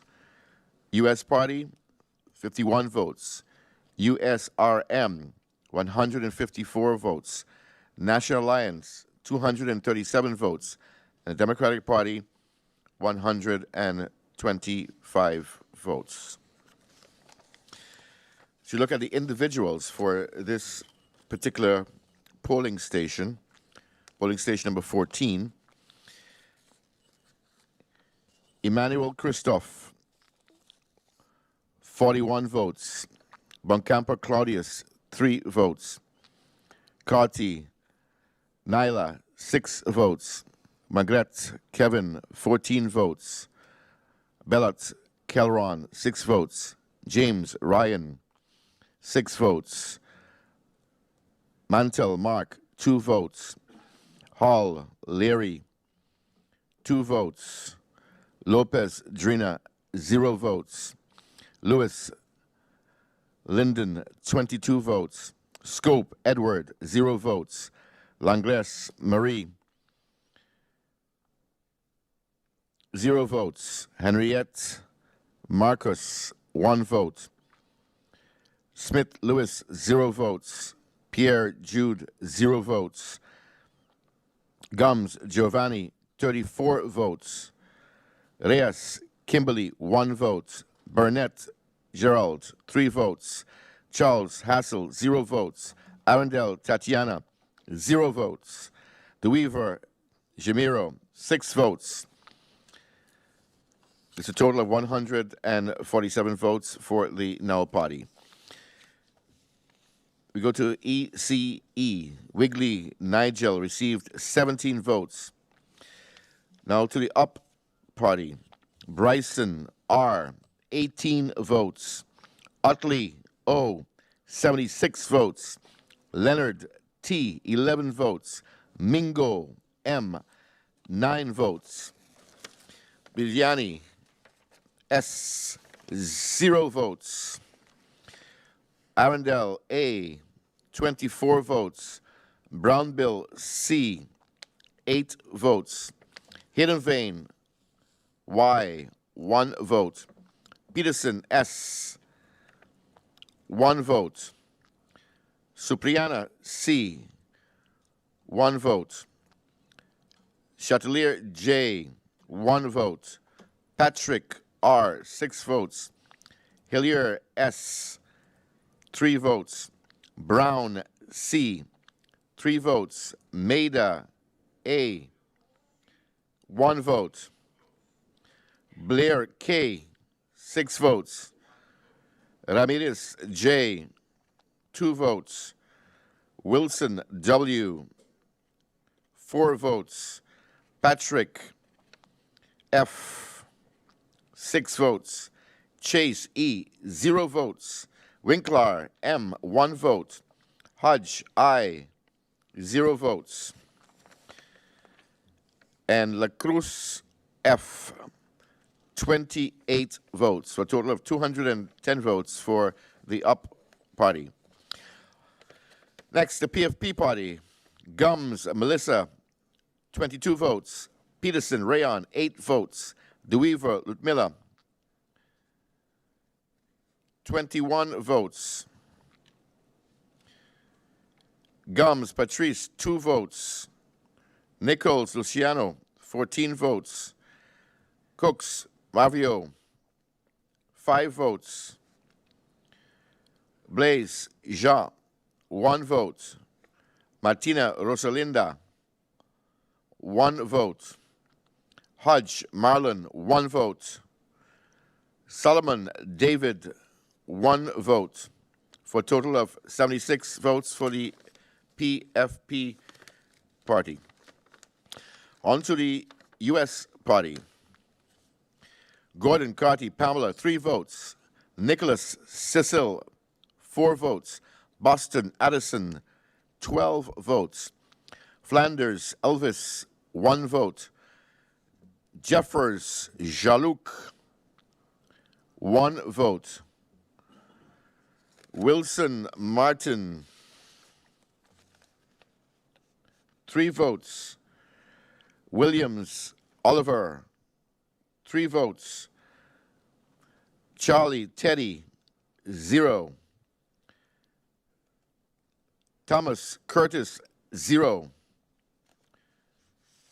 Thomas Charles, 5. Wilson Gromiko, 19 votes, for a total of 51 votes for the U.S. party. On to the USRM party. Messalina Luke, 56. Weaver Christopher, 11. Janssen Webster Veronica, 13. Martina Herbert, 3. Rosenberg Shamira, 14. Arundel Gracita, 1. Burke Richinel, 10. Marcia Rocherel, 16. Rolex Julian, 16. Somersall Michael, 0. Today Wendell, 2 votes. Brooks Felicia, 3 votes. Stamen Yao Sao, 1 vote. Esenia Paco, 3 votes. Emer Glensley, 1 vote. Hutchison Delano, 0. Matthew Jason, 4. Peterson Joseph, 0. Shalmaj Early, 0 votes, for a total 154 votes for the USRM party. On to the NA party. Jacob Silveria, 32 votes. Duran Ekberg, 37 votes. Irion Adwell, 19. Marlon Cloyd, 20. Samuel Rudolph, 11. Pompier Charlon, 7. Richardson Anna, 14. Rameau Angelique, 3. La Vega Dimar, 5. York Darrell, 28. Richardson Hyacinth, 2. Connor Shamir, 5. Ponderflet George, 5. Bubba Tree Dimitri, 4. Williams, Webster, Shamila, 29. Concepcion, Meredith, 3. Hertaud, Luis, 3. Hernandez, Shamira, 2. Merrick, Leopold, 1. Molanas, Melissa, 0. Ray Terrence, 1. DeWint, Narda, 2. Faustin, Ishmael, 4. For a total of 237 votes in district number 14. Sorry, 14. And as we go to the Democratic Party, the individual numbers for the candidates on the DP: Westcott Williams, Sarah, 33. Helliger Martin Grisha, 26. Bell Benjamin, 4. Raven Khalil, 21. Kotai Verin, 5. Pontefract Richard, 1. Ortega Cedric, 1. Duralis Fabio, 4. Alexander Lisa, 7. Esed Ruben, 1. Kleinhurst Stefan, 0. Richard David, 5. Rochester Quincy, 0. Chandler Adelina, 3. Piper Juliet, 8. Adamus Densley, 1. William Dennis, 1. Hernandez Cervante, 1. Arndel Niraida, 1. Arnell Pearl, 0. Agata Rosendo, 0. Flanders Patricia, 1. Richardson Akin, 1. For a total of 125 votes for the Democratic Party in polling station number 14, which is the Belvedere Community Center. And as we recapped, there were a total of eligible voters 1,469. Valid votes was 1,017. We continue now to the results from polling station number 15. Polling station number 15 is the Melford Hazel Sports and Recreational Center that is on Pawn Island in Phillipsburg. Beginning with the party totals for this polling station, the Now Party has 67 votes, ECE 11 votes, UP 214 votes, PFP 78 votes. Then we are followed with USP with 47 votes, URSM with 161 votes, NA with 202 votes, and DP with 130 votes. Polling station number 15 has a total number of 1,415 eligible voters. Of those, 910 cast valid votes. We now continue into the individual candidate performance, beginning with the Now Party. Party leader Emmanuel Christoph, 28 votes. Buncamper Claudius, 3 votes. Carty Nela, 6 votes. Mingret Kevin, 7 votes. Bellot Kelron, 0. James Ryan, again 0. Mantle Mark, 1 vote. Hall Larry, 0. Lopes Drina, 1 vote. Lewis Linden, 5 votes. Scope Edward, 6 votes. Longley Marie, 0 votes. Henrietta Marcos, 1 vote. Smith Lewis, 0 votes. Piper Jude, 1 vote. Gums Giovanni, 3 votes. Reyes Puelos Kimberly, 2 votes. Burnett Gerald, 2 votes. Charles Hassel Claudette, 0 votes. Arundel Tatiana, 1 vote.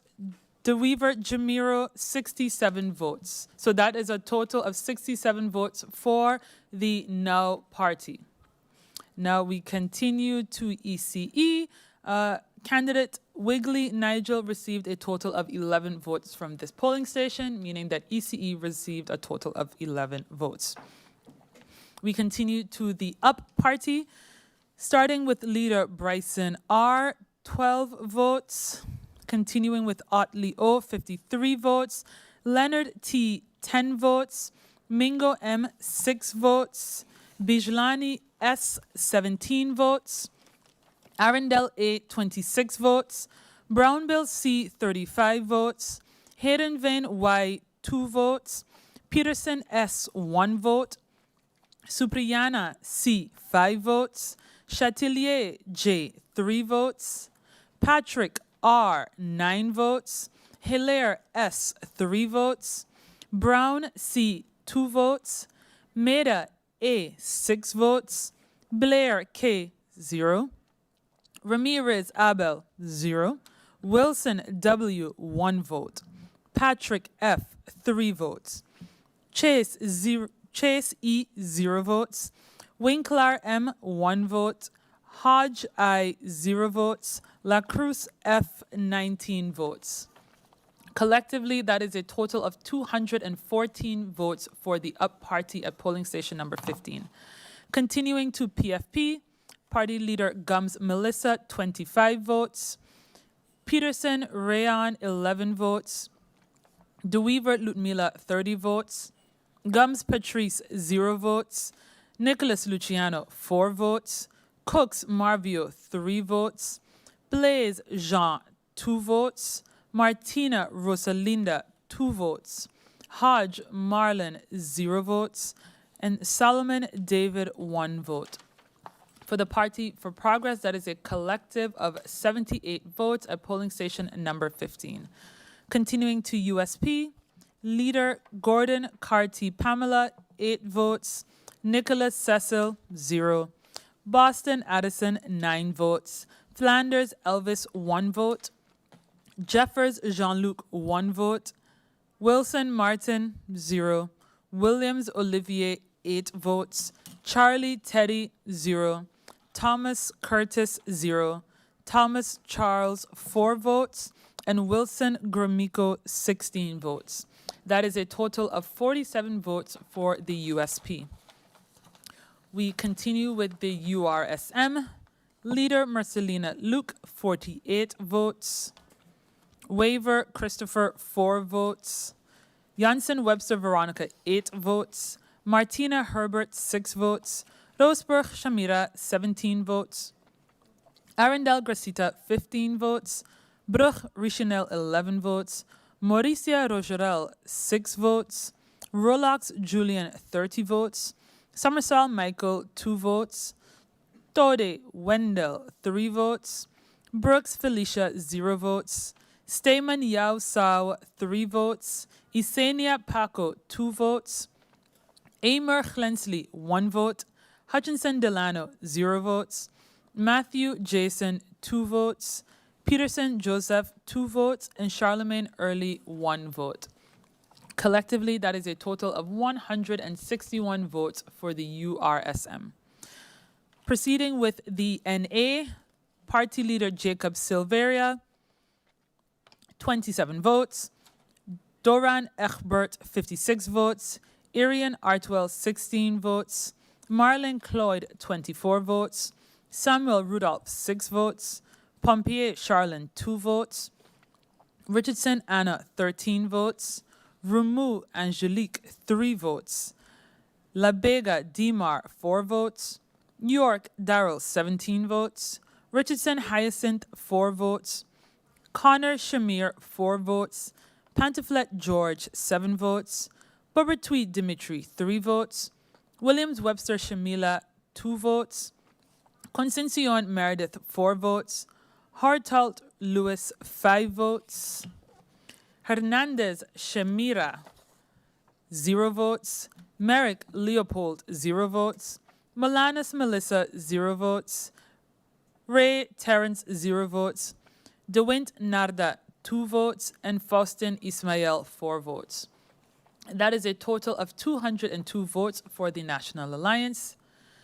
The Democratic Party, the DP, beginning with party leader Sarah Westcott Williams, 27 votes, Heiliger Martin Grisha, 23 votes, Bell Benjamin, 4 votes, Ravan Khalil, 11 votes, Kotai Varan, 11 votes, Panaflek Richard, 1 vote, Ortega Cedric, 0, Dorlis Fabio, 4 votes, Alexander Lisa, 1 vote, Esset Ruben, 3 votes, Kleinhuis Stephen, 0, Richard David, 3 votes, Rochester Quincy, 2 votes, Chandler Adelina, 10 votes, Piper Juliet, 1 vote, Adamus Densley, 8 votes, Williams Dennis, 2 votes, Hernandez Cervante, 1 vote, Arndel Nireda, 12 votes, Arnel Pearl, 0 votes, Agatha Rosendo, 0 votes, Flanders Patricia, 4 votes,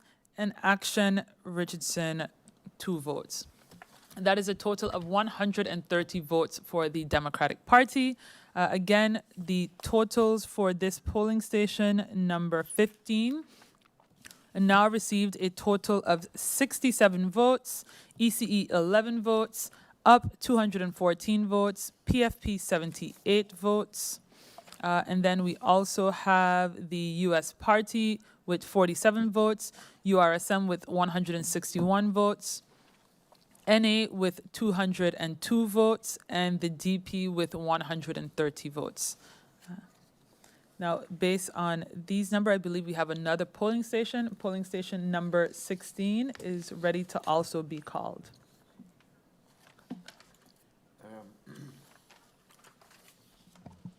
Yes, we do have polling station number 16, which is the Methodist Agaric Center. The total eligible voters at that particular polling station, 1,221. Valid votes cast at that polling station was 842. As we look at the party numbers, the Now Party with 73 votes, ECE 15, UP 177, PFP 163, USP Party with 13, USRM with 102, the National Alliance with 167, Democratic Party with 132 votes at that particular polling station. Now, for the individual votes based on the party numbers, we start with the Now Party. Emmanuel Christoph, 15 votes. Boncamper Claudius, 20 votes. Carty Nyla, 1 vote. Mingret Kevin, 2 votes. Bellet Kelron, 1 vote. James Ryan, 2 votes. Mantle Mark, 5 votes. Hall Leary, 2 votes. Lopez Drina, 1 vote. Lewis Linden, 11 votes. Scope Edward, 4 votes. Langres Marie, 0. Henrietta Marcus, 1 vote. Smits Louis, 0. Piper Jude, 1. Gums Giovanni, 5. Reyes Kimberly, 0. Burnett Gerald, 1. Charles Hassel Claudette, 0.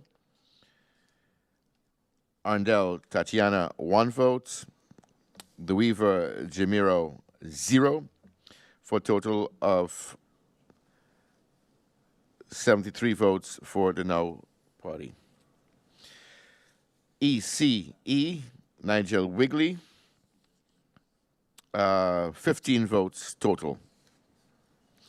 The Up Party, Bryson R, 18 votes. Utley O, 45 votes. Leonard T., 11 votes.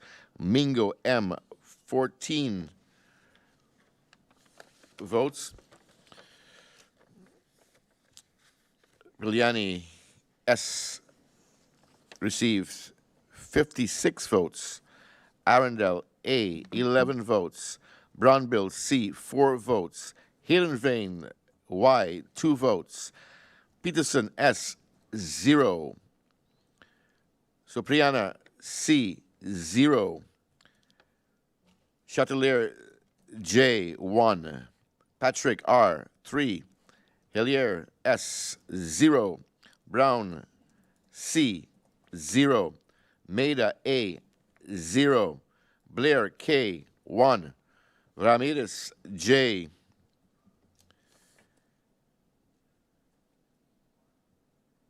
0.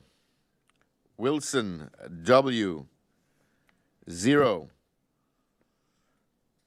Patrick F., 0. Chase E., 0. Winkler M., also 0. Hodge I., 0.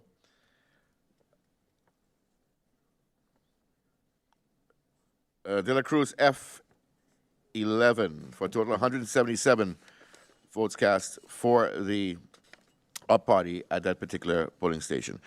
On to the PFP. Gums Melissa, 45. Peterson Rayon, 18. DeWeaver Ludmilla, 51. Gums Patrice, 23. Nichols Luciano, 5. Cooks Mavio, 4. Blaise Jean, 6. Martina Rosalinda, 3. Hodge Marlon, he's got 1 vote. And Solomon David, 7 votes, for 163 votes for the PFP. On to the US Party. Gordon Carty, Pamela, 2 votes. Nicholas Cecil, 2 votes. Boston Addison, 9 votes. Flanders Elvis, 1 vote. Jeffers Jalouk, 1 vote. Wilson Martin, 0 votes. Williams Oliver, 0. Charlie Teddy, 1 vote. Thomas Curtis, 0. Thomas Charles, 0.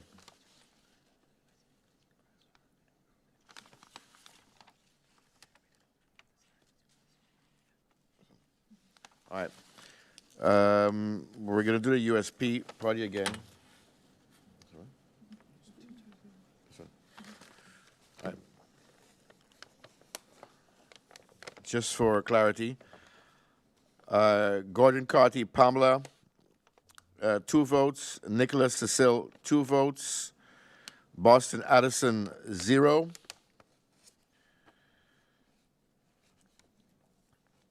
Flanders Elvis, 3. Jeffers Jalouk, 0. Wilson Martin, 0. Williams Oliver, 0. Charlie Teddy, 1. Thomas Curtis, 0. Thomas Charles, 0. Is that correct? Okay. Wilson Gromyko. Wilson Gromyko, 5. For a total of 13 votes for the USP party. For the USRM party, Messlina Luke, 34. Webster Waver Christopher, 5. Janssen Webster Veronica, 3. Martina Herbert, 1. Rosenberg Shamira, 14. Arundel Gracita, 3. Berg Richenel, 11. Mauricia Rocherel, 6. Rolax Julian, 10. Somersall Michael, 1. Today Wendell, 2. Brooks Felicia, 2. Stamen Yao Sao, 1. Yesenia Paco, 2. Amer Glensley, 0. Hutchison Delano, 0. Matthew Jason, 7. Peterson Joseph, 0. Charlemagne Early, 0. Now to NA party.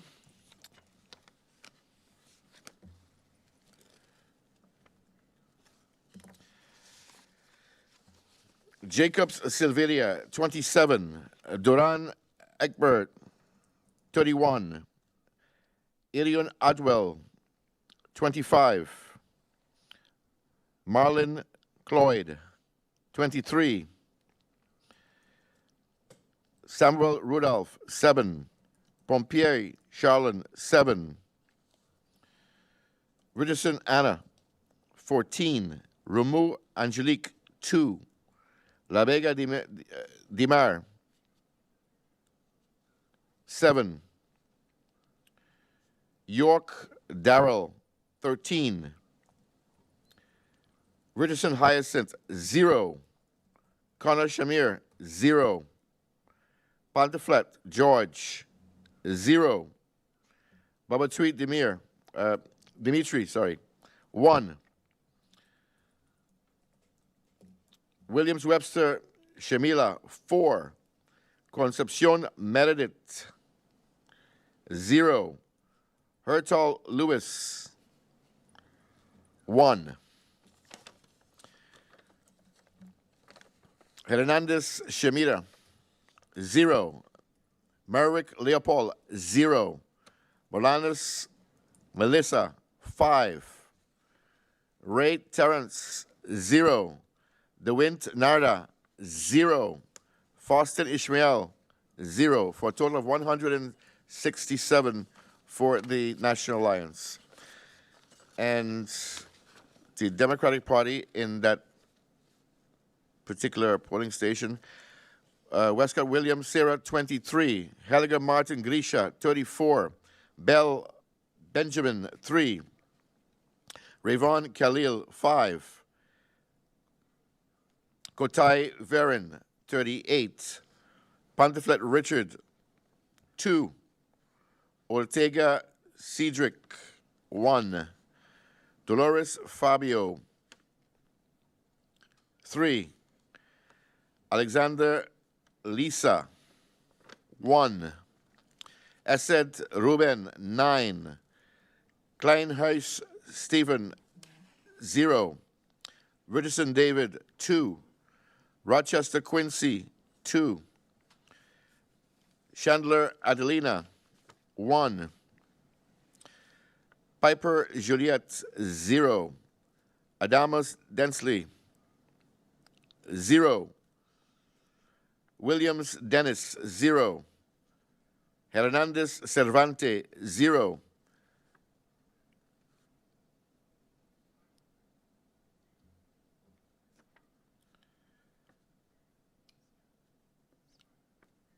Arndell Lariada, 0 also.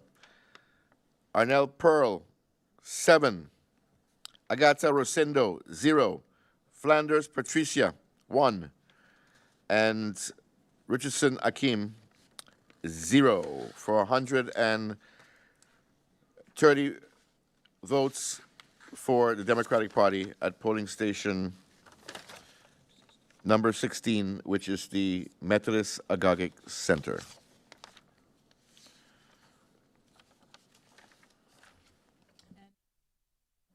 Before you, you have the totals for parties at this polling station.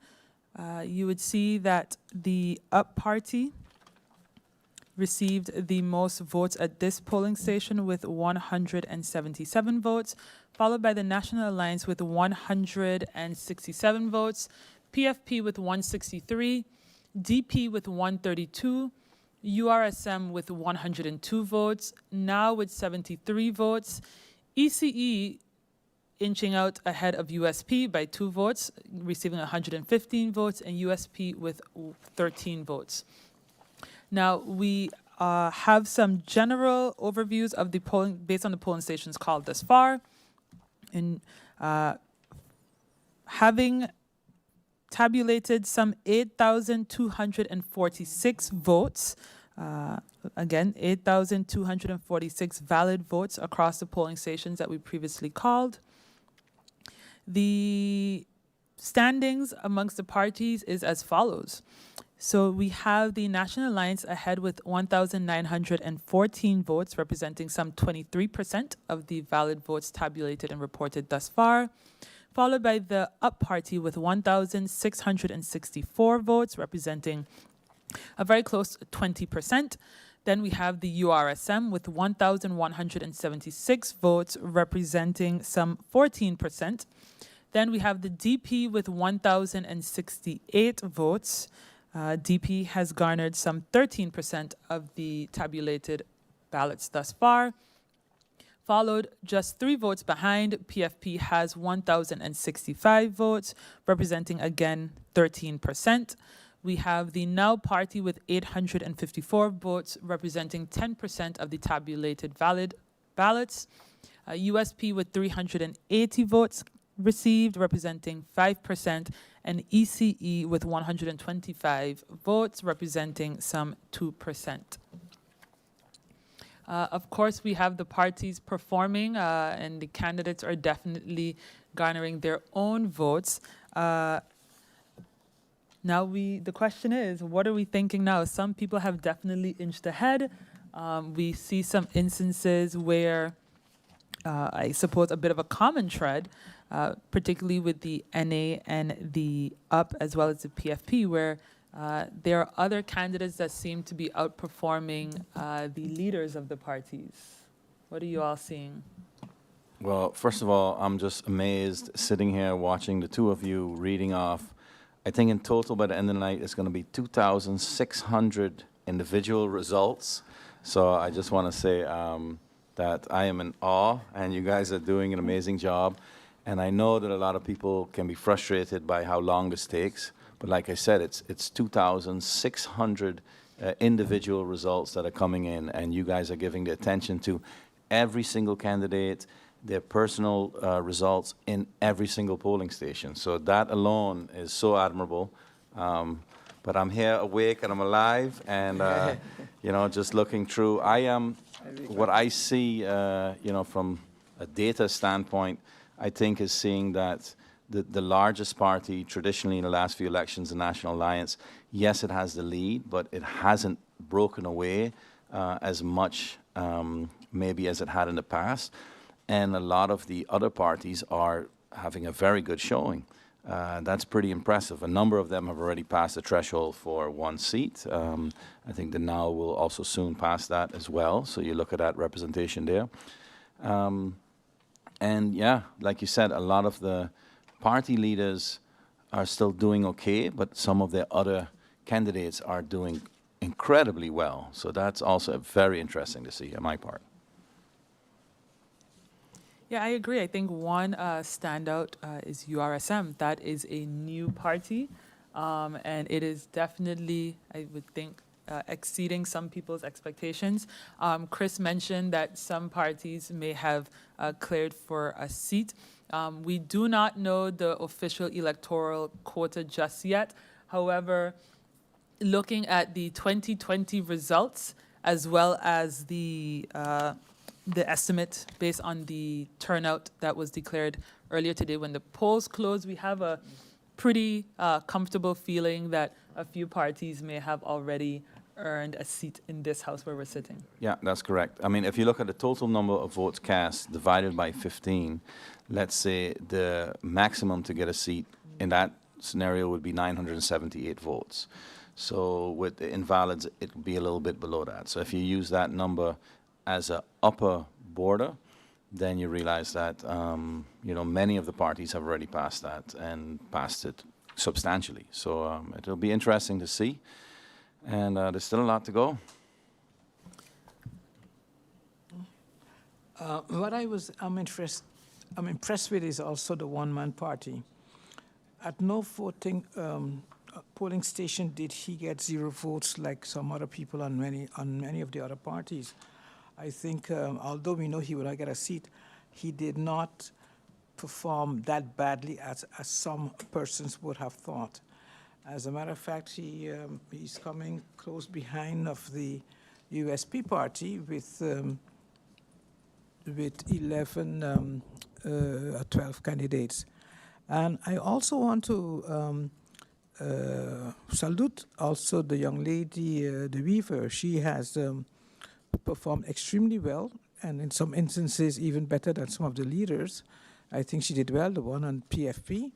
And yes, I think there's a race, almost like a race now, between the DP party, if I'm not mistaken, and the USRM party. They're kind of close in terms of numbers.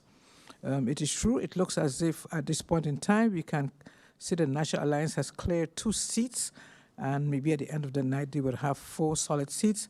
And then you have the UP party coming up close behind, as well as the USRM party, the PFP, and the DP party. And the Now, I don't think, has yet reached to their first seat. And I think that might be a disappointment for that party, because I think a lot was expected from the persons within that party that they would have a solid amount of seats within the parliament.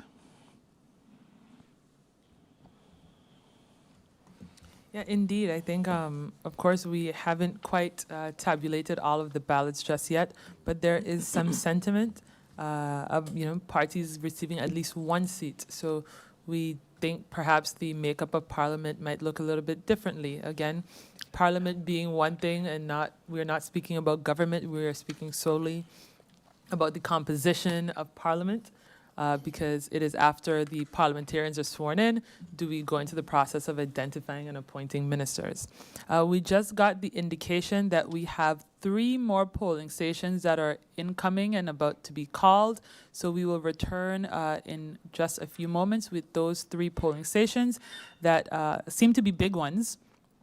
Polling station number 2, 5, and 6, those are Sundial, Dutch Quarter Community Center, as well as the Milton Peters College. So we'll just have a few minutes to get those ready for you all, and we'll see you in a few minutes.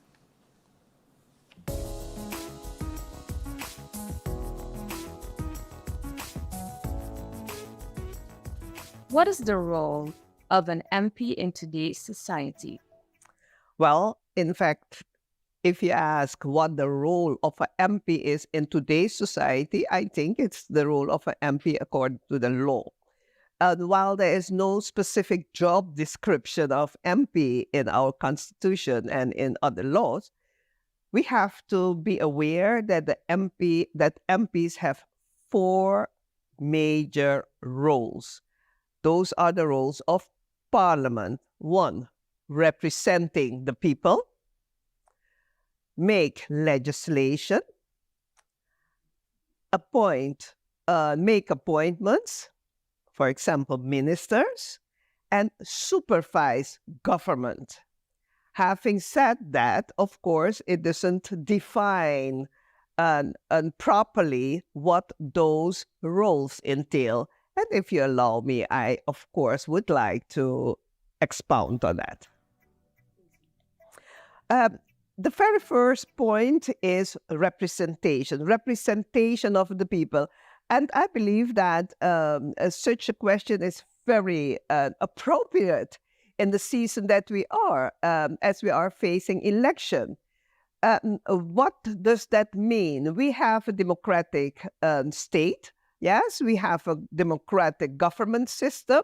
And that means government by the people, for the people. And that cardinal point of our government system, define in fact what the MPs are about.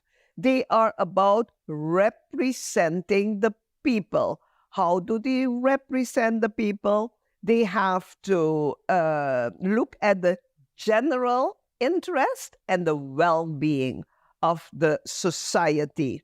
Secondly, by doing that, they have to look at what are the needs in the society to see if certain regulations, certain laws have to be made to organize society. One thing one often forgets, people often think like Parliament is something far from our, environment. No, but Parliament is us, yes? And we have to remember that, especially now that we are in an election period, because we are going to elect 15 persons to represent the people. So, legislating, oftentimes say, yes, but Parliament is the legislator. One does like legislation, laws is also something not being part of us. Laws are nothing else than rules to organize the society. I always like to compare it with the fact that, hey, in the home you have rules, right? And while parents might set rules for teenagers, hey, you can't come home after 12 o'clock in the night. That rule, you don't need to make it if your children are 5, 6, or 8 years old. So, establishing rules to organize the society, the rules, the laws have to be relevant, and they really have to be put in place to regulate something. So that means in representing the people, our parliamentarians, our members of parliament, have to know very well what is living among the people. Parliament just can't make laws just to make laws. The laws have to be relevant. The laws have to reflect the needs of the people. So there again, laws can be made on the initiative of Parliament themselves, but in general, laws are made in cooperation, in collaboration with government. And also that needs explaining, but I'll deal with it in a while. The third role of a member of Parliament is nominations. The most important nominations are the ministers, because the majority in Parliament, we're going to an election, we elect 15 members of Parliament, we give them the mandate to rule and supervise and organize the country. The majority in Parliament, that means at least 8 persons, have to agree about the direction that they want to take the country and what are the priorities. Not just by coming up with something, we have to remember that Parliament always have to reflect the needs and the interests and the well-being of the people. So Parliament nominates the ministers. What are the ministers? The ministers are the ones that are being charged with the daily running of the country. So oftentimes when you hear people, in fact, criticizing government, no, we have to take our members of Parliament, which we have elected to represent us, we have to hold them accountable. One, have you selected the right persons to run the country, or just took any person that was on the list? Yeah? And I have loyalty to my candidates, so we have to make them a minister. No, it is about the best persons to execute laws and to run the country. So if anything goes wrong, we have to hold Parliament, who we elected, we have to hold them accountable because they have the fourth role to supervise government. So in the supervision of government, the law provides different instruments, how they supervise government. And so the members of parliament are directly accountable to the people who put them there. We have to remember that in a democracy, it is the people. We are not electing a parliament, 15 persons to become an elite. No, we elect them to represent us and take care of our business. Is democracy the best system we have, or a social democratic system? What is the difference between the two? Well, in fact, it's interesting that you asked that question because it may sound like there are only democracy and social democracy. No, democracy, one has to understand what democracy is. Democracy is a governing system which evolved from the time where you had kings and queens running the country, autocrats, dictators, yes, where one person or a group of elite were running the country. That system is no more in the democracies. While the Kingdom of the Netherlands, we have a king, yes? However, the king's role is more ceremonial than anything else, yes? Very small, and other roles. But we have to look at that is the system of democracy is that the rule, the authority, the competence, in fact, the decision-making, the looking in their well-being has been given to the community, to the people. But of course, 100,000 people cannot run a country altogether. That's why in a democracy you go to elections. That's why the vote of the public, of a citizen, is so important, because that is your voice. You are then saying, okay, I've looked at the different persons who I think is competent enough to represent my interest, our interest, the general interest of the country.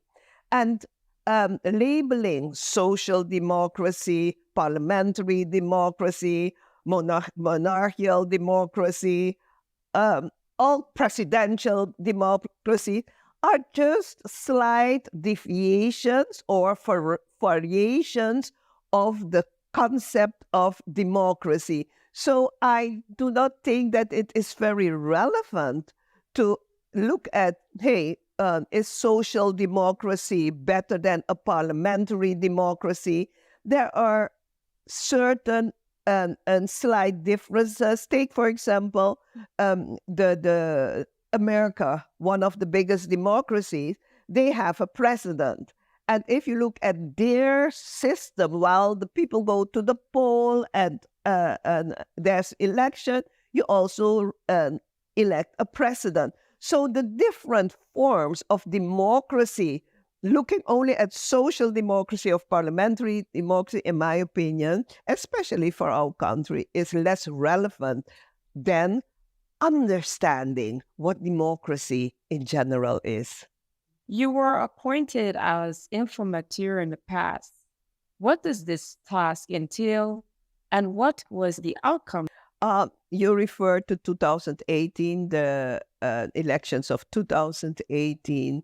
We were even a younger country within the Dutch kingdom with autonomy.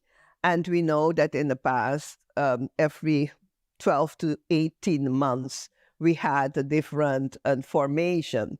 And there were new elections after a short period of time.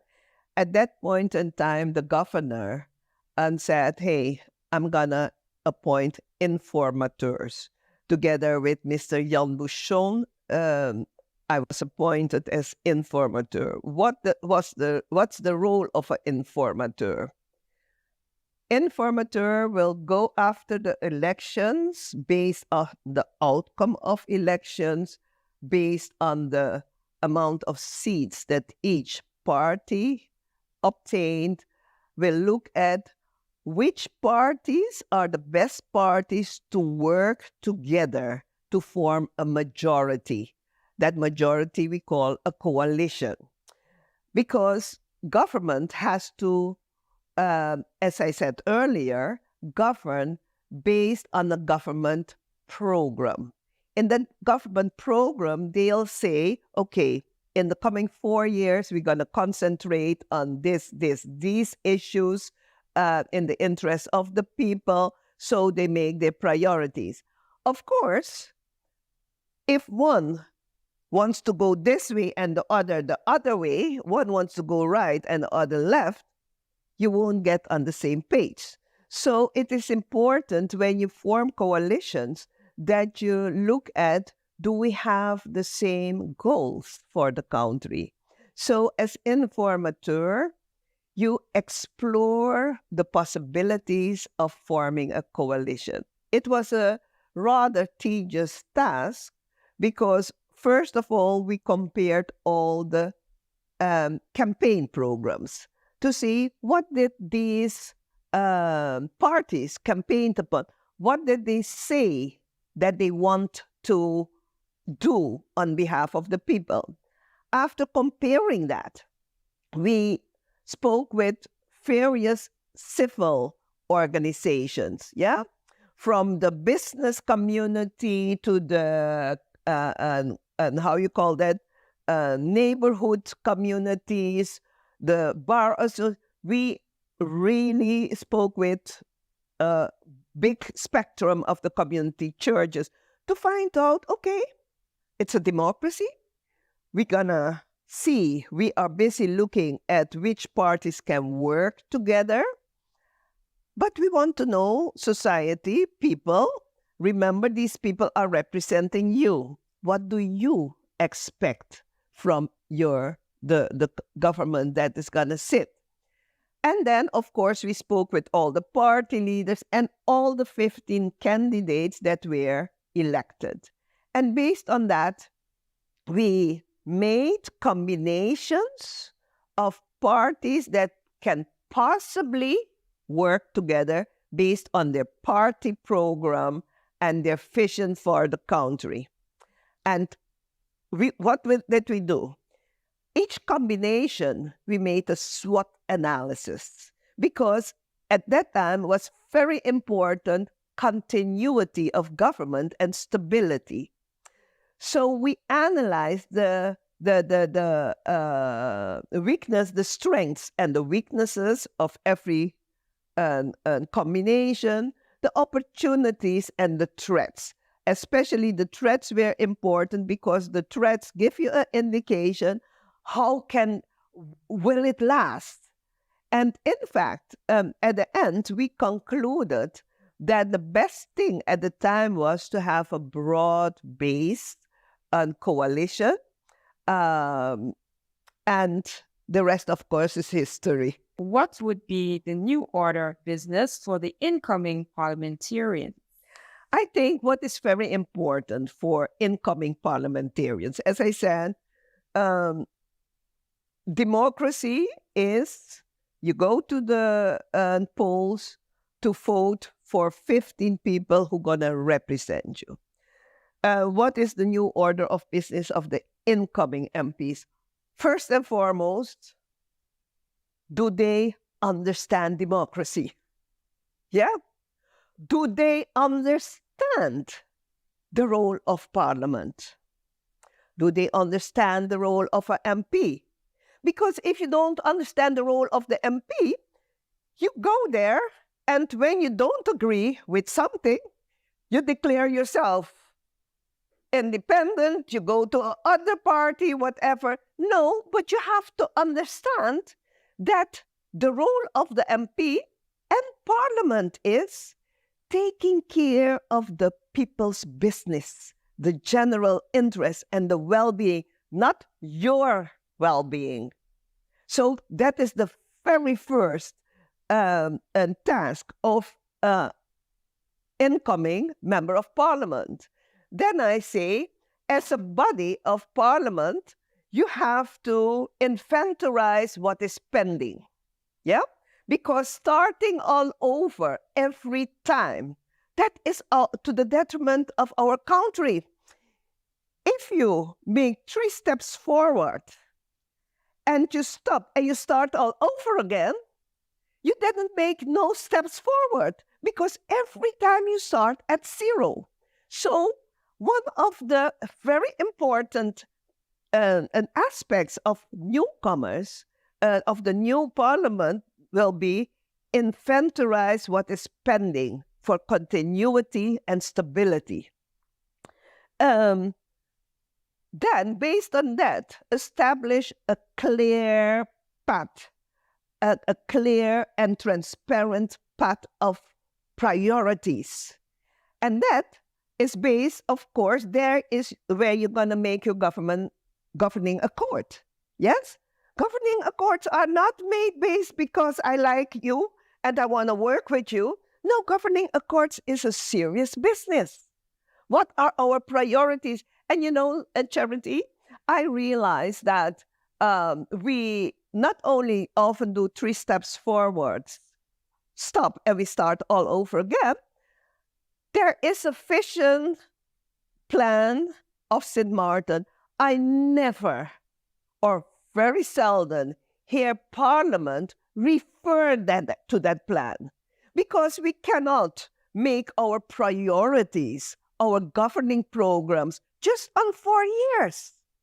Because that means the next 4 years, you're going to have a new... No, that vision plan for St. Martin, I implore on the new Parliament and incoming members of Parliament to study that vision plan, because that vision plan was made with the input of the whole community. That means you as a parliamentarian have to look at that plan. Okay, in health, this is what the people thought. Pertaining to education, this is what the people thought. And you have to make your priorities based on that vision plan. Then, when you make your goals for the coming 4 years, you have to make sure they are measurable. Because we don't measure, we don't self-assess. We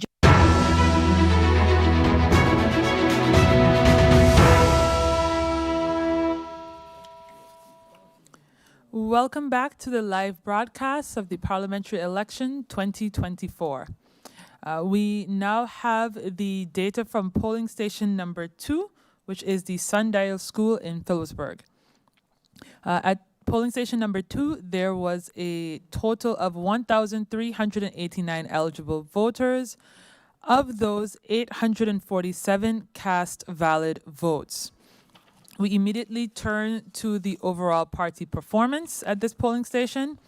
The Now Party received 74 votes, ECE 14 votes, UP 160 votes, PFP 139 votes, USP 25 votes, URSM 123 votes, NA 172 votes, and DP 140 votes.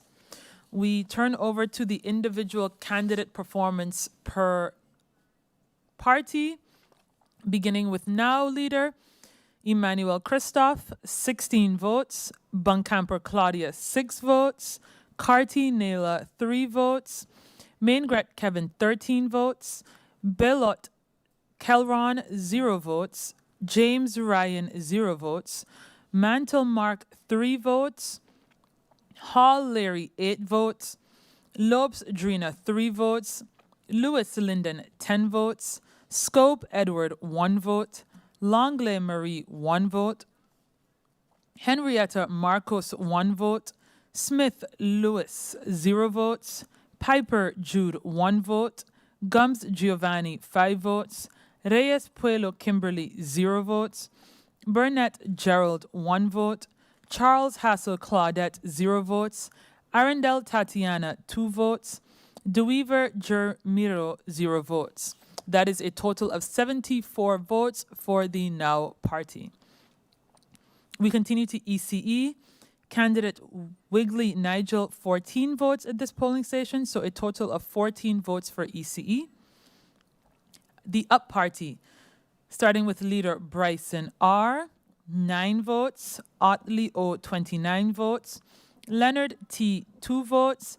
Mingo M, 7 votes. Bijlani S, 45 votes. Arundel A, 27 votes. Brownbill C, 12 votes. Haydenvane Y, 2 votes. Peterson S, 1 vote. Supriana C, 0 votes. Chatelier J, 4 votes. Patrick R, 2 votes. Hilaire S, 4 votes. Brown C, 1 vote. Mera A, 0 votes. Blair K, 0 votes. Ramirez Abel, 1 vote. Wilson W, 1 vote. Patrick F, 0 votes. Chase E, 2 votes. Winkler M, 1 vote. Hodge I, 0 votes. And La Cruz F, 10 votes.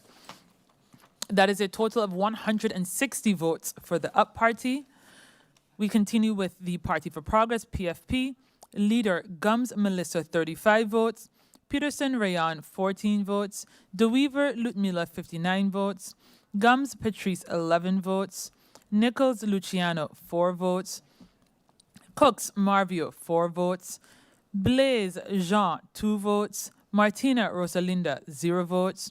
Hodge Marlon, 0 votes. Solomon David, 10 votes. That is a total of 139 votes for the Party for Progress. Continuing with the U.S. Party, Gordon Carty Pamela, 1 vote. Nicholas Cecil, 4 votes. Boston Addison, 5 votes. Flanders Elvis, 0. Jeffers Jean-Luc, 0. Wilson Martina, 3.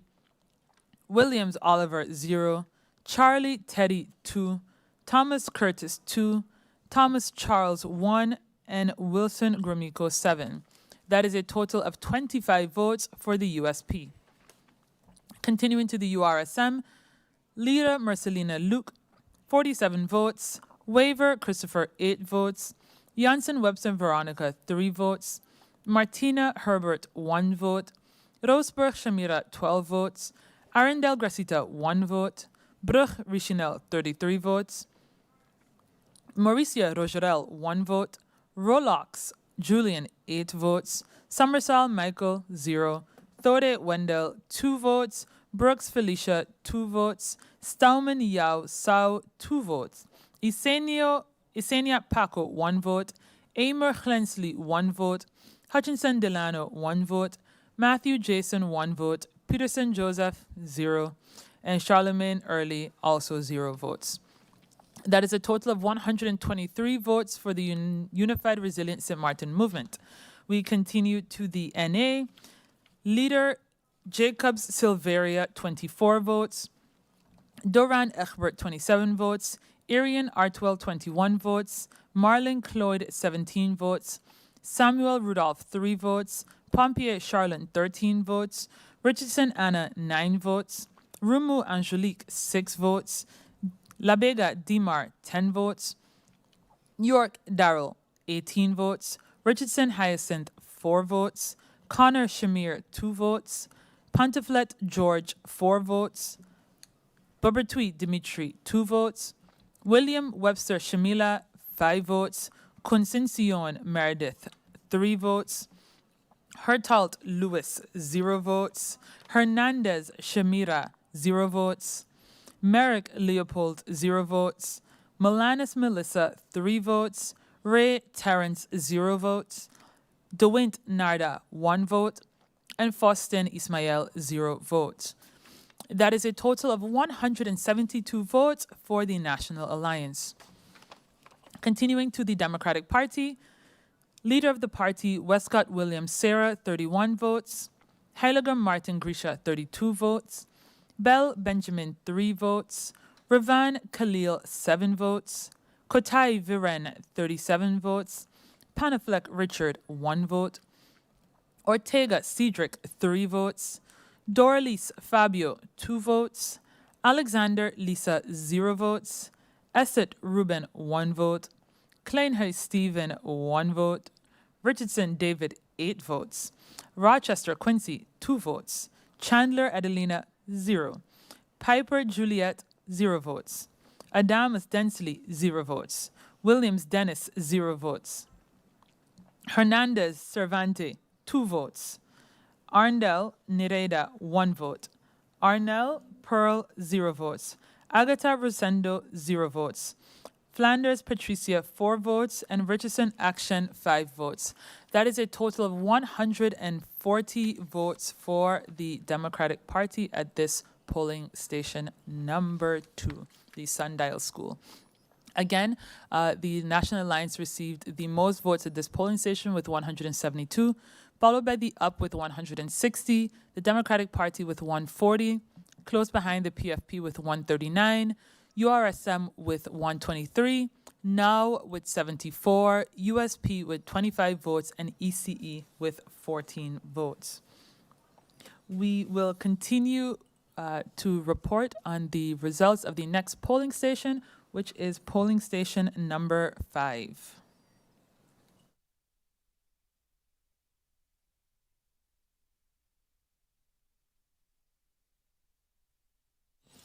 Polling station number 5 will be the Dutch Quarter Community Center. And we look at the total of the party votes.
Okay, as we proceed with the polling station number 5, the Dutch Quarter Community Center,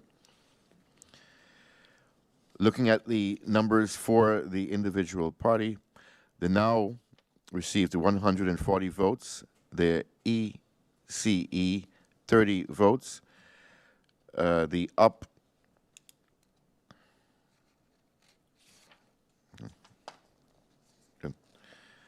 Let's do that again. The NOW party, 68 votes. The ECE party, 19 votes. The UP party, 202 votes. PFP, 66 votes.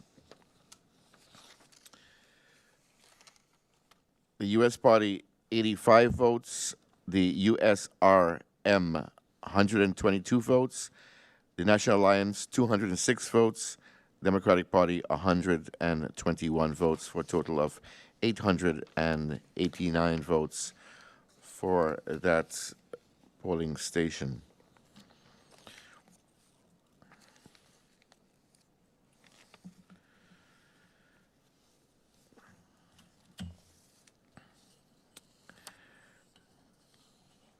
And if we look at the individual votes per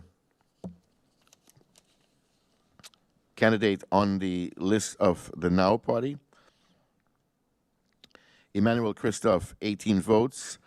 Bonkamper Claudius, 5 votes. Carty Naila, 0 votes. Mingret Kevin, 13 votes. Bellat Kelron, 2 votes. James Ryan, 1 vote. Mantle Mark, 1 vote. Hall Leary, 2 votes. Lopes Drina, 2 votes. Lewis Linden, 15 votes. Scope Edward, 2 votes. Longless Marie, 0 votes. Henrietta Marcus, 2 votes.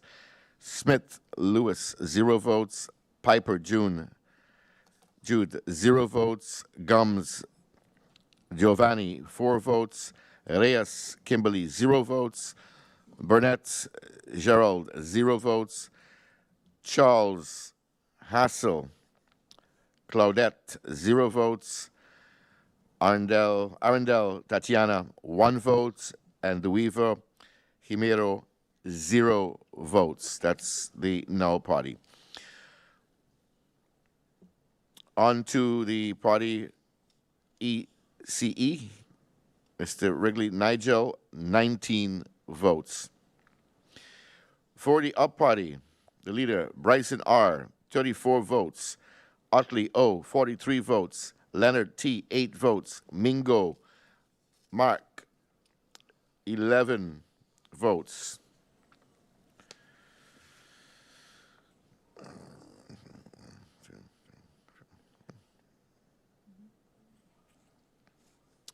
We continue with Lugiani S., 3 votes. Arundel A., 26 votes.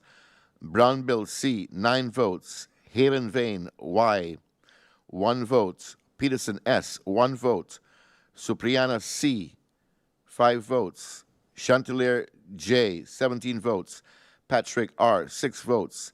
Hillier S., 2 votes. Brown C., 14 votes. Maida A., 1. Blair K., 1. Ramirez J., 1. Wilson W., 0. Patrick F., 0. Chase E., 0. Winkler M., 1. Hodge I., 0. La Cruz F., 18 votes.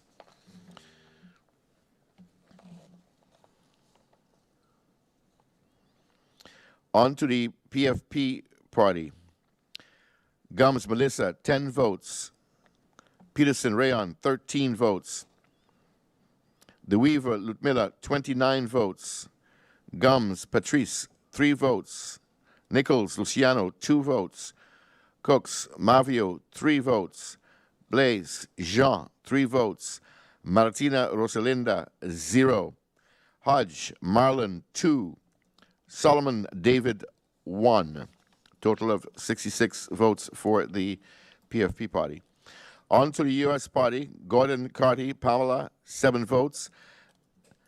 Nicholas Cecile, 1 vote. Boston Adidas, 45 votes. Flanders Elvis, 3 votes. Jeffers Jean-Luc, 0. Wilson Martin, 1. Williams Oliver, 10. Charlie Teddy, 1. Thomas Curtis, 0. Thomas Charles, 2. And Wilson Gromiko, 15 votes. On to the USRM party. Messalina Luke, 38 votes. Waver Christopher, 3 votes. Janssen Webster Veronica, 10 votes. Martina Hubert, 3 votes. Rosenberg Shamira, 14 votes. Arundel Gracita, 8 votes. Berg Richanel, 16 votes. Alicia Rocherel, 16 votes. Somersall Michael, 1 vote. Today Wendell, 1 vote. Brooks Felicia, 1 vote. Stayman Yao Sao, 1 vote. Isenia Paco, 3 votes. Emir Glensley, 0. Hutchison Delano, 0. Matthew Jason, 0. Peterson Joseph, 0.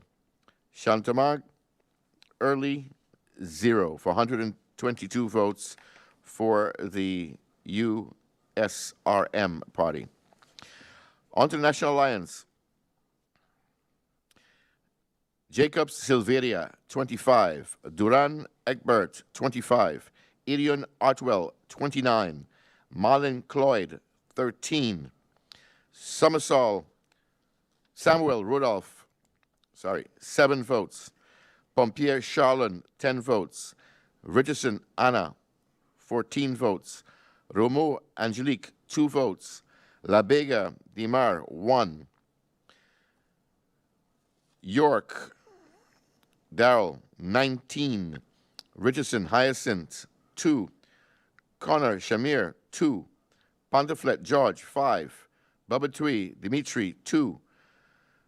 Williams Webster Shamila, 44. Concepcion Meredith, 0. Hertal Lewis, 0.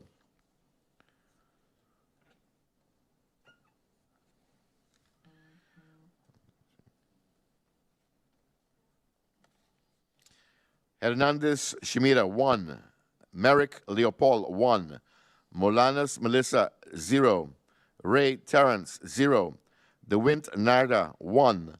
Faustin Ishmael, 3. For a total of 206 for the National Alliance. On to the Democratic Party. Westcott Williams, Sarah, 29. Helliger Martin Grisha, 18. Bell Benjamin, 8. Revan Khalil, 11. Kutai Veran, 11. Ponteflet Richard, 1. Ortega Cedric, 0. Dolores Fabio, 6.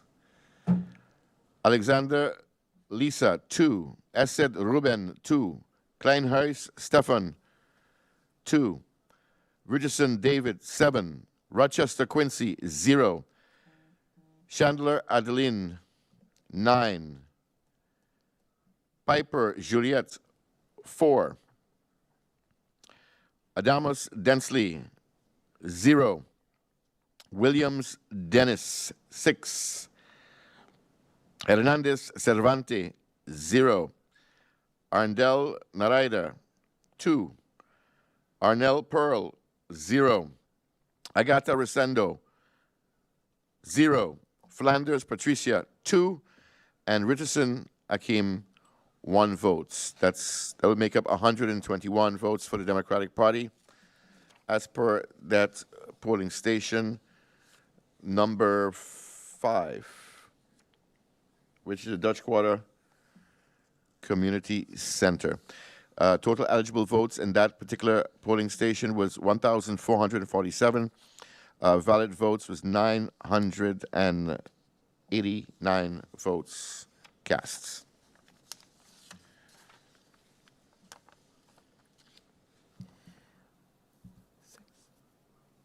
We immediately go over to calling the results from polling station number 6.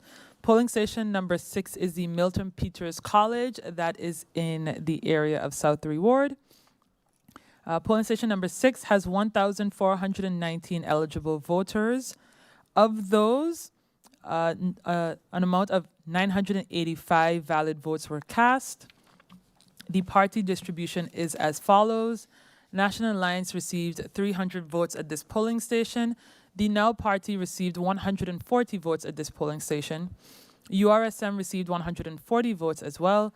UP 135, DP 127, PFP 81, USP 32, and ECE closely behind with 30. We go over to the results for the individual candidates per party. Beginning with the Now Party, party leader Emmanuel Christoph, 75 votes. Bunkamper Claudius, 8 votes. Carty Naila, 6 votes. Maingret Kevin, 6 votes. Bellot Kelron, 9 votes. James Ryan, 1 vote. Mantle Mark, 1 vote. Hall Leary, 0 votes. Lopes Drina, 2 votes. Lewis Linden, 5 votes. Scope Edward, 3 votes. Longley Marie, 0. Henrietta Marcos, 3 votes. Smith Lewis, 4 votes. Piper Jude, 8 votes. Gums Giovanni, 1 vote. Reyes Puelo Kimberly, 4 votes. Burnett Gerald, 0 votes. Charles Hassel Claudette, 0 votes. Arundel Tatiana, 4 votes. And DeWeaver Jermiro, 0 votes. That is a total of 140 votes for the Now Party. We go immediately to ECE. Candidate Wigley Nigel received a total of 30 votes, so that is 30 votes for ECE. On the Up Party, starting with leader Bryson R., 9 votes, Otley O., 41 votes, Leonard T., 15 votes, Mingo M., 10 votes, Bijlani S., 2 votes, Arundel A., 17 votes, Brownbill C., 2 votes, Herenveen Y., 3 votes, Peterson S., 0, Supriana C., 2 votes, Chatelier J., 3 votes, Patrick R., 2 votes, Hilaire, 0 votes, Brown C., 3 votes, Meda A., 3 votes, Blair K., 0, Ramirez Abel J., 1 vote, Wilson W., 0 votes, Patrick F., 2 votes, Chase E., 0 votes, Winkler M., 0 votes, Hodge, 0, LaCruz, 0. That is a total, my apologies, LaCruz received 16 votes at that polling station. So that is a total of 135 votes for the Up Party. We continue with PFP, if I may. Starting with the leader, Gums Melissa, 27 votes, Peterson Rayon, 16 votes, DeWeaver Ludmila, 18 votes, Gums Patrice, 7 votes, Nichols Luciano, 1 vote, Cooks Marvio, 4 votes, Blaise Jean, 4 votes, Martina Rosalinda, 3 votes, Hodge, 0 votes, and Solomon David, 1 vote. That is a total of 81 votes for the Party for Progress. Continuing to USP, leader Gordon Carty Pamela, 3 votes, Nicholas Cecil, 7 votes, Boston Addison, 5 votes, Flanders Elvis, 2 votes, Jeffers Jean-Luc, 0 votes, Wilson Martin, 0 votes, Williams Oliver, 1 vote, Charlie Teddy, 0 votes, Thomas Curtis, 0 votes, Thomas Charles, 1 vote, and Wilson Gromiko, 13 votes. That is a total of 32 votes cast for the United St. Martin Party. Proceeding with URSM, leader Marcelina Luke, 45 votes, Waver Christopher, 3 votes, Janssen Webster, 8 votes, Martina Herbert, 8 votes, Roseburg Shamira, 15 votes, Arundel Gracita, 3 votes, Brugge Richinel, 17 votes, Mauricio Rogerel, 4 votes, Rolox Julian, 11 votes, Summersall Michael, 1 vote, Thode Wendell, 5 votes, Brooks Felicia, 10 votes, Stamen Yao Sao, 0, Isenia Paco, 0, Amer Glensley, 1 vote, Hutchinson Delano, 7 votes, Matthew Jason, 2 votes, Peterson Joseph, 0 votes, Charlemagne Early, also 0 votes. That is a total of 140 votes for URSM. Proceeding directly with the National Alliance, leader Jacob Silveria, 46 votes, Doran Egbert, 28 votes, Arian Iron, 28 votes, Marlon Cloyd, 52 votes, Samuel Rudolph, 13 votes, Pompier Charlin, 15 votes, Richardson Anna, 33 votes, Rumu Angelique, 11 votes, Labega Dimar, 5 votes, York Darrell, 20 votes, Richard Hyacinth, 3 votes, Connor Shamir, 1 vote, Pantaflet George, 9 votes, Bubertweet Dimitri, 14 votes, Williams Webster Shamila, 8 votes, Concencion Meredith, 3 votes, Hertault Lewis, 0 votes, Hernandez Shermira, 1 vote, Merrick Leopold, 0 votes, Milanis Melissas, 2 votes, Ray Terrence, 2 votes, DeWint Narda, 0 votes, and Faustin Ismail, 6 votes. That is a total of 300 votes for the National Alliance.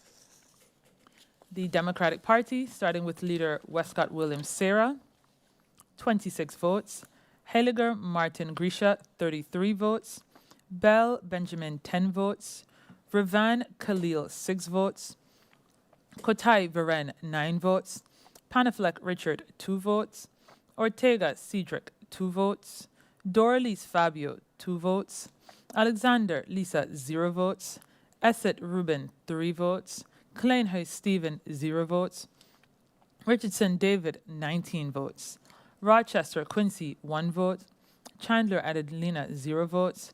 Piper Juliet, 3 votes. Adamus Densley, 4 votes. Williams Dennis, 0. Hernandez Cervante, 0. Arndale Nireda, 0. Arnell Pearl, 0. Agatha Rosendo, 2 votes. Flanders Patricia, 3 votes. And Richardson Action, 2 votes. That is a total of 127 votes for the Democratic Party. To recap at this polling station, the Now Party received 1,136 votes. 140 votes, bringing their total votes thus far to 1,136. ECE received 30 votes at this polling station, bringing their total to 188. The Up Party received 135, bringing their total to 2,161. PFP received 81 votes, bringing their total to 1,351. The US Party now stands at 522. URSM, 1,561. The National Alliance, 2,592. And the Democratic Party, 1,456. Based on these numbers, as you can see, the National Alliance is starting to, I suppose, break away from the pack a little bit. They now have approximately 24% of the valid votes cast. They are followed by the Up Party with 2,161, representing 20% of the vote. Then we have URSM with their 1,561, representing 14% of the vote. DP currently is staying strong at 13% of the vote. PFP close behind with 12% of the vote. The Now Party is maintaining 10% of the vote. USP has approximately 5% of the valid votes cast, and ECE maintains its 2%.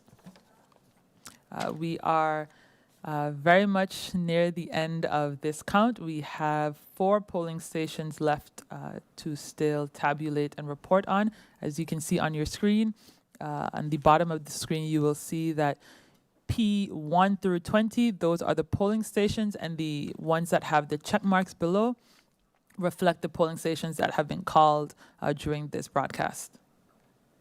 So, what do we see after some of the big ones, particularly MPC in South Reward and Dutch Quarter? What are you guys thinking? Well, personally, if I can jump in, I'm looking at some of the vote getters on what they're getting for their personal names, and I think this time we're seeing some different names coming forward as the highest vote getter. Omar Atli is having a very impressive showing. So far, he has 585 votes and in the lead as the highest vote getter. You have Dr. Luke Mercelina, and he has 534 votes right now in the second place. Also an extremely impressive showing. And then you have Ludmilla de Wever, and she has 456 votes. So for what I see now as the third highest vote getter. And then you have Egbert Duran with 403 in fourth place, and Melissa Gomes with 366 in fifth place. So a little bit of a shuffling, let's say, but some very impressive showings, especially Omar Atli, Luke Mercelina, Ludmilla de Wever. If you're looking at the top 3 in personal votes being gained, I think each of them are showing gains in this election. So it's still interesting to see where that will all end up on the personal votes.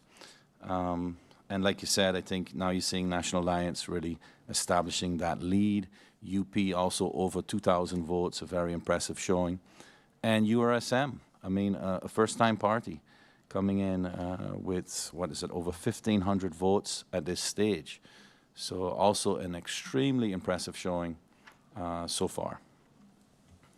And to echo some of the numbers that you shared, Chris, even within the UP party, the deputy leader, Otley, he is holding about 27% of the party's vote. So he has almost 1/3 of the total votes for the United Party, People's Party thus far, which is pretty commendable. Similarly, you'll see on the URSM, the leader Marcelina is holding about 34% of the vote by himself. So you can see that there are some instances where the support is very well concentrated on maybe one or two individuals on the party. And you compare that, for example, to National Alliance, where the support is perhaps a bit more evenly split.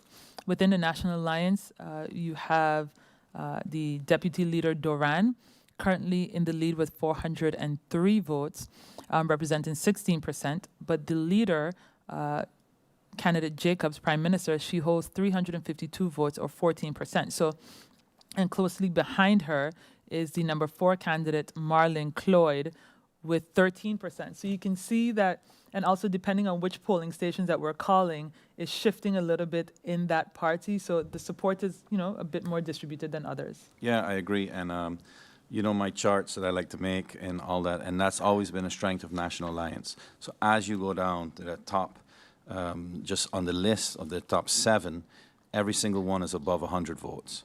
And then you bring in Darrell York also, it's number 10, he has 228, a very strong showing. So you see that distribution across the party, and it shows in the final results. And they've had that strength for many, many elections. Also there's a few other outliers that I see, people who really campaign very hard. La Cruz, I see a lot of taxis and buses around with his stuff.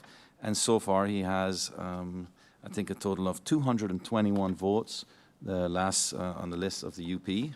For me, that's very impressive. I know he's gone up a lot. Mangreat as well, doing there with 205. Christophe Emmanuel, 332 votes so far. So some very impressive showings out there. And we still have a lot more to go. So to see where we get to is very interesting. Mr. Richardson? Well, about 50%, I believe. Keep forgetting to press buttons. About 50% of the votes, 49% of the votes has been counted at the moment. So this is the time to do some speculation that can make certain people nervous if you do it. But it's part of the game. So, and we know that we're not really predicting the outcome. We're just guessing at this point in time. And I would say, based on what at this moment the division is, the coalition, the present coalition of National Alliance and UP, will need a party with them if they want to maintain the majority in Parliament. And that in itself is then an interesting exercise. What kind of a partner can you get as far as that is concerned? Because the partner you will need is a partner would have to give you the majority in Parliament so that you can maintain the government that you then form. So that is one interesting aspect, as if it remains this way. But naturally, we still have 50% to go, so it can change drastically depending on the outcome of the coming polling stations. Then another observation that came to me was in a previous count by polling stations, Margaret was more votes than the party leader, Christopher. And one has to look at this, if that was to be maintained, but it has changed in the meantime, if that was maintained, so it could mean that the person with the most votes gets into Parliament and not the party leader. So that is an aspect that also has to be looked at, that can develop in the coming counts as well. That also plays in the PFP, because there the Weaver has garnished much more votes than the party leader. But then again, all is dependent on whether you form a government and whether members of parliament become members of the executive, because then space develops for others to participate. These are going to be the interesting exercises in the coming period. Once it is crystallized, what's going to happen? We've had before, and I know in my time, that by the time the account was finished, a government was formed already. I don't know if this is possible this time, but it's not going to be easy, I think, as far as that is concerned. And that means that the governor would have to appoint an informateur to find out what the possibilities are, and that can go over to formation. This is going to be, in the coming days, the coming weeks, the interesting development that is going to determine how we're going to be governed in the next 4 years, hopefully, because as you know, ship jumping is still possible. And that could mean that a government is formed with insufficient majority, which could mean that as one person decides that he had enough, the government falls. So interesting times ahead. Yeah, Khazaki made a very good point about, how a coalition will be formed. To remind everyone, we have 15 seats in Parliament, and a very simple majority is 8 out of those seats. However, many parties want a much stronger majority than just 8 seats, particularly for the reason that you just mentioned in ship jumping. So it'll be very interesting to see when this broadcast is over, how the seats are truly allocated, and how the coalition, if it ends up being that way, though it likely will be, what that actually looks like in practice, because it does not appear that anyone will have the majority to govern alone. So, of course, we want to see what happens next. Chris? Yeah, if I could say, well, 2 things that stand out to me there that might be a little different in St. Martin elections than in other places in the kingdom. The first one is that you have to get a full seat outright for your first seat in order to come into Parliament. And this is different in the Netherlands, also different on the Bess Islands, where you can get a fraction of the first seat and already get in. So that plays a role. But as far as we're seeing the numbers going, most of the parties have already passed that amount. The other issue is the so-called lynch law, which plays a role, and you see it in the campaigning here. So when you have that, it doesn't matter your number on the list. If a party gets 4 seats, then the 4 highest vote getters get those seats, even if there's a difference of just 1 or 2 votes. And we've seen that in the past, where it's been a 2-vote difference, and even in the recount where the votes switched and somebody else came into Parliament. And that can have a huge effect on the outcome. You also see it in the campaign style. On St. Martin, you see more people campaigning for themselves as an individual. So it reflects in the political culture. But yeah, that will be very interesting. And Gezag still say that there's still a lot of math to be done. You have the rest zetel to see really where those end up. So you get your outright seats, and that's, of course, the interesting part of the evening, of how many seats fall with each party. And seeing the stronger showing by the smaller parties, or even the new party like URSM, it'll be very interesting to see how that math all comes into play at the end of the evening. So a little bit of expounding further on what Chris said. He mentioned like fractional seats and also the rest. So I want to say that firstly, indeed, a party has to meet the electoral quota to get their first seat, to even join the Parliament. But if they have not made it all the way, and actually after all the seats that have been easily calculated have been allocated, we have what we call in English the residuals. And the residuals, through its own mathematics, would end up allocating an additional seat to 1 or more parties. And that by itself could also determine what a coalition looks like, what a partnership looks like. And additionally, a little bit of a history lesson. Chris mentioned the lynch law that is related to the late Commissioner Edgar Lynch, because indeed, I guess this is, again, even before my time, once upon a time, the number of the candidate on the list really determined the chance of the candidate to sit in the Island Council at that time. But now it really doesn't matter what number you are on the list. You have the right to earn that seat should you perform top showing on your list. Well, I have to put a plug in here for my father, because if I didn't, he would be upset with me personally. But he actually changed the eilandsverordening on SEBA before that, so that it reflected about the amount of votes that you got, didn't matter your position on the list. And at the time, Mr. Lynch, I believe, was commissioner over here and contacted Will on SEBA and said, okay, can I get a copy of that, and let's see how this is done, because I agree with you, this is the best way to move forward. Fast forward to 10-10-10, SEBA, Statia, and Bonaire became public entities and went into the Dutch system, whereby it still depends on your position in the list, unless you get more than half a seat on your own name plus one. But however, St. Martin maintained their unique way of doing it, which I like personally. I mean, I just want to say it. I feel if you go out there and you campaign and you get a certain amount of votes, you should be rewarded for your vote. So I actually feel that the St. Martin system is the most fair.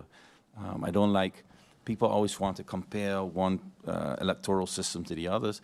Each one is unique. St. Martin's is unique, should be proud of it, and this is the way it functions. And everybody knows the rules, so that's also important. You know this from when you get in, so you have to take account for it. So it has an effect here, but in my opinion, it's good for democracy.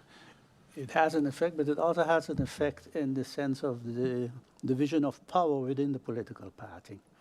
Because in the old-time days, as if I may call it so, the party leader was powerful because he was the one who established the order in which the list was put together, right? So you were dependent on the party leader to be able to get into Parliament, apart from having the necessary votes naturally as party leader. And most people in those days used to vote on the party leader in a house, so that he had the power to kind of determine who goes into Parliament. That has changed drastically. As a result, subsequently we've had ship jumping, because it becomes more individual and less a collective in that regard. And there have been many discussions of how you could change the system still to make it less vulnerable, less vulnerable for changes like that. One of the things that was considered, for instance, was the French system, in which the winning party got enough seats to be able to govern in a more steadfast way than in our system, in which you really dependent on, at this moment, on how people carry themselves after the elections and you're elected. On the other hand, when you are sworn in, you put your hand up, you say, "Ik swear." You do not swear for a party, you swear as an individual. So the party system kind of falls apart then, doesn't it? Yeah. In that sense, it is conflicting, because on the one hand, as far as the election is concerned, it's a party system, a list. They don't call it a party, but they call it a list, one list with a number of people. And as you see, if you have enough people with enough votes, you get enough seats so that people could get into Parliament. The system of voting is not Dennis Richardson goes out there on his own, like Mr. Wigley. Yeah, it's very difficult on your own in our system to get enough votes to get a seat. And saying that, if you look at the outcome until now, but once more, it's just until now because we don't know the end, USP and ECE, which is Mr. Wigley, are right now not in the game of getting a member in Parliament. So things have to change drastically with the common votes, so that that possibility for them comes about. Sorry. So I guess the question remains to be seen, as we have a few more polling stations coming in. We will take just a very brief break to get these numbers out to you. So we will be right back. On October 10th, 2010, St. Martin became one of the 4 countries within the Kingdom of the Netherlands, which came with a lot of new challenges and new institutions. On that same date, the Parliament of St. Martin was born. What is Parliament? If you look in a dictionary, you will find that parliament means a consultative or legislative assembly in any country. Another definition for parliament is the action of speaking. So, wait, a parliament is a body where a whole lot of speaking goes on, and it also seems to do something with legislation. Well, I guess you can put it in that way. To put it all in perspective, the Parliament of St. Martin has two main tasks. 1. To hold the government accountable for the execution of its policies, and 2. To act as a co-legislator. But what does this actually mean? Parliament can call in ministers to have debates about important topics that affect you as a citizen, such as healthcare, environment, crime and education, to get more clarity as to how government is dealing or plans to deal with these issues. Parliament can also propose new laws called national ordinances, amend existing laws, and challenge the government's work and hold it accountable. To learn more about Parliament, please watch our subsequent videos. In our previous video called What is Parliament?, it was explained what the role is of the Parliament of St. Martin. This video will zoom in on the organization of the Parliament. How many members does the Parliament have? The Parliament of St. Martin currently has 15 members. This is regulated in our Constitution. However, in case the population increases, the number of members can also increase to 17 at first, then 19, and ultimately 21. What is the role of the President and Vice Presidents? The Parliament elects its President and Vice Presidents from among its members. The President and Vice President form the Presidium. The Presidium meets regularly to supervise the work of the Secretariat. It is the job of the President of Parliament to keep order in the House of Parliament during meetings. One of the President's tasks is to represent the Parliament on the island and internationally. The Vice Presidents replace the President when he or she is unavailable. How do members of Parliament get the job done? Members of Parliament are supported by the Secretariat of Parliament. The Secretariat is under the leadership of the Secretary-General, who is appointed by Parliament. The tasks of the Secretariat include the registration and distribution of documents, live streaming and recording of meetings, public relations and protocol activities, events planning, facility management, legal advice, and budget management. The staff of the Secretariat is impartial and independent. Members of Parliament who belong to the same faction can also hire faction staff to assist and support them from a political perspective. Do political parties have a role to play in Parliament? Members of Parliament that belong to the same political party are called a faction. Each faction has a leader. The faction leaders meeting consists of leaders of the different factions. In this forum, political matters are discussed before they are handled in a public meeting. The faction leaders meeting is chaired by the President of Parliament. To learn more about Parliament, please watch our subsequent videos. Be sure to keep up to date with the Parliament of St. Martin via our website, Facebook, and Instagram. In our previous videos, several topics related to Parliament were highlighted. This video will zoom in on the work method of Parliament. How does Parliament actually work? For Parliament to get its work done, it holds several types of meetings: public meetings, central committee meetings, and committee meetings. Laws called national ordinances, amendments, and motions can only be voted on and accepted or rejected in public meetings. The same goes for advices concerning the composition of permanent and ad hoc committees, appointment of members of the High Councils of States, such as the Ombudsman and General Audit Chamber, and the appointment of members of other bodies, such as the Monument Council, etc. Central committee meetings and committee meetings are intended to investigate, discuss, and debate topics in depth and at length before they are brought to the public meeting for final decision-making. It is for this reason that, contrary to public meetings, there is no maximum speaking time. In almost every meeting, the rules of order of Parliament are mentioned. But what are they? Our Constitution stipulates that the Parliament establishes its rules of order for its meetings. Rules of order are guidelines for Parliament about how meetings should be called and conducted, who is allowed to speak and when a meeting can start, what the tasks are of the President and Vice Presidents, when and how motions and amendments can be presented, how to vote, etc. Only Parliament is bound to its own rules of order. But why don't meetings always start at the scheduled time? For public meetings, there have to be at least 8 members signed in on the attendance list in order for a meeting to start. This is called the quorum.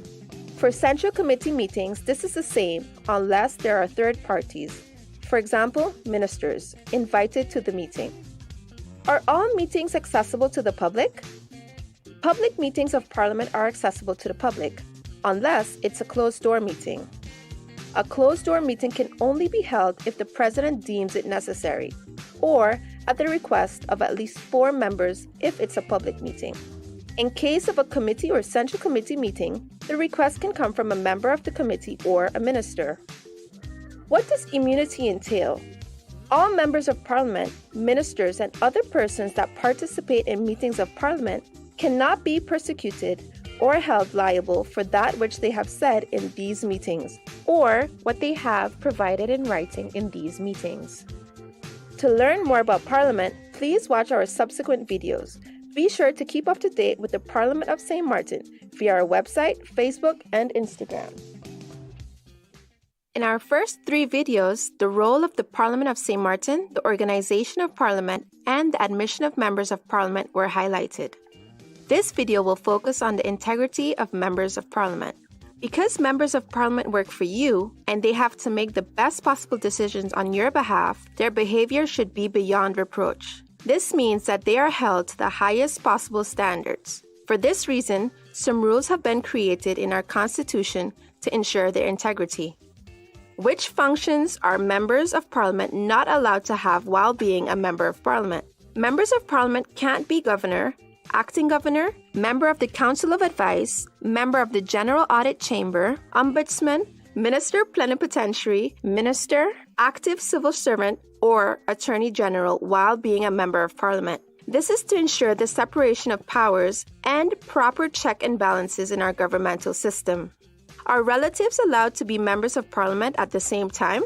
Blood relations to the second degree may not exist between members of Parliament. This means that a person who is a member of Parliament can't have his or her parents, children, grandparents, grandchildren, or siblings as members of Parliament in Parliament with him or her at the same time. Spouses may also not serve simultaneously as members of Parliament. This rule is of utmost importance in a small community such as ours. Can members of Parliament always vote on issues that come up in Parliament? Members of Parliament refrain from voting on issues including appointments, suspensions, and dismissals that personally concern them, their spouses, or relations by blood or affinity to the second degree, or in which they are involved as mandatories. This rule tries to prevent any type of conflict of interest. Can members of Parliament be suspended or even lose their seat? For certain criminal offences, members of Parliament can lose their seat in Parliament by law and may not be elected as a member or appointed as a minister during the sitting parliamentary term, if they are sentenced in a final decision or a court ordering a custodial sentence. Members of Parliament can be suspended by law if they are being detained pending trial in connection with a criminal offence for which they can lose their seat, or if they are given a custodial sentence by a court for committing a criminal offence for which they can lose their seat. What do all these rules have in common? These rules try to ensure the integrity of members of Parliament and their decision-making at all times. Decisions of Parliament should always be in the best interest of the people of St. Martin. To learn more about Parliament, please watch our subsequent videos. Be sure to keep up to date with the Parliament of St. Martin via our website, Facebook, and Instagram.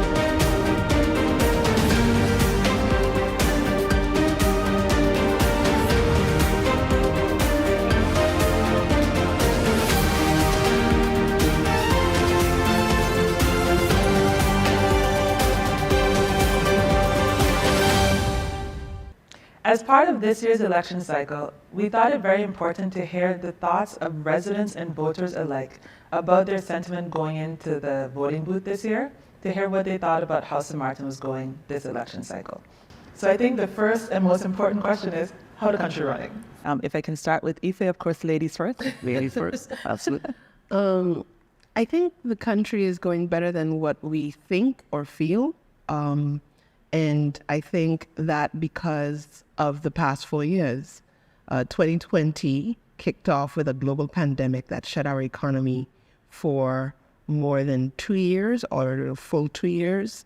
And to come out on the other side of that, not being completely wiped out as a country where other countries were experiencing 30, 40,000 deaths a day, I think that that is its own miracle by itself. There's different projects also that are happening that are exciting, things that have been done. There's still a lot more to go, but I think it's better than what we think now. Are there areas that need to be improved? Absolutely. And because of that, I am still very hopeful for the future. I think that there is an opportunity to offer entrepreneurs more opportunities. Through Islandpreneur, we've done our work, but we can only go so far. We need government to be able to do other things. And not just from an entrepreneurial perspective, but from a social perspective, more opportunities in education, more opportunities for people to just live a better quality of life. And so I'm excited to see those things manifest in the upcoming cycle of life, so to speak. But how the country running? Not as bad as some of the big mouths would be saying. Quincy, do you agree, disagree? What do you stand? I can agree with that. Sometimes it might be exaggerated by the naysayers, but there's a lot of room for improvement. So the room for improvement is there. I think we should, vote consciously this time around, and try to get some better result out of the candidates that we choose for. Hold the ones that you know, the ones that you speak to, hold them accountable, ask them what's going on. And I'm sure that the next time around we ask this question, how the country running, we would be more satisfied. And Michelle, actually, this is an interesting question for you because you recently moved back home after studying and living in the Netherlands for a few years. Yeah, I've been gone for about 17 years in total. So it's eye-opening for me to experience it up close and personal versus from a distance. You miss a lot of the nuance. I'm less optimistic than my counterparts. I wouldn't say I feel negative about it or pessimistic. But there are a lot of points and topics that I think aren't being addressed and prioritized as they should be. So, for example, cost of living was something that was discussed also Wednesday night past in the debate for the leaders of the parties. But I don't find it's a topic that's being discussed and prioritized as much as it should be. So I am a little bit more pessimistic, but I do very much agree that there is a lot of room to improve, and there seems to be a groundswell of our electorate that are more interested to understand that better and how we're going to progress and make a change that will affect the general population of St. Martin. So I'm hopeful and optimistic where that's concerned. Yeah.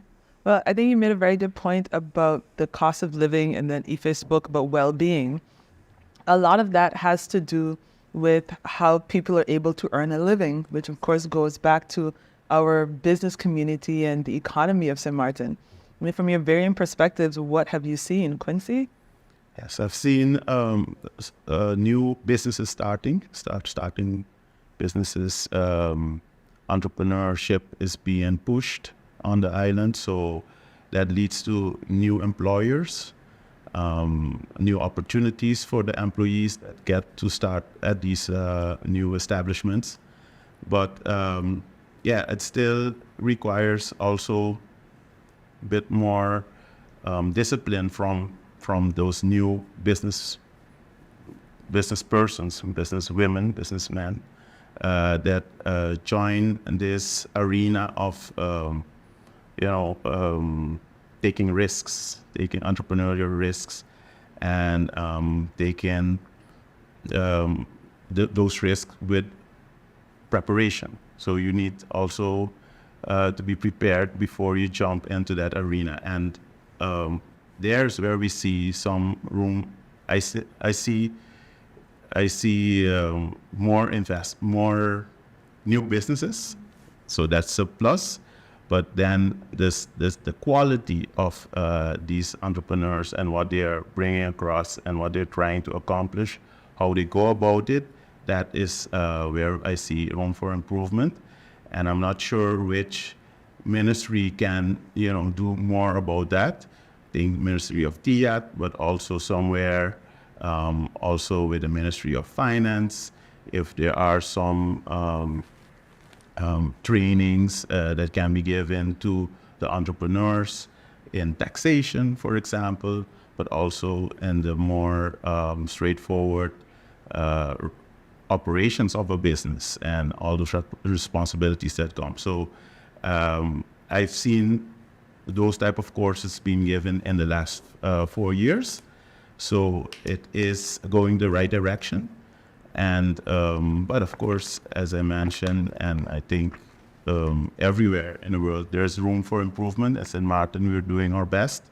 And I just want to encourage everyone to just keep going and try to make the best of it.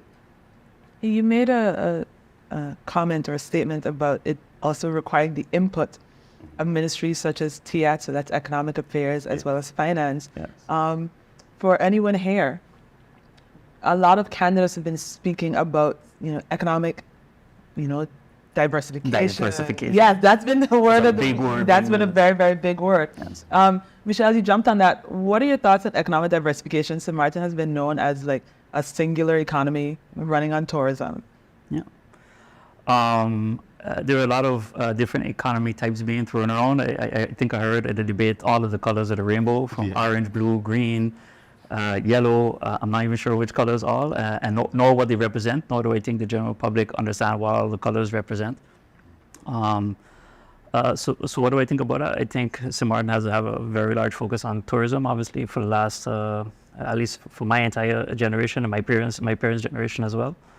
And we need to diversify it and have different inputs of the type of economy. But a lot of arguments you hear is we don't have the space. Everything is built up onto the roadsides. We all feel like this. There's no room for agriculture. There's no room for other types of business and business ventures. I completely disagree with that. I think we have to prioritize it. It's like time. Nobody has the time. You have to make the time. We don't have the space. We have to make the space. And so our spatial planning and how we go about that has to, and how we prioritize that has to change in order to make space and create the infrastructure necessary to support this type of diversification. If we want to bring in more tourism, but our roads are packed, and the number one complaint we hear from tourism is traffic, how are we going to build a bigger house on top of a failing foundation? That would be my first question to everybody involved in that. I have a very 21st century viewpoint on diversification of our economy. And the reason being is because everybody has a mobile device in St. Martin. The statistic is that everyone has at least two, and these are actual statistics. Facebook is 80% penetration in St. Martin. WhatsApp, I think, is about 85 to 90% of penetration in St. Martin. And so we know how to consume a lot of digital data and content and stuff of that nature, but we're not producers of that. And if we became knowledge experts in social media, which falls in the orange economy, or different kinds of things in that space, I think you would see an economic turnaround. As it pertains to tourism itself, the tourist is not looking for an all-exclusive, all-in type of experience. They want authentic experiences. They want adventures. They want to learn more from the culture itself. So if you had more experiences available for them, you would see a different quality of tourists coming to St. Martin that is spending much more because they are more intentional about their spend. And then in addition to agriculture, I saw recently another entrepreneur showed me this, that they are container on agricultural spaces on St. Martin where people are using the technology that exists in the 21st century to use UV lights and containers to grow lettuce, to grow different things of that nature. I saw that a few years ago. I'm so happy that it's being done. It's not a cheap investment, but nonetheless, it's being done. And so for me, economic diversification without innovation is impossible in the 21st century. Yes, we are small, but small is the new big. Small, if we use small to our advantage of being agile, of being responsive, of being adaptive, we would see an economy that would be growing, not just well, actually our economy hasn't grown more than 1.2, 1.8% in the past 10 years. So tourism is not it. Innovation allows you to grow at 14 times, not 14%. And so if we are intentional about what innovation looks like for every aspect of our economy, not only will we see economic growth and diversification, but we would also see well-being done at a different level. People will be able to earn the cost of living on St. Martin. People would be able to afford taking their kids to school and have free time to take care of their ailing parents while building their family. People can't afford to do that now because they're expected to be at a 8-hour job that for most people pay them very minimum wage, and not living wage, a minimum wage, like below the minimum of a minimum to live on St. Martin. So I think that is what we should be focused on, and the people that speak that language are the people that would have my attention. Now, Ipe mentioned 21st century solution. However, my understanding is that our tax code has not quite made it to the 21st century. I don't think any of our codes and regulations. It hasn't quite made it there. Right. So we're talking about things like digital solutions. Yes.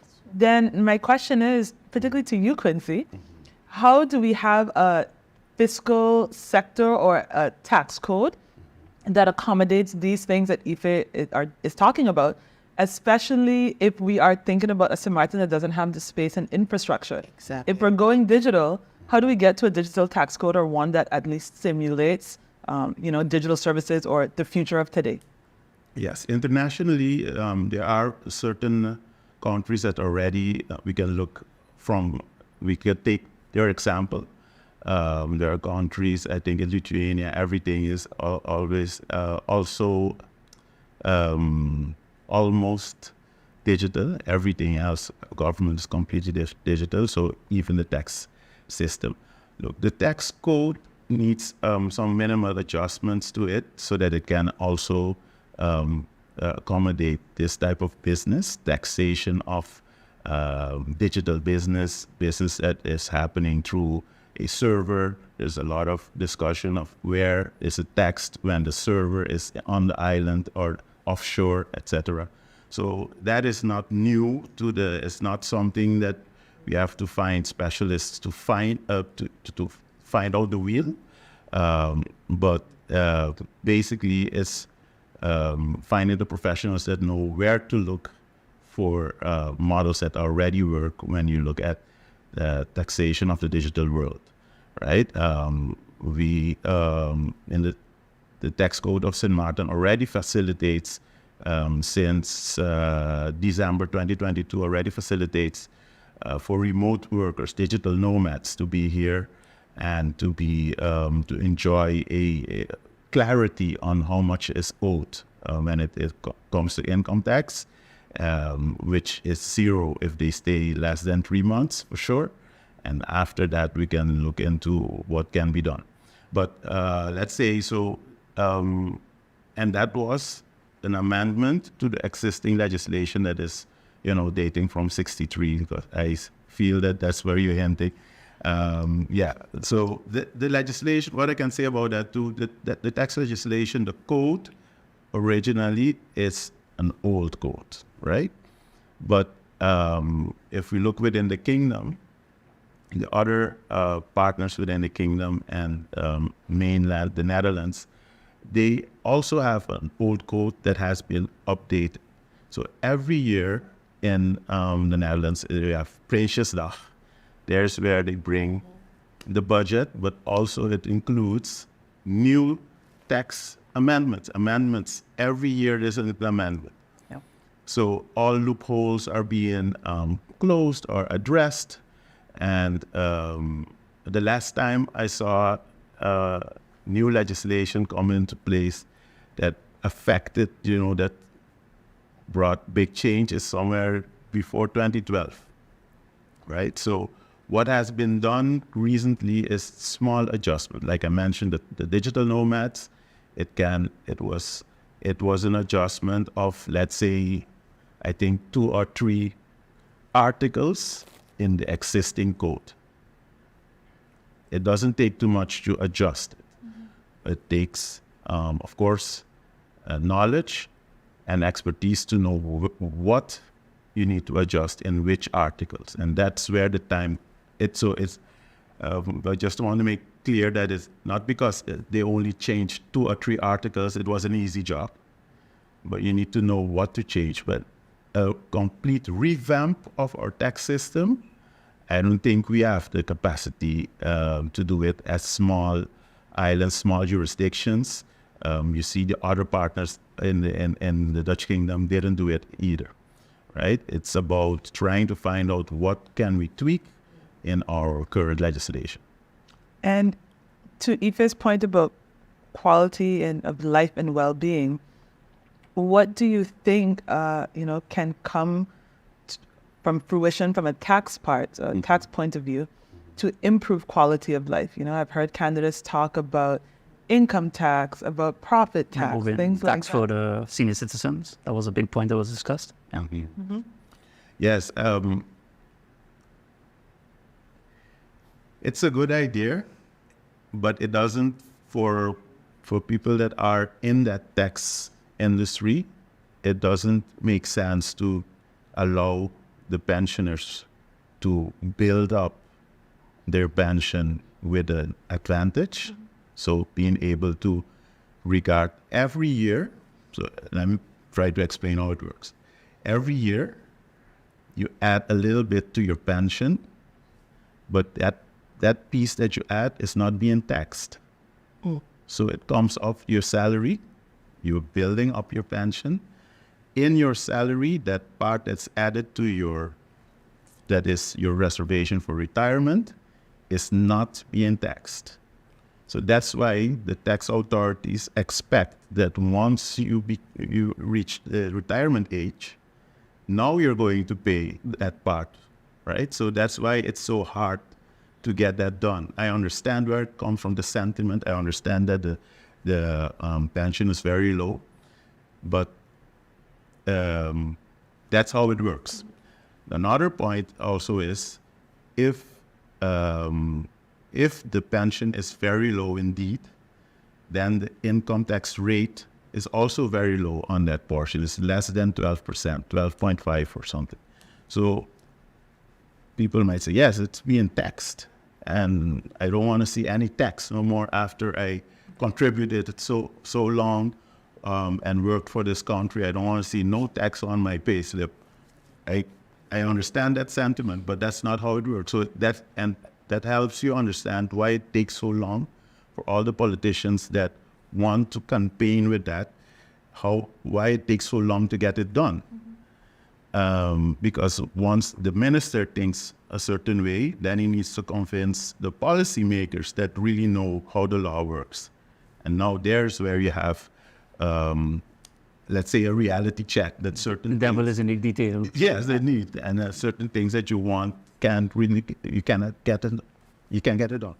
But I think Quincy also just kind of educated us a little bit. Absolutely. And I think he might have educated the viewers as well. Yeah. But to the larger point of education, do you think candidates have been educating the population about key areas? Because that is something that I think that most voters would be interested to know to help them to make informed decisions. I think that there's been several kinds of education campaigns over the years about different topics. And the wonderful thing about our electorate is that we have short-term memory. So, and I say that very respectfully. But we do. And so, for example, even with SMDF, there's been different kinds of education campaigns to help empower adults, employees, to get free education from Coursera so that they can go ahead and pivot in any kind of space that they would like to. And this is coming through a pandemic period, right? With last year, there was the St. Martin Financial Literacy Month where we did have the tax come in and explain certain aspects of tax, not that in particular, but certain aspects of tax. We had intro to investment, personal budgeting, the list goes on and on. And because most people are not completely aware of it, for whatever reason, they heard about it, they didn't come, right? Then it's like, oh, but they ain't educating us. But there's so much information that's out there. And then I think that the electorate itself has to be more intentional about being educated so that when they're hearing a candidate, they can tell what is fact and what is truth versus what is a spin or not. And so to your point about the candidates educating, I think there are a few that do so, but I think for the large part, they are uneducated themselves about how the dynamics work. And so there's no school for governance. There's no school for government. There's no masters in St. Martin government that you could go ahead and study and figure out the different parts. And before we started this broadcast, that was part of our conversation, that people need to be more educated as to what is your civic responsibility, what's the responsibility of government, what's the responsibility of business, and how those three things work together for a community that can provide a quality of life. And so I would be interested to see when those things get to a national level. Michelle, you had a thought there? Well, yeah, and I think F rounded off really well. And more to your point, what's the responsibility of our politicians to, when the public discourse is saying, hey, we want A, B, or C, for them to say, listen, I agree with you maybe on points A, B, or C, but it is not easy to achieve, and it's a long road. And in the debate on Wednesday, you heard some of that kind of talk to try and educate the public. Like, yes, we want this, but it will take more time in regards to some of the kingdom matters, for example. But there needs to be much more of that, of being honest with the people of, look, this is where we're at. This is why we're being, why we cannot achieve certain goals that we're taking. In regards to the current government, they were saying, yeah, but we've been working on it, and it's in process now. And everybody thinks that, yeah, that sounds great. It's election time, and now it's getting done. Now it's in the process. Now you're promising it to us again. But that should have been maybe much more transparent and say, look, we want to get certain things done, but we have our old tax code, we have old policies, we have these old laws that we're fighting and struggling against for the last 40 years, and we're now finally doing something about it. Why wasn't that more transparent and being showcased to the general public in the first place, so that we understand where we're at point A, we want to get to point B, and we're somewhere along the middle. No, we're at the beginning, or we thought we were at point A, but we're actually at point -4. Give us some more information and insight into of what reality is, where are we really, and then we can have a better expectation on how we can move forward. And I don't think enough of that is being taking place. You mentioned expectation. What are you expecting out of candidates? What type of character traits are you looking for in candidates going into the voting booth? I love this question, because what I think the majority of our candidates are saying is, I have integrity, I have a good heart, I come from a good family, etc., etc. And my answer to that is, you're supposed to. What are you going to do? What is your vision? How are you going to achieve it? If you're going to cut taxes left, how are you going to increase something else on the right? Because we have to balance our budget, or actually we need more money to provide more public services. So what am I looking for in traits? I want vision. I want topics with content and real forethought of how you're going to, good description of what the problem is, how you're going to tackle it, and how you're going to pay for it.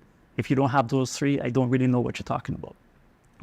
But to talk to me about that you have integrity and all these other things, I'm like, literally, that's the bare minimum of what you should have to run for public office. Thank you for being the bare minimum. Ooh, the bare minimum. Ife? That deserves an amen for somebody. Somebody needs to say amen to that. For me, similar to my good colleague here, I am looking also for vision, but I'm also looking for competence. And when I say competence, I'm not talking about competence in government, because we have a lot of people who are running for the first time who don't have that experience. I'm looking for competence of what have you done that you're passionate about, that you've contributed on your own to in our society. Everyone likes to point to government for everything. And it is not government's responsibility to do everything. That is not government's role.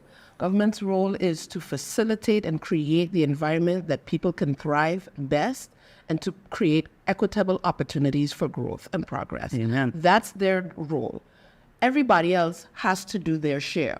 So if you have not done anything in your 30 plus years, 40 plus years, 29 plus years of existence that has a positive socio impact on St. Martin, I'm looking at you sideways, I have to be honest. For others who are there already and who have done some work already, I'm looking if they did what they said they would do. And so that is how I am going in with it. I mean, there's only one vote at the end of the day. And I don't think people understand the odds. It's more than 100 candidates. It's only one vote. That means that it's a less than 1% chance. And so if you just do basic math, right? You're a mathematician. So if you do basic math. And so I think that people have to understand what it means to be a public servant, what it means to put yourself in that arena. I think a lot of people think of it too lightly. Some of them, to be honest, are going after a high-paying job. And some of them are going to, because they really believe they can make a difference. But if you didn't make a difference before, I don't see how you're going to have a track record of making a difference in the future. You know, the expectation of future is based on historic events. So that's what I'm looking at. What is your track record? What is your times past? Quincy? I'm looking into problem solving skills, like crisis management. People that I get the feeling that they would be able to thrive in a situation like that. I would say, okay, that's a person that we can vote for. And that's a person that can, let's say, because it depends on, you're looking at a minister candidate or a parliamentarian. This is for a parliamentarian, but we understand that if you vote for one of the candidates that has a lot of, they will get a lot of votes, most probably they will go take a post as a minister. And then I need someone that knows about problem solving and crisis management. Well, there you have it. We want persons who are going to do more than the bare minimum, persons who have a track record of work and producing for our country. And lastly, we want people with actual skill sets, crisis management, how to respond to the issue at large. And I think you all have echoed what a lot of people in our community have been saying for the past few weeks leading up to Election Day. So I want to thank you all for participating today. And you have fantastic insight. So thank you very much. Thank you.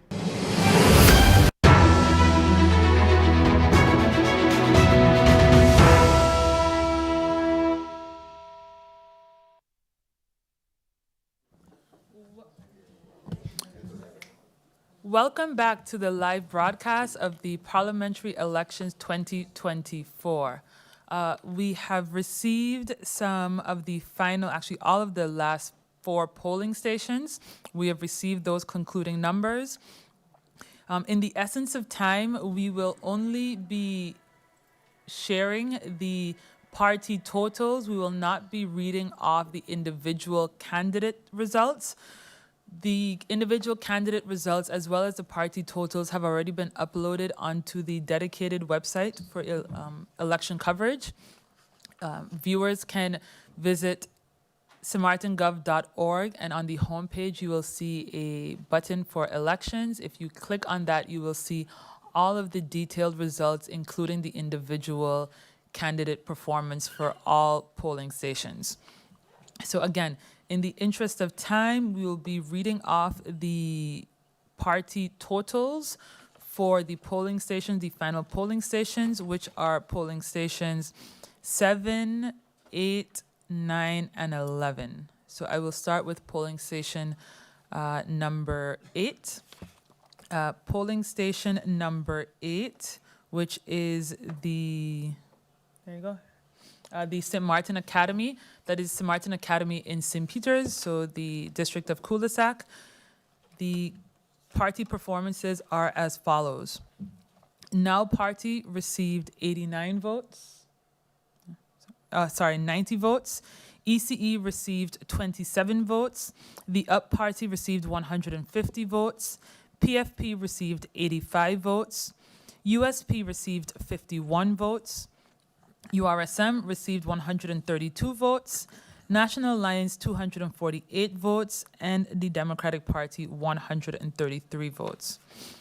That brought a total of 916 valid votes cast, and that is from a total of 1,391 eligible voters. So again, polling station number 8, the St. Martin Academy, there were 1,391 eligible voters. Of those, 916 cast valid votes, and the totals per party, again, were now with 90 votes, ECE 27 votes, Up Party 150 votes, PFP 85 votes, USP 51 votes, URSM 132 votes, National Alliance 248 votes, and the Democratic Party 133 votes, for a total of 916 valid votes cast. We continue right along with polling station number 9. Polling station number 9 is the Butte Hotel. That is in Phillipsburg, or right outside of Phillipsburg on the ATLH Road. Again, proceeding with the party totals. The Now Party received 104 votes at this polling station. The ECE received 13 votes at this polling station. Up Party 186 votes. PFP 83 votes. USP 37 votes. URSM 120 votes. National Alliance 205 votes. Democratic Party 123 votes. That is a total of 871 valid votes cast from a total eligible voter pool of 1,429. So again, polling station number 9, the Butte Hotel, there were 1,429 eligible voters. Of those eligible voters, 871 cast valid votes to the political parties as follows. Now 104 votes, ECE 13 votes, Up 186 votes, PFP 83 votes, USP 37 votes, URSM 120, National Alliance 205, and the Democratic Party 123 votes. We will now go on to polling station number 7, which is the Rupert Maynard Community Center, with 1,420 eligible votes. The Now Party received 89 votes, the ECE 47 votes, the Up Party 186 votes, PFP 72 votes, the US Party 35 votes, the USRM 114, National Alliance 266, and the Democratic Party 136 votes. That's for polling station number 7, the Rupert Maynard Community Center, with total eligible voters at 1,420. And we will proceed further with the polling station number 11, which is the Charles Leopold Bell School. The eligible voters were 1,267 for that particular polling station, and the numbers are as follows. The Now Party with 69 votes, the ECE with 16 votes, the Up Party with 154 votes, PFP with 130 votes, USP Party with 44 votes, USRM 93 votes, the National Alliance with 157 votes, and the Democratic Party with 128 votes. Those are the two polling stations, 7 and 11. And now I would like to give you the overall votes per party. The Now, 1,488. The ECE, 291. The Up Party, 2,837. The PFP, 1,721. The U.S. Party, 689. The USRM, 2,020. The National Alliance, 3,468. And the Democratic Party, 1,976, for a grand total of 14,490 votes. Yes, reviewing the overall performance of the parties, we see that the National Alliance garnered the most votes at 3,468, followed by the United People's Party with 2,837, URSM with 2,020, Democratic Party with 1976, PFP with 1721, Now with 1488, USP with 689, and ECE with 291. Of the total 22,553 registered voters, some 14,678 came out to the polls and exercised their right to vote, giving us a turnout rate of 65.08%. That's almost 6% more than the turnout rate in the 2020 elections. As we have now announced all of the key numbers of the 20 polling stations, we welcome back into the hall the Central Voting Bureau with Chair Lady Natalie Tackling. Ladies and gentlemen, I know it's been a very long night and now very early morning for most of us, and I appreciate your patience and your attention throughout this entire process. I'd like to update you that I just got off the phone with the governor, where I informed him of the final preliminary results of this election. Based on that, I can now share with you the initial seat allocation as we have calculated. The Now Party will receive 2 seats based on the preliminary calculation, the ECE 0 seats, the Up 3 seats, PFP 2 seats, the US Party 0 seats, the URSM 2 seats, the National Alliance 4 seats, and the Democratic Party 2 seats. So I'll repeat that one more time. That's 2 seats for the Now, 3 seats for the Up, 2 seats for PFP, 2 seats for URSM, 4 seats for the National Alliance, and 2 seats for the Democratic Party. Please note once again that these are preliminary and are subject to verification and potential objections.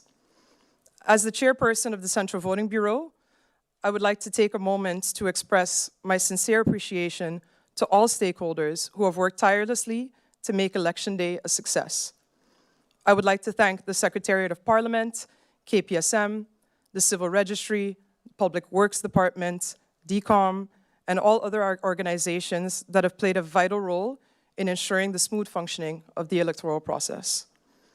I also want to extend my heartfelt gratitude to the hardworking polling station members who have dedicated their time and effort to ensure that the voting process was conducted in an efficient and orderly manner.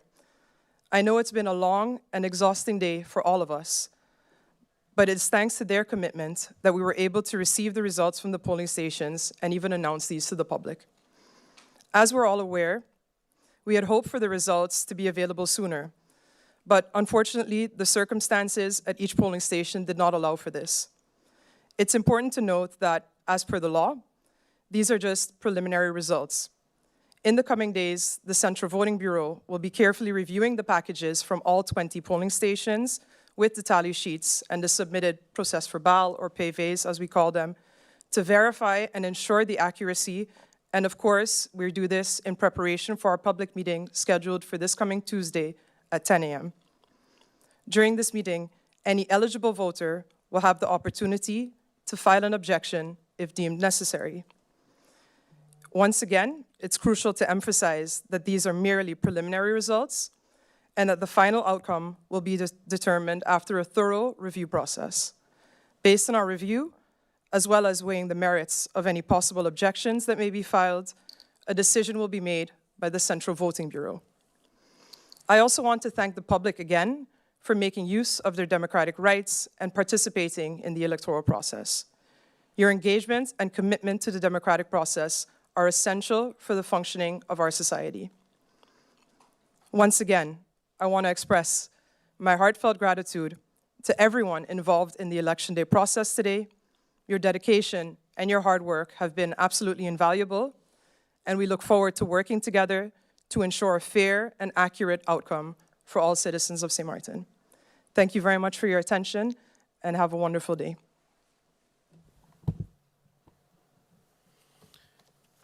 Thank you, Chairlady, Natalie.